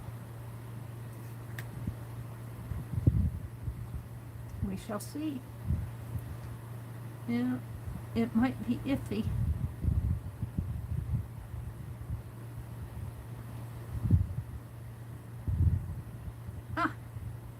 That might be enough to get it through. Here.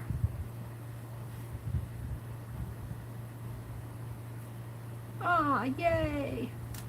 Oh, this is perfect. And we're going to put it right up in here. And I don't think I'm going to tie it in a bow. I'll just tie it. Let's snip it right here. And we'll just tie it like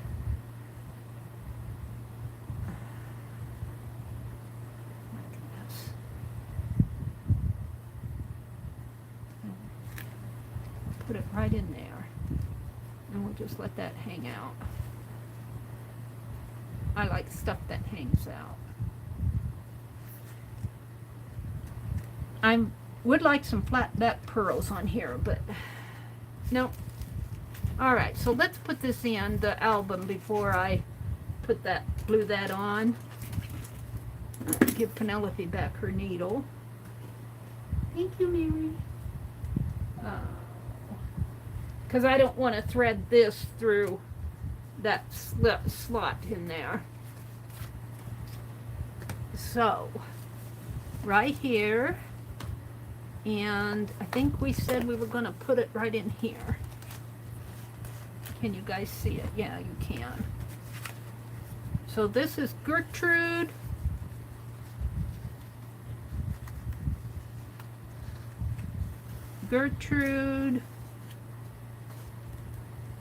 Isabella. Oh look, I just put that in the right spot. Those flowers. Maybe this come up just a little bit more. And this has to come down a little.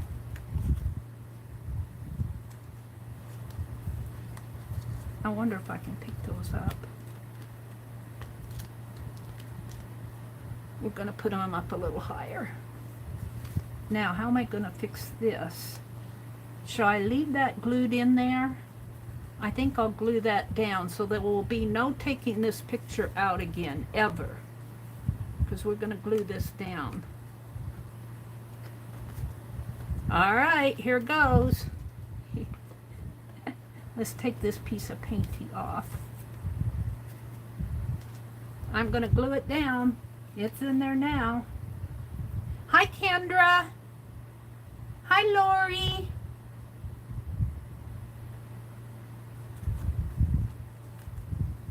It's going to be glued down here. So, there's no taking this out once it's in this album. It'll be in this album forever and ever and ever. FIBSville Found Relatives.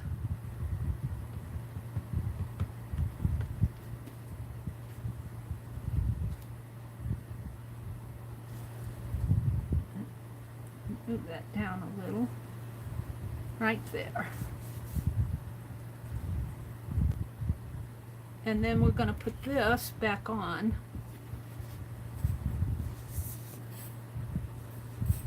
Yeah. You can't see what I'm doing. I'm doing it down lower on the table where I can handle it a little better. Putting glue dots back on this. And I'm going to move this up in here. Right in there. There.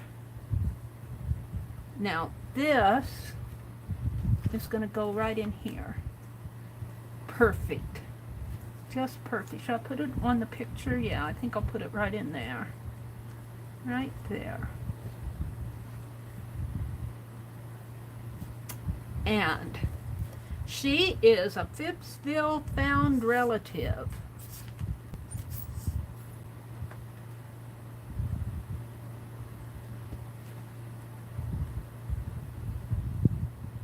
I maybe need to use E6000 for this, but we'll see how this holds it. Right in there. All right. I think I'm going to call it done. Now, I would like to start a FIBSville journal and formalize all these notes.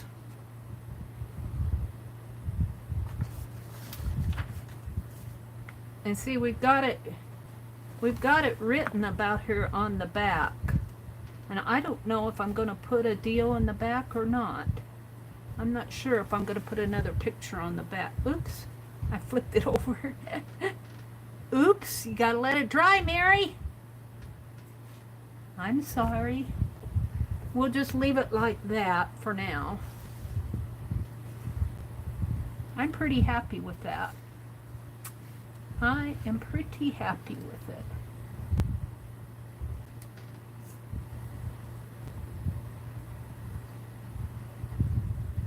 Mina says, our neighbor, thank you. Hi, Meljoy. Welcome, welcome. Thank you. Thank you, Lori. So, as we work through these photographs, we'll have more FIBSville Found Relatives to document. I'm going to have to figure out a way to document all this stuff. This is all about Gertrude here. Now, I'm going to set this aside and let it dry because that's wet. I mean, it's not wet, it's wet on the bottom. I'm going to close the book and set it flat behind my chair. And I'm still not done because I want to do a cluster. I have this pleasant party, and I have a piece of lace, and I got some scraps. Now this about Ulysses Grant's great-granddaughter. No, it's a granddaughter of the late General Ulysses S. Grant, her marriage. I'm going to save that out for a bit of history. I'm going to put that in my other journal. Let's put that. I'd like to do a little bit more research on that. Let's put it in here. Let's just put it with Becky's card for now. Well, there. And I want to do a cluster here. So we got that. I've got a bit of elephant fabric. I got another bit of lace here. I've got, maybe I'll do more than one cluster because I've got this free, all sales over $1 something at Nettleson's midsummer sale. And I've got some of this. We could do one. I'll snip off one here.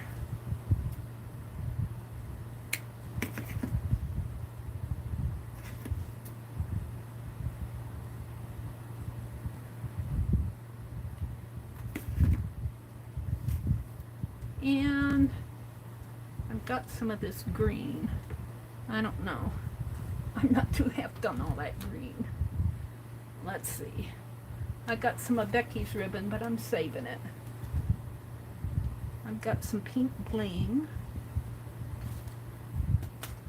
What else do, oh, I have some black paper. I have a piece of tissue paper.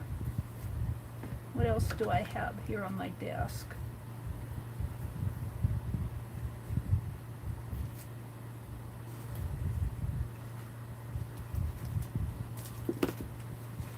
Oh,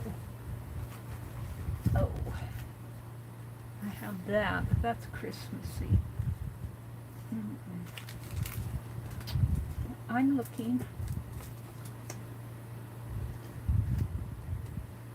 That goes back in there.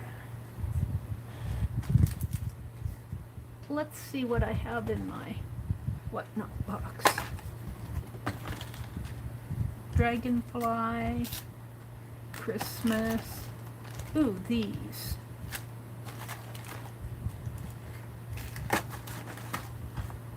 I've used out of this box so much.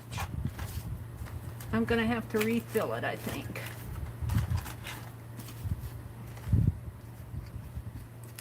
Got a safety pin.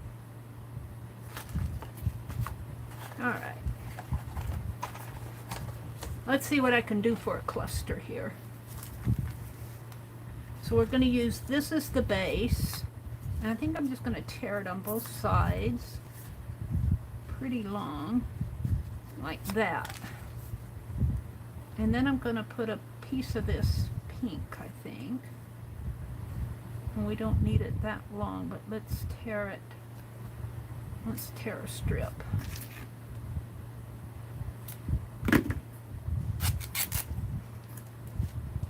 We don't want it that long, we want it shorter. Probably about to there.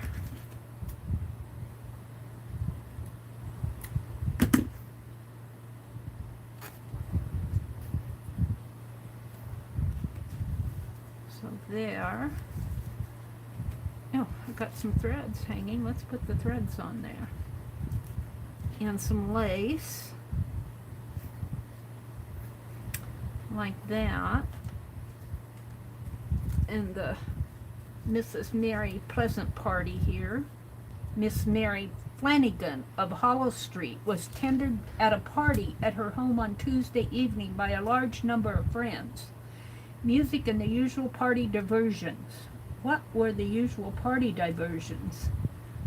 Beguiled the time away until a seasonable hour. We'll put that there. We didn't need these. We'll save those for this and that and that. I think that's enough on there. So let's disassemble it. I think I'll save that thread for under that flower. All right. My neighbor had one. He was sweet. Now he asked me to tell the truth. We really like the donkey. I don't know what you guys are talking about. Did he buy you some new flowers? Oh, did the donkey eat your flowers?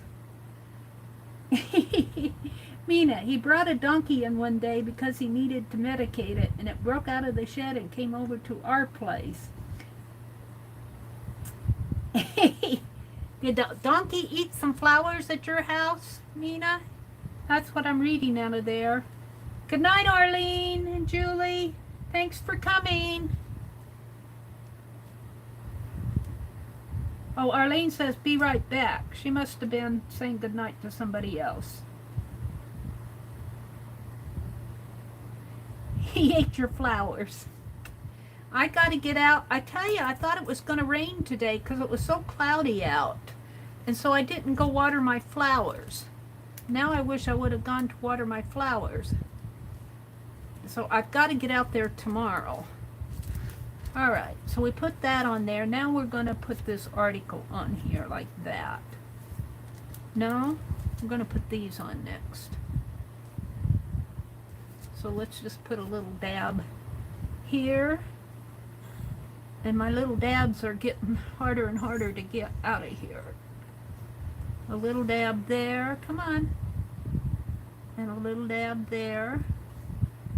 I wonder what would happen if I just stand that up like that. And let's put this here, except I think I'm going to put it the other way. Like that, because I'm going to put that flower up here. And let's put this one this way. Okay. Now, that might be a little too much though. Let's make it a little more compact. And then we're going to put this in here. Yeah, right in there, hopefully. And I might need to snish this down a little.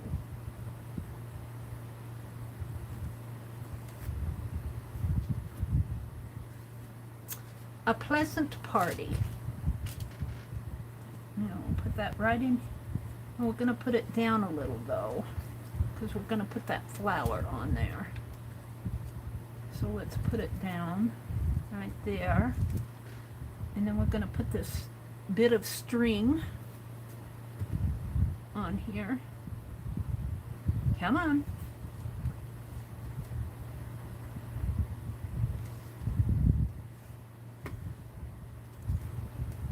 Like that.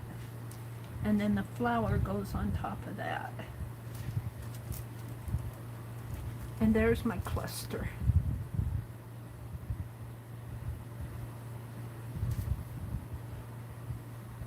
There's my cluster. Now that may go on that tag. That may go on that tag, or I may make another one for the tag because that's talking about, we got that for our, let's make another cluster here. Where's my black paper? Let's see, we tore it there. Let's tear it here. And we want to put this on it. Except we don't want it that wide. Can we strip it off a little bit more?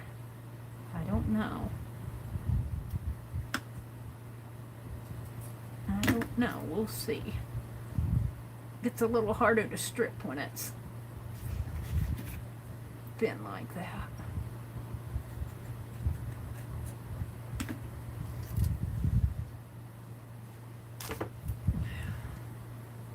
Well, I like it raggedy. There.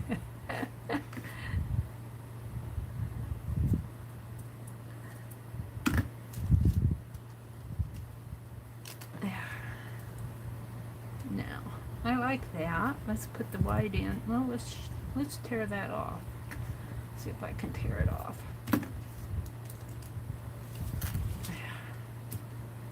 Let's put that on. Bring that out. Let's tear this side off too.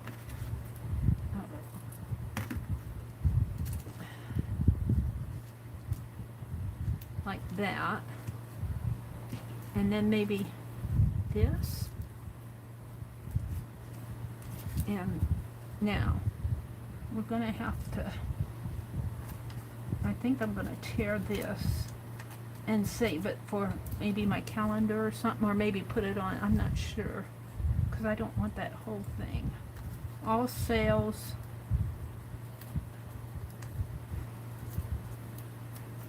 I'll put that there, and this on here, and this will be saved for my calendar or something. And let's get something out of here. I have an owl. I don't want to use those though. How about that pretty button right there? That pretty wooden button. This round one. Right there. I like that. It needs a thread through it though.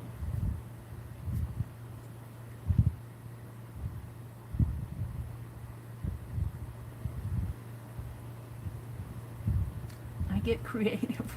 That was thread that was on this safety pin. We'll put that safety pin in this baggie because I'll want it.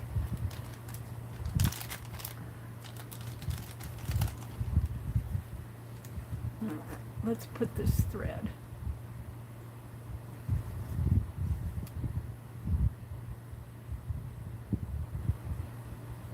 Let's see if I can thread it through there. I don't know if my needle will go through there. Will my needle fit through there? Just barely.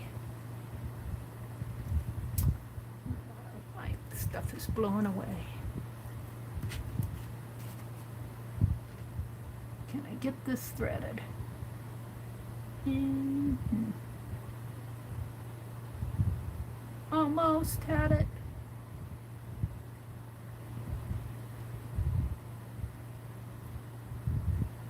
Yeah, I gotta get it up to my face.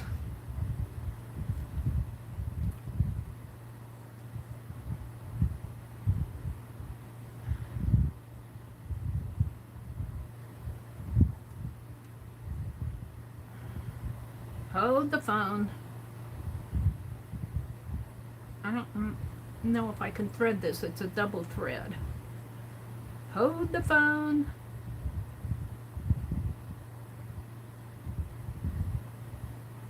I'm trying.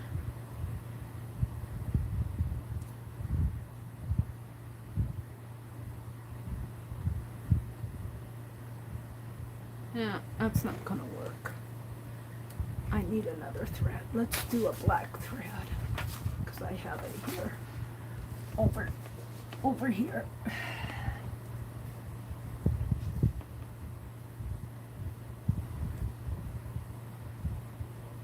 This is pretty thick too.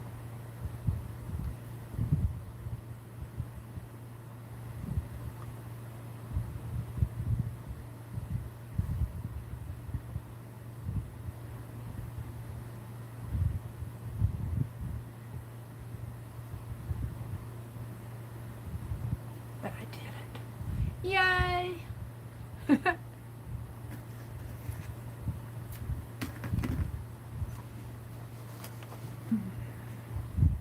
Okay, so let's get some of this glued down. I'm going to do this first. Come on.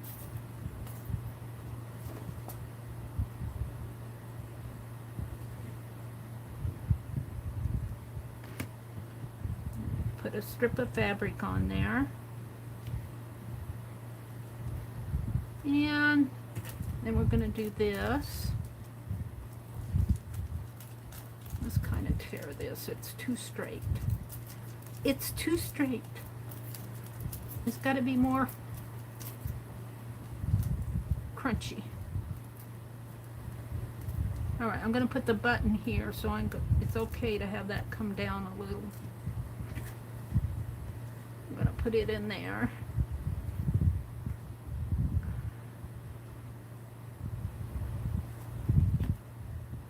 Maybe about like so. Yeah. And then we're going to do the 20-cent sale. It covers up everything. Move it down a little, I guess. All right. Hold the phone.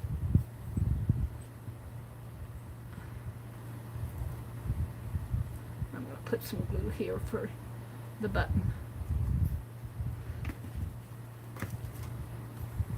And let's put it that way. All right.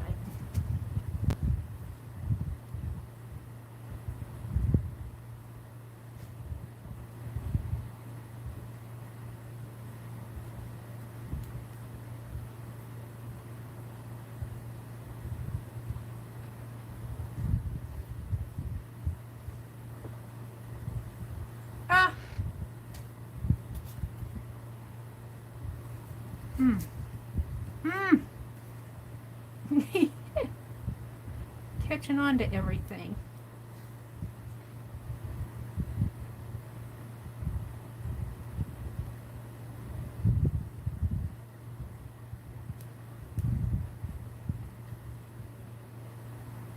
Okay, let's just clip this. Let's give Penelope back her needle. This needs something else in here.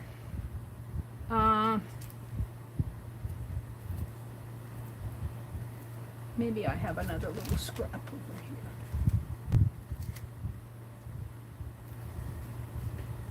I need maybe a little,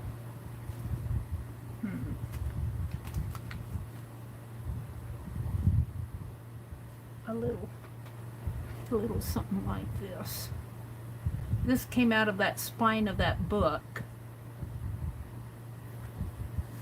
I like just this part. Let's put that like that.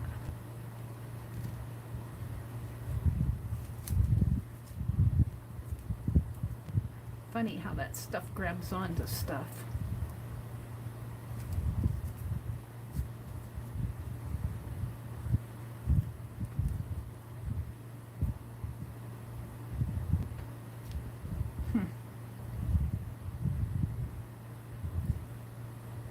Like my fingers.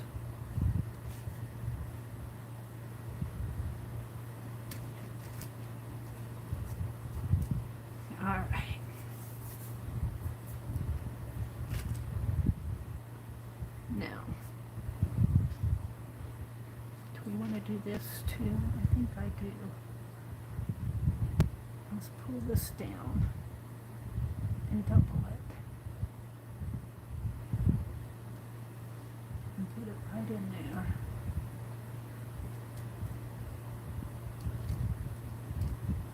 Yeah. Let's put some glue on there.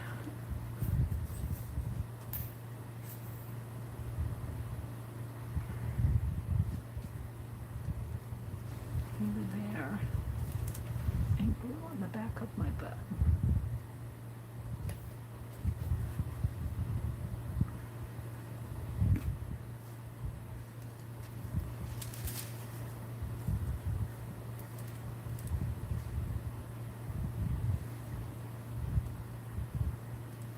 There. So there's that. So this one, let's get out our tag. I'm going to make a tag. Let me get it out. I'm going to make a tag out of this. And it's that scrapbook paper. But I feel like it needs something else on here because it's pretty thin. And it needs to be 3 by 6.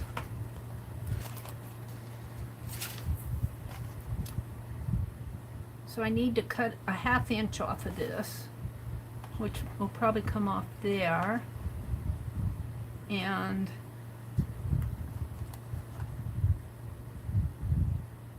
not quite a 1/2 inch, about 3/8 of an inch off of there. So let's do that next.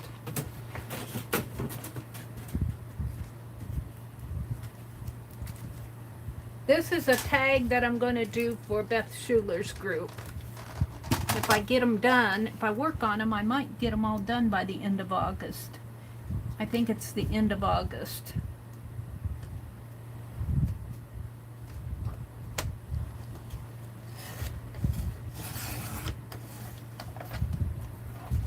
So there's that. Now I think I said 3/8. So right about there, I believe. We're going to call that 3/8. Hopefully that's enough. Let's measure again. Yeah, that's 6. That's 6. And that's 3.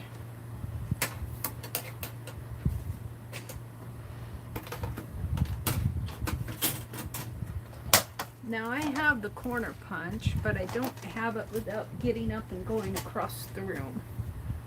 So we're just going to take this. We're going to take this and cut a corner off. Let's just cut it here. And let's cut a corner like that. Yes. And put it there. And snip there. And flip it over. I usually use my corner punch, but I know this trick. I've done this before. I know that trick. Sometimes I just eyeball it. All right. So now, what else am I going to put on here? This is pretty thin. Some lace. Some lace. And this is all the scraps off of that old paper. We could put a photo, but I don't want to use my FIBSville photos. So let's get a piece of lace. I had all that lace out. What did I do with it? Did I take it over there already? I did. Oh.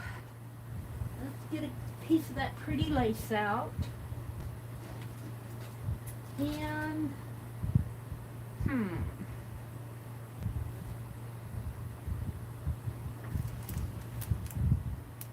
I'm thinking, how about stamping out a dragonfly on a piece of paper?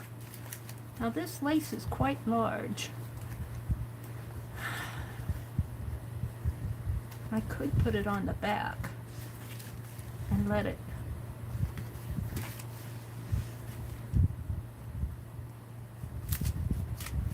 Could put it down there like that too. Let's stamp out a dragonfly if I can get to it. That pretty dragonfly stamp. Where is it? Meri's thinking here. Hold the phone.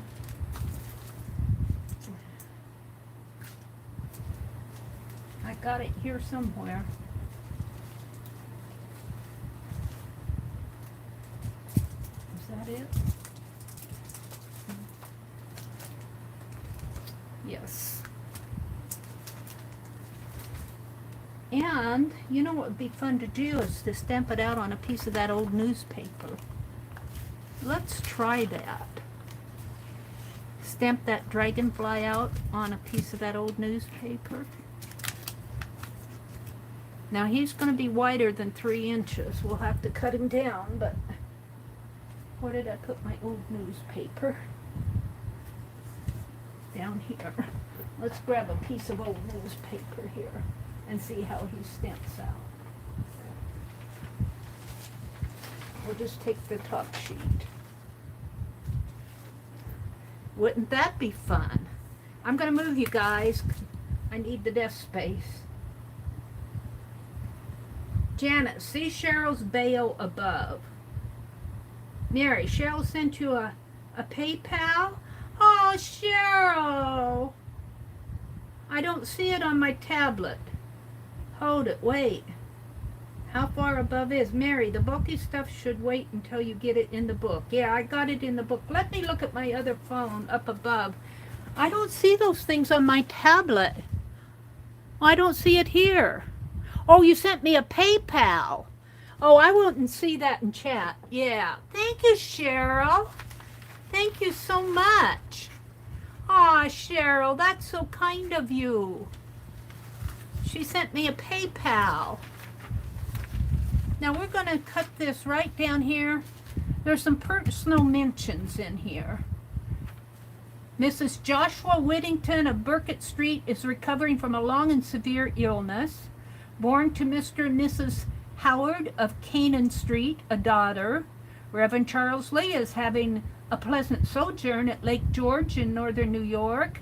Miss Susie Frank of Scranton is inviting friends in this city. So we're gonna stamp that dragonfly. Maybe right in. Maybe we'll.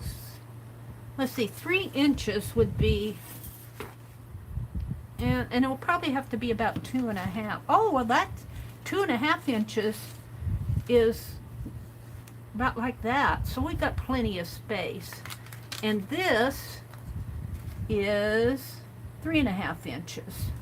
So if we turn it like this, turn it like that, we should get a good part of that dragonfly on there. So that's what we're going to do. But we're going to test him over up in here where it's torn first. All right. Let's get my cluster. Where's my other one before I knock it off the cliff? All right. We're going to stamp in here first. So I happen to have my my squirt. Did it evaporate? I feel like it evaporated. I can't believe I drank all that. Did my squirt evaporate? I don't remember drinking that. Well, Meri, you're getting old for sure. I'm going to stamp this dragonfly on this old newspaper. And we're going to put it on a tag. And thank you for the PayPal, Cheryl. Thank you so much. That's so sweet of you. All right, here goes. We're going to put him right in here, like that. And can you guys see? I'm going to have to zoom out a little. Or just pull it down. Can I pull it down? There. There, now you can see.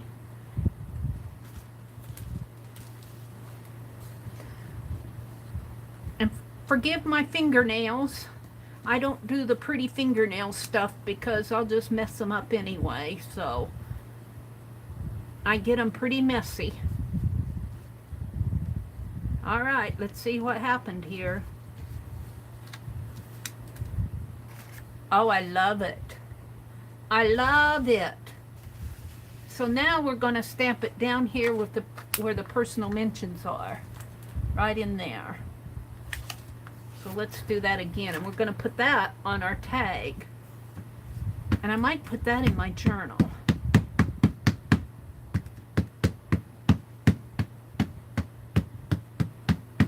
And this is going to be a tag for Beth Schuler's group.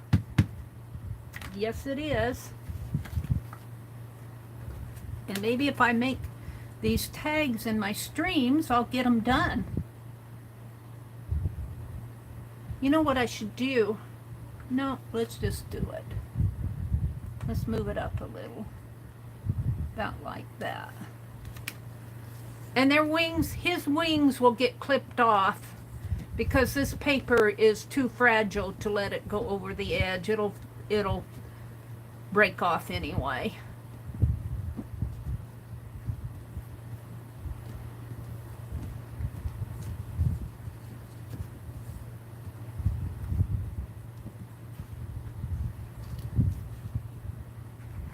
There we go. Loving it.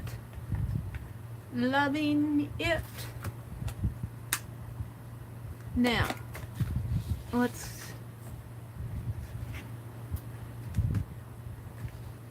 we're not going to give you the funeral news. Attended a funeral. We're going to cut it out here. John Brown, a salesman at Singer's clothing store, received a painful injury yesterday evening. He was fooling with Frank McDonald, who had an open knife in his hand.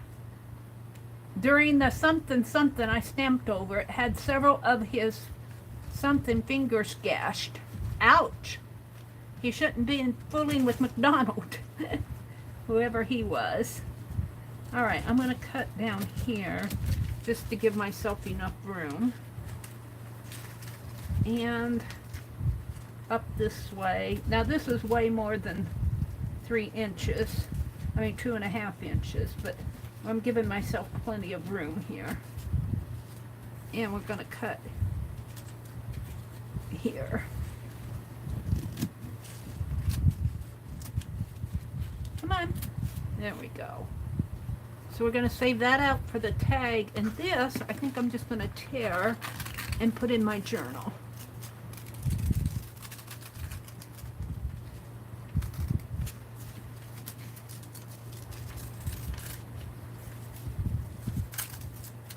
And look, I got some scrap for my calendar pages. Alright, we'll put that over here. And we got more that what I can use for another day. So we'll put it over there. And you guys are in the wastebasket. Let's see what you're saying to me.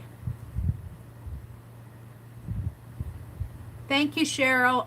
I got the notification in my email. Thank you, Arlene, for dropping that link. Cheryl says, I got a very large polymer eraser big as my palm.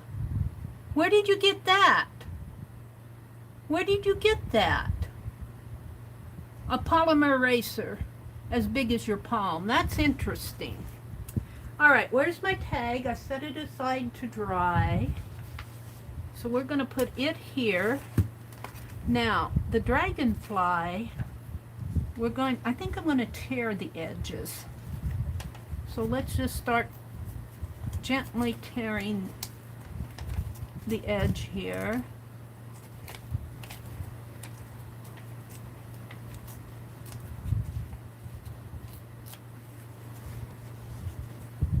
And let's put that. Go get ice cream? With the money? I'm gonna make ice cream. I told my brother he could eat the last of the ice cream, that I would make some more. We stopped bringing ice cream home because by the time we get it home, I guess we could take an ice chest, but we really don't do that. And we really don't buy ice cream anymore. I've been making it. And we both like it. It turns out pretty good. It turns out pretty good. But an ice cream sounds good. Now I'm going to try to glue this down with tacky glue. And I don't know how it's going to work. But I don't think, this is so rough, I don't think that a glue stick will hold it nice. Now, if I put this on, I want to put the cluster on. So So I'm going to have room for the cluster, probably down at the bottom. Oh, and I kind of like it just like that. Now, the question is, do I want to color that dragonfly a light green? And let's try this. Let's try it. Let's see how it works. We'll try it on my piece first. Test piece here. Let's do that. And let's get out some water here. Now let's get spray water. And I've got wax paper here. So I'm just gonna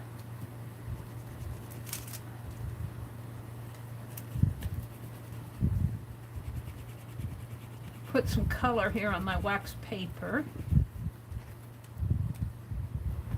And put a little spritz of water on it. And grab a brush. And let's see if I can make that butterfly. We're going to put some green on him. Now, I might need more. It's going on there, but not to my satisfaction. Let's try it this way.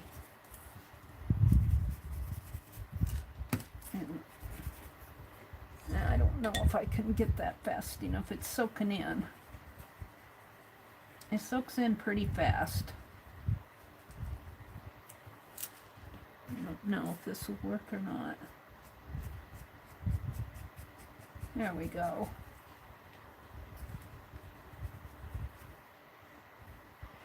And I might make the other one a lavender instead of green. We're going to make this one that's going in my journal green because that's what I picked out. Well, we could do lavender on the bottom of him. Let's see what I have here. Do I have a lavender? Yes, I do. But will it show up? That's the thing. We will see. Oops. Let's put these up here. Oh, let's spritz some water here on the for my brush. And let's just put some, let's see how this works.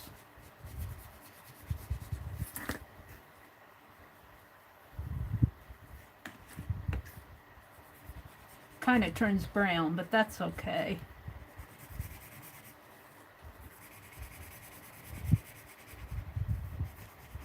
I'm happy with that.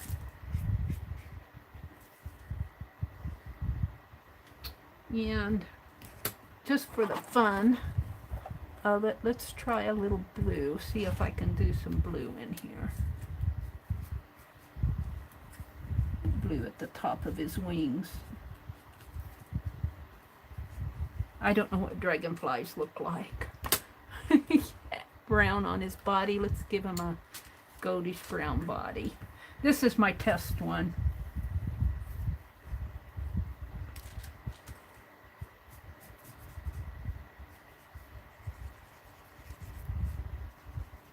Yeah, I'm pretty happy with that. Maybe a little pink in the background.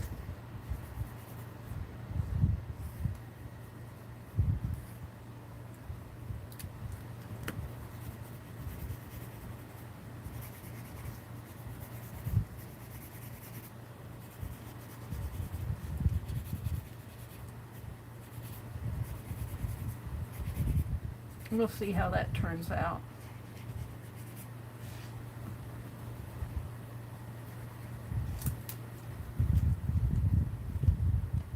Probably got too much water on it there. So the question is, do I want to do the same thing on my tag? I don't know.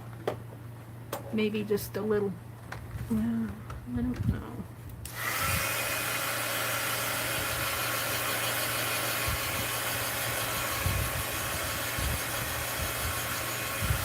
I like the color.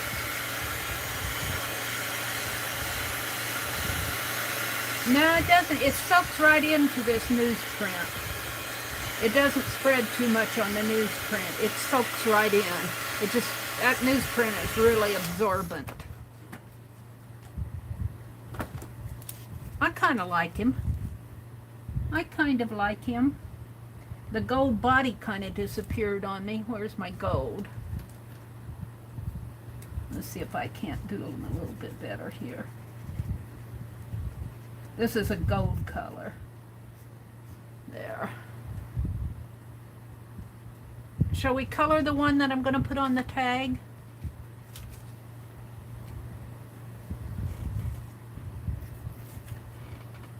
It is normal when you try the link for it to tell you to log into Facebook. Yes, it is.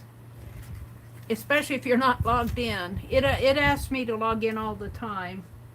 I get out of it again though because I use the Facebook app.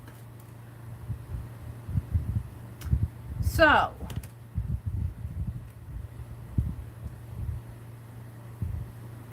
let's try this lighter blue. And let's see how that works. Let's do it along his wing in here. I don't know why every time I use these they look green to me. That is a blue though. But boy, I tell you, when I get it on here it looks green. And let's go with that lavender again. Or even the pink. Let's try the lavender first. Oh, I like the lavender.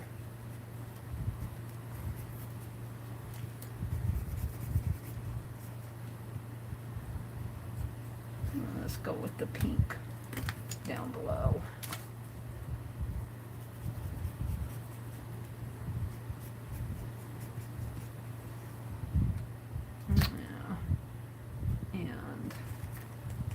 Oops, there went the cluster. Let's give him a gold body too.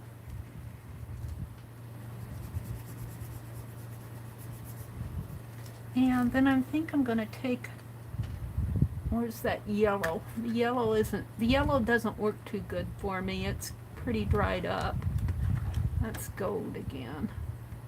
Let's try it.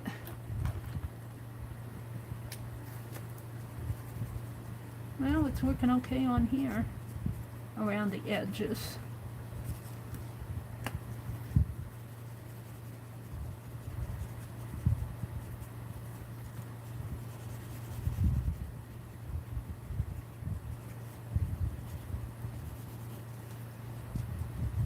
I'll have to put this in a special place. I remember where I put them. Alright, I think I'm going to leave that just like that. And we're going to put it on this tag. This tag needs a punch hole. And look, I have my punch right here. And no grommets. It's just going to be a punch hole. About in there. That's about center. There it is. I did it. So, now, do we want to put some lace on it, though? What do I do with that lace? Do we want to put some lace on the bottom, maybe? On the bottom?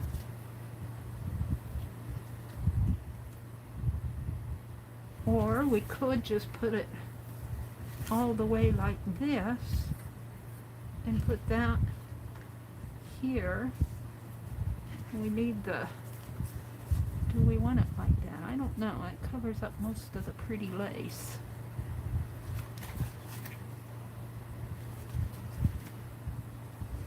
I think I like it on the bottom best.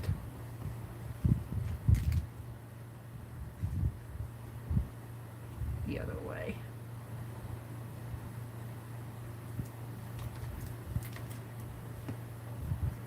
Something like that. Then it's 3 by 6, so I'm going to have to put that there, that in there. Now where's my cluster going to go? We don't want to cover up my dragonfly.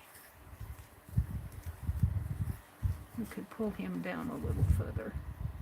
That's almost too much lace for this.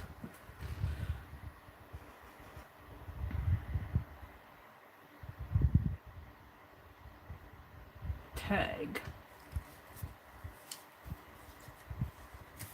So let's see what else I have.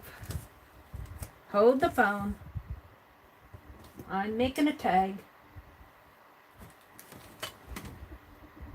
If I turn my chair too much, it knocks things off my desk. Let's see what I have for lace. I got more lace. Let's see what I have in here.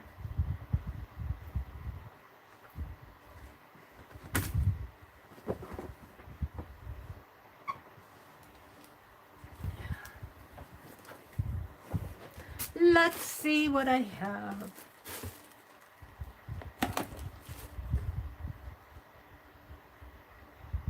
Did I make that? Did somebody send that to me in Happy Mail? I think somebody might have sent this to me in Happy Mail, or did I make that? I might have made that. It's a braided. I don't even remember doing that. Alright. Ooh, I have some netting. This came to me in Happy Mail because it's got a pretty bow on it. I got this. I'm not sure where I got it. That's pretty. Ooh, I like that.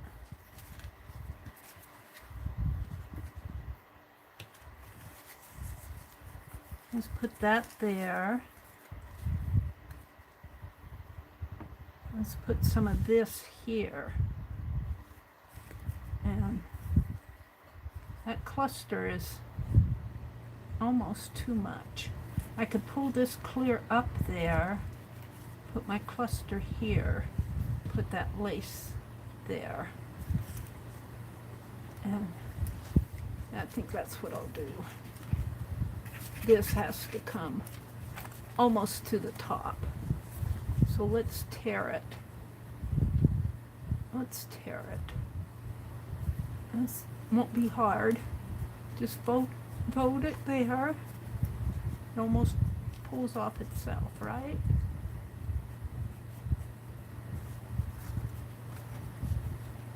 There. Like that. Now let's do the other side.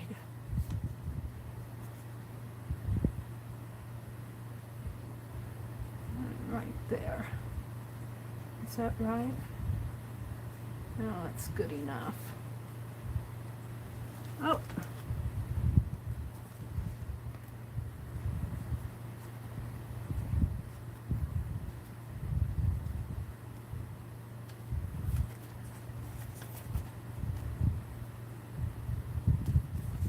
There.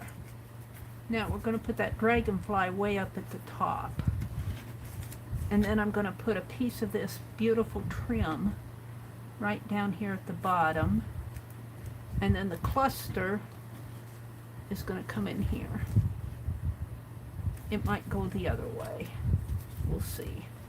But let's do this stuff first. Let's cut this off right there.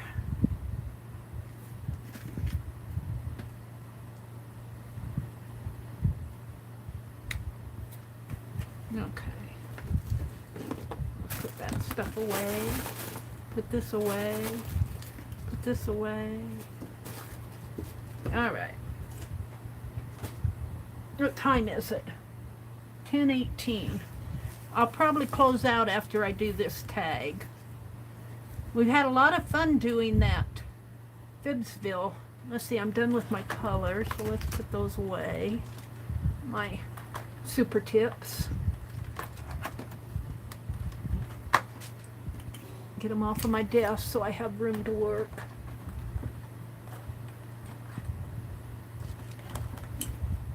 Is that all of them? I think so. Oh.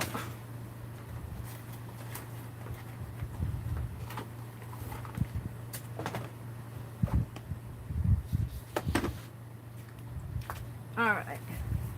So, the question is, how am I going to attach this down here? I don't think a glue stick will hold on that. I hate to use a wet glue, and I hate to use tacky glue, but we're going for the tacky stuff.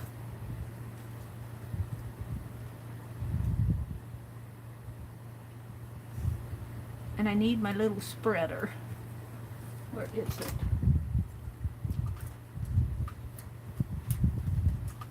I usually have it in here.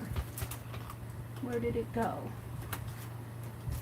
I don't know what I did with it.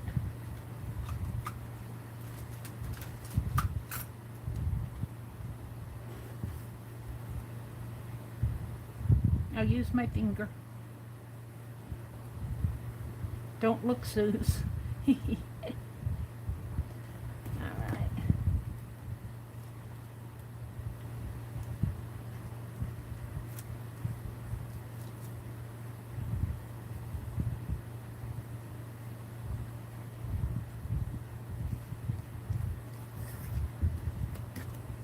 Alrighty. So we're going to put this way up at the top. Right about in there. That's good. Go over it a little.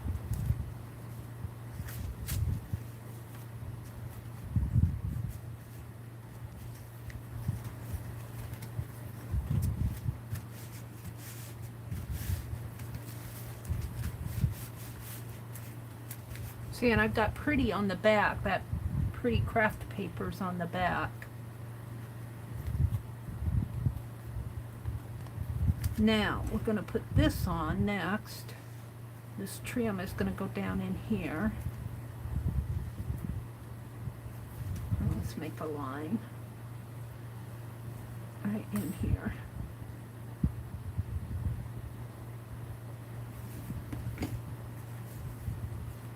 Am I zoomed in too much again now? Ouch. Sorry. No, I think you guys can see it good. Maybe zoom out just a teeny bit. I don't know if that helped, but there it is. Now we're going to put it on here like that. This is for Beth Schuler's group. I said I would try to get 4 tags done by the end of August, so I better hop to it. Do I want it that way or do I want it this way? I think I want it this way. And I'm going to glue it right down in here. We're just going to let those things hang.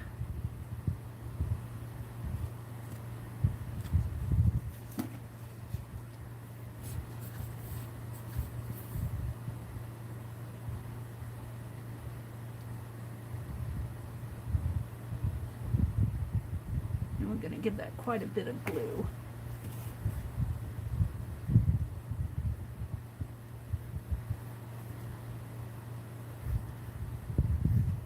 Ew.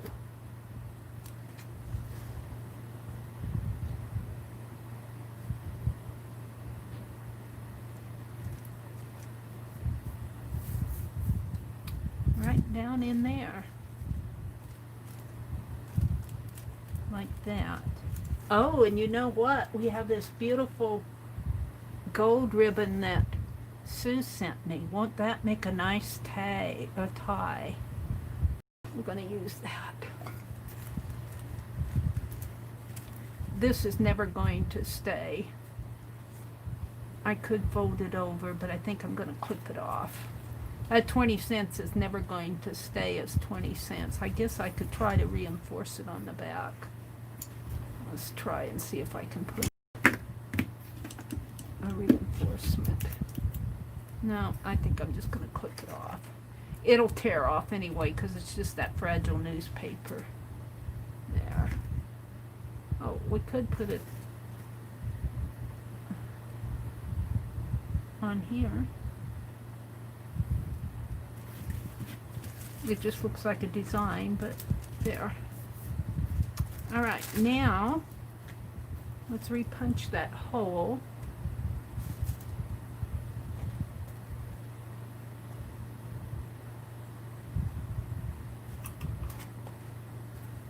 And we're ready for some outlining.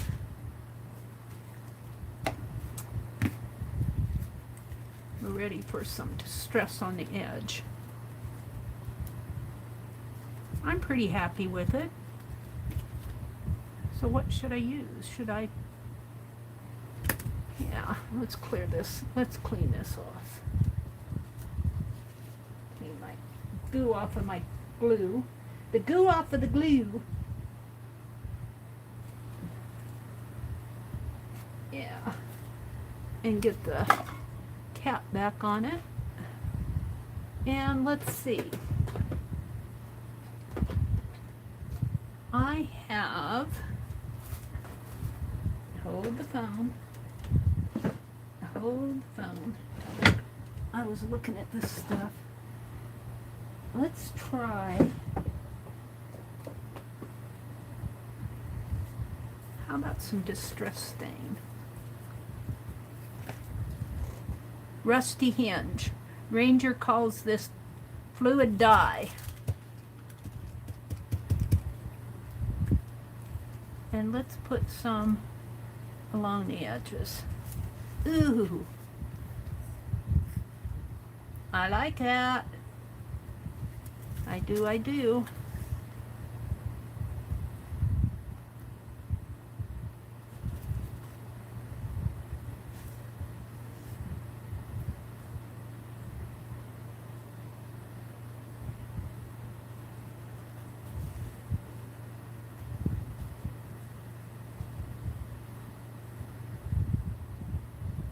Fluid dye is what Ranger calls this. Distress stain. Looks like it's got a resist there. No. Good night, Holly. Have a good evening. I'm going to sign off as soon as I get this tag done. I still want to make the tag tie. I told Beth I'd try to get a tag, 4 tags done by the end of August, so I'm trying to getting them mailed is another story. I should stay online until I get those domino envelopes done. All right, I kind of like that. Let's just take that dye and just swish it off on, there's not much left here. Let's just swish it off on my table here, which is craft paper. There we go. Wash out my brush. All right. I like that. Now, all we need to do is take some of this gold. Let's dry this a little.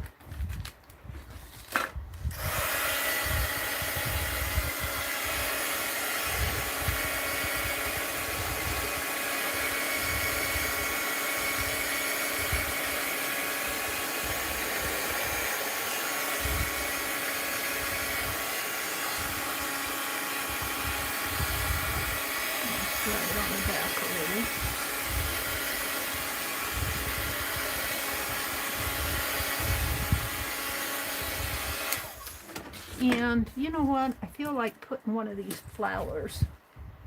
What did I do with the flowers? Did I put them away? No. I feel like putting one of these flowers on there. Someplace. Let's snip one off.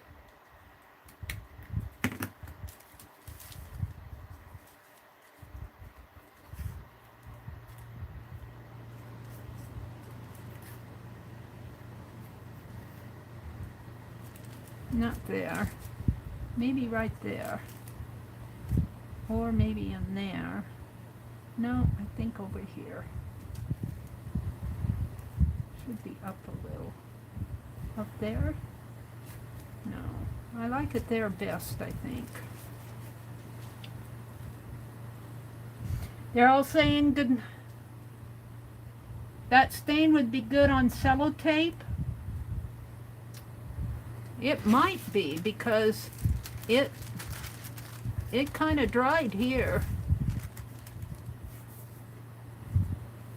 All right, let's get my glue out again.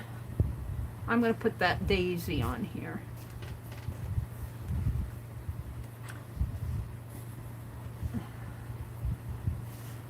Got a black thread there. It's coming off of this. We'll snip it. There.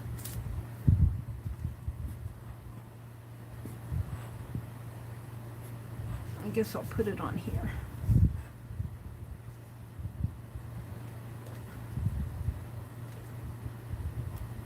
Yeah, my glue's getting pretty empty. I don't turn it upside down, and you can see how it settles pretty fast here. Come on. I know you're in there. I know you're in there. Now let's do it this way. Uh-oh. I don't know if I can do it that way. Where's my pliers?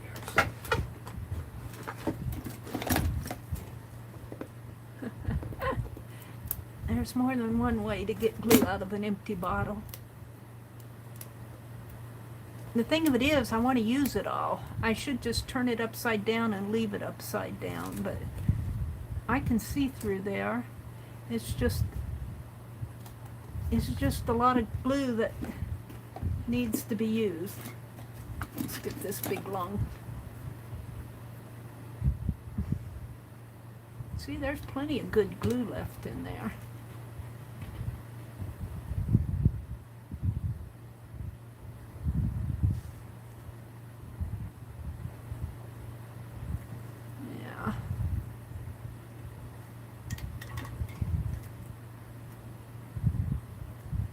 Ew! Now I got it on my fingers.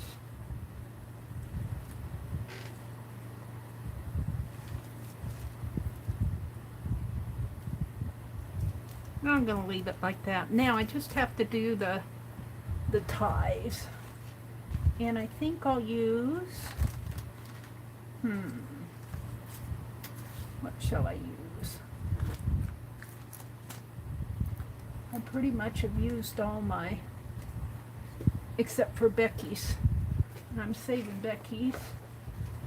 She sent me some. I need to get it out again.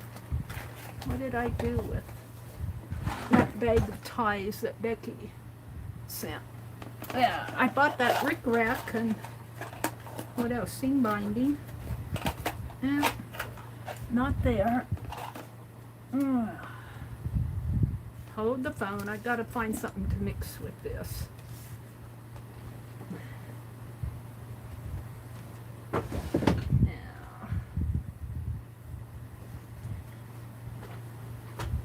Those are napkins.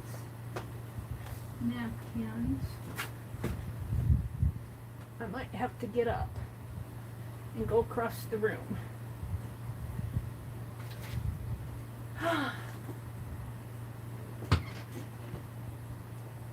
Hold the phone. Hold the phone. I'm looking. Oh, this is pretty. No, that won't work. What else do I have here? What do I have?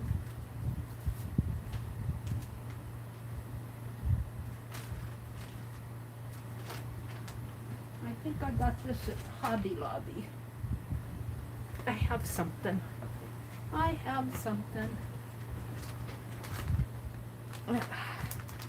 Let's get her out.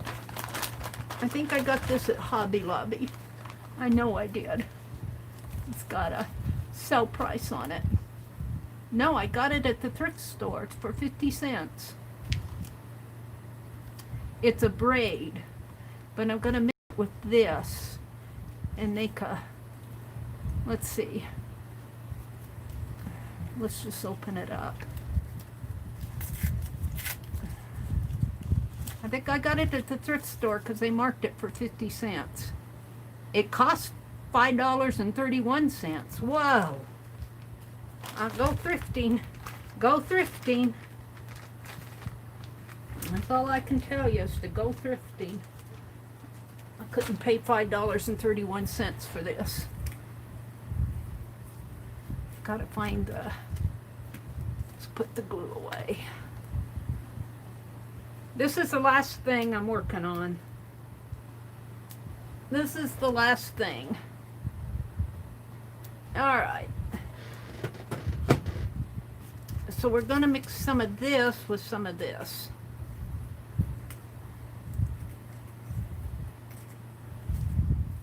So we don't need a lot.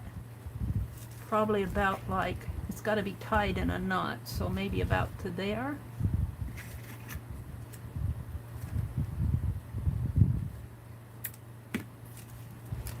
And I think I'm going to double this. I need to find the beginning of it here.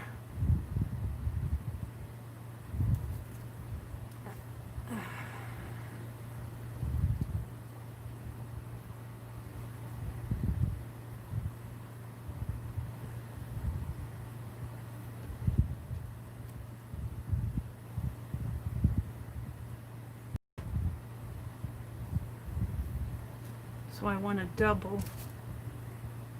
I want it this long and doubled. Whoops, not quite that long. Let's start at the beginning.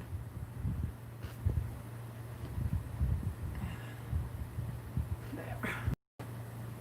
That long and doubled. And cut it just a teeny bit longer. There. All right. So now I want to get all of this through that little teeny hole. Let's put it all together.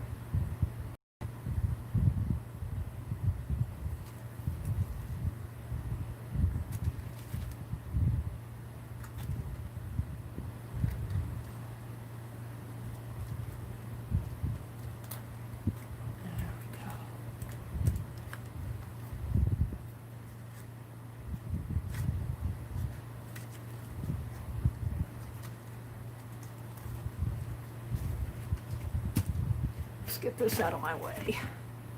I'm done with all of that.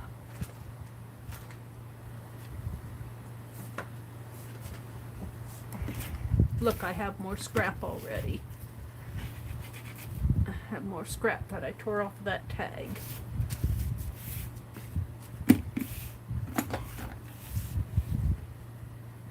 All right.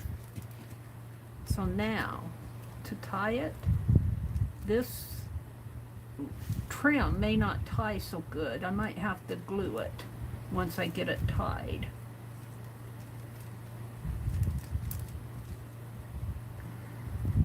The white trim. Put a dab of glossy accent on it. But it is pretty. It is pretty. Get that underneath and over. Right there. I might just have to leave it like that. I don't know if that's gonna, there. There. Now I think I'll put a dab of glossy accent on that to keep it tied. And then I've got the double gold strands here.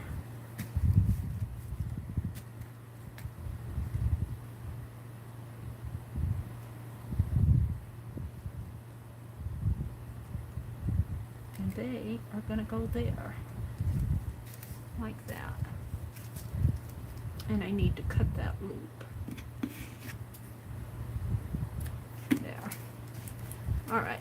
Now, hold the thumb. Is this my glossy accent?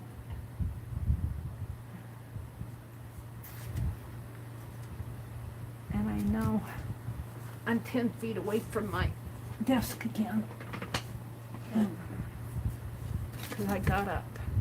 Let's see if we can get this pin out. I don't know why I have so much trouble with these pins.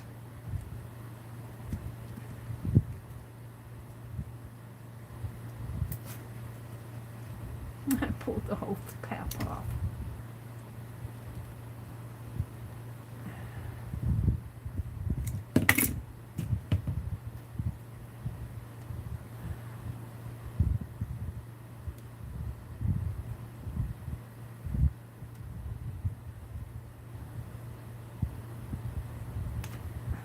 Yeah, I pulled the bead off of the end of the pin, the head. Now, let's see if I can get it out.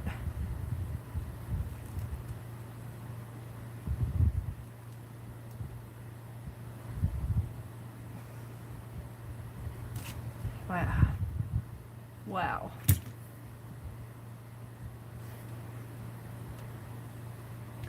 Penelope, I need you.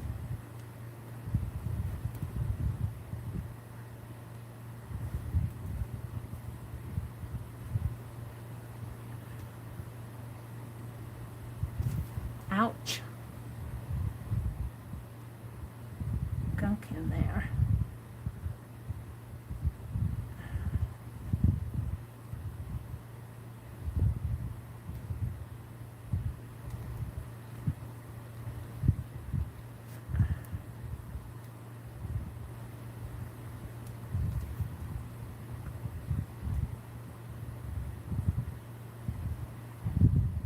I don't think that glossy accent will come out of there. I have trouble getting my pen in there.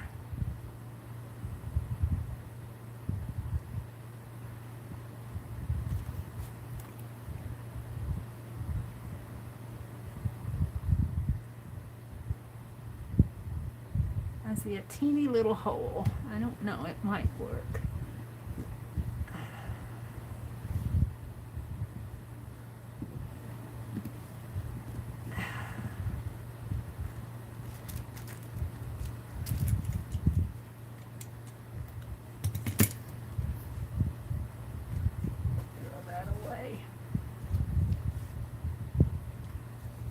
Not down in there.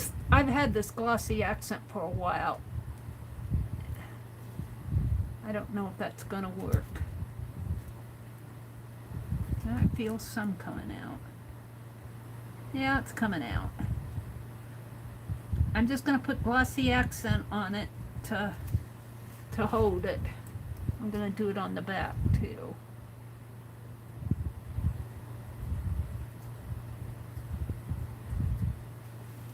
And I'm going to put it just like this and let it dry. All right. I'm not going to put that pin back in there. I have too much trouble. We'll see. All righty. Let's look at chat. Let's zoom out. Hold the phone. Let me get my feet around here. Which means I got to move all these buckets of lace and stuff. Let's get my lady out, Penelope. About all we did tonight was the tag and Gertrude Isabella, who is right here. But let's zoom out a little. Let's take that out.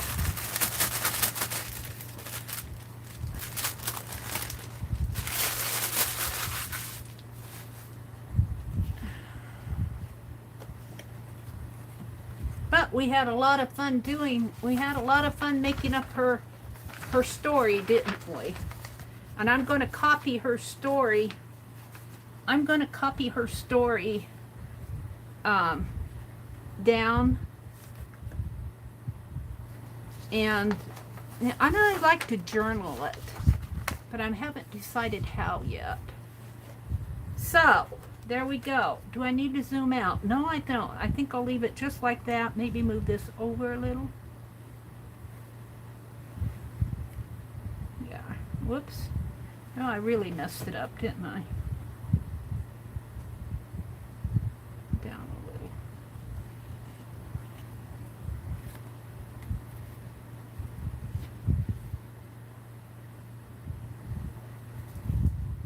I have to arrange things. So this album is going to be our FIBSville Found Relatives album. And I would like to maybe stamp out her name. I'll have to see what I have for alphabet stamps and put Gertrude Isabella here or something. I could use my label maker. I hate to use the label maker though, because if that gets hot, it'll completely black out. Do I have a scanner? I can take it to the library. I have a scanner with that printer. I haven't. Thank you, Julie. Why do you want to know if I have a scanner? I can take it to the library. Is that what you're asking? Arlene says, I buy rickrack, seam binding, and lace from an online sewing store. Have since before there were online stores. They have grab bags of unsold, returned, discontinued that haven't been,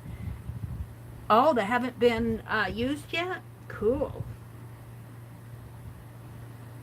Cindy Lee says, 1870 to 1962, Meri, equal 92 years old. I got that. Cindy. I wrote that down here. I changed it to, where did I change it? On the years here.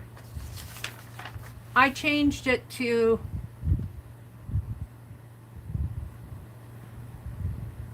to 1962? Yeah, I changed it from 52 to 62 right here. I had 50 and then I had 1952 and I scribbled it out and made it 1962. Yeah, you caught it. I got it. I appreciate you figuring that out for me. Sometimes when you're doing this stuff online, you know, it's hard to think about what you're doing and do all the math in your head and all of that. Although I did make a goof here because I did write it out. I should have caught that. But oh well. Meri doesn't say she's perfect. It would be cool to scan what you wrote in your computer for the FIBSville files. Oh. For the FIBSville files. You mean in our group? I can do that on my phone. And I can take a picture. And put the picture on a piece of paper, maybe even on a piece of newspaper that I took a photo of, and then you know, mat it out with a brush, and then put the printing on there of what we wrote here, and have it put in our. Okay, I'll work on that. Let's see. I won't be streaming tomorrow morning, so maybe I'll work on that. Arlene, just give me time, because you know how slow I am with things. But this was just fun to do, and it was fun to work with you guys on her story. You know, this is awfully wide in here. I'm almost wanting to break this up somehow with something else. That's a pretty big wide flower. We'll have to think about that. We'll have to think about what I could put on there. I can't put anything too bulky. Where's my cluster? Cluster would be too bulky. What did I do with that other cluster? Here's the other cluster, but I think that would be getting pretty bulky in here. It's pretty scrappy. But it needs something in there to break up this big flower. I like that big flower, but it's almost overpowers her. It needs something to break it up so that your focus goes to her and not that flower. Almost tempted to cut this cluster in half and put it in like that. No, we'll save that for it. We'll think of something to put in there. But as I'm looking at it in my tablet over here to the side, that flower is almost overpowering her. So I'm thinking I can break that up with something.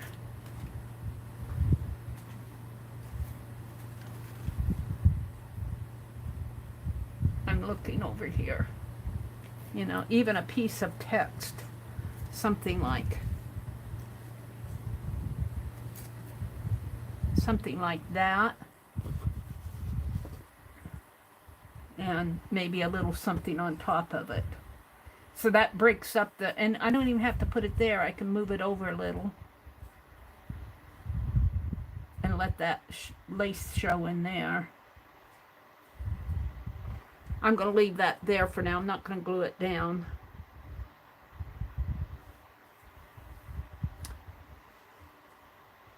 A little pearl or something would look nice on there. A little flat back pearl would look nice on those. Some little flat back pearls. I've got them. I just don't want to jump up and get them. That'll look nice. Need a small banner that says votes for women. Yes, it does. It does. I guess I could write that on there. I'll write it on a strip of paper. I love that, Janice. I'll have to think about that. Vote for women. I might be able to find something in one of my history books. Just has a little printed blurb about women's vote in my history book. Barb. Hi, Barbara. Welcome. Yeah, we're just getting ready to sign off.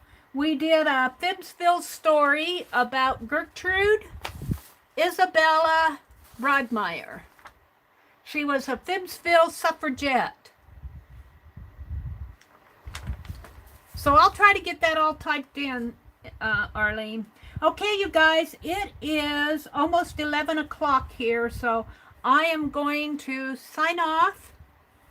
Let's put this hide my pliers a little bit more here. I'm going to sign off and let you guys get to bed. Get some rest. Have a good Monday. Don't forget Dee Dee Willingham comes on tomorrow morning, and then Janet Young. And then I think Lisa and Tanya are planning on doing some jelly printing tomorrow night with Lisa at Lisa My Eclectic Life. I know Lisa asked, I heard her ask Tanya if she wanted to do some jelly printing tomorrow night. I'm still playing with this. Maybe up a little higher. And this down a little. Push my pliers in. Oops. All right. Good night, everybody. Have a great week. I'll see you Tuesday morning. Don't forget, Lisa at 7 o'clock Central tomorrow night. Bye.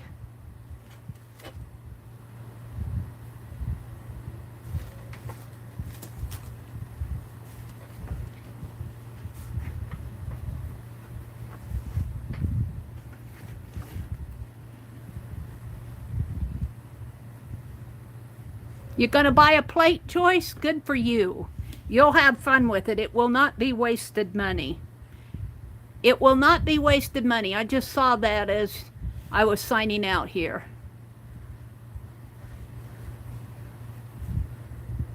Yeah.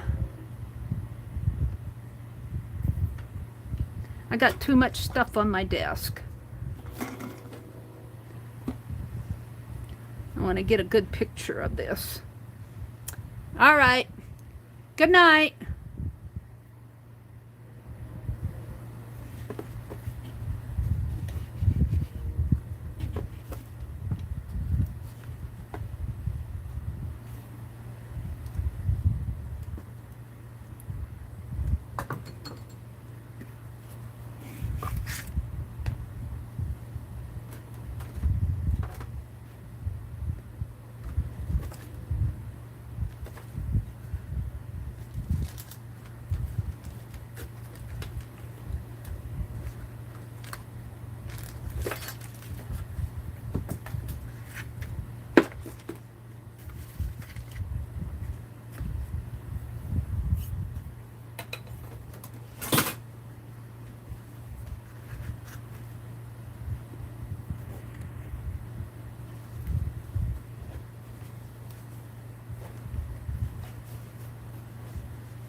I'm still here. I'm trying to arrange everything.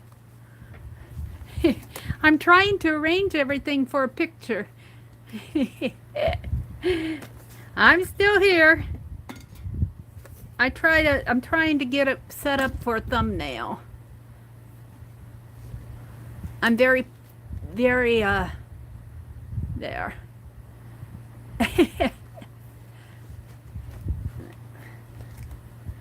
This album needs to kind of be held open like I'm holding on to the cover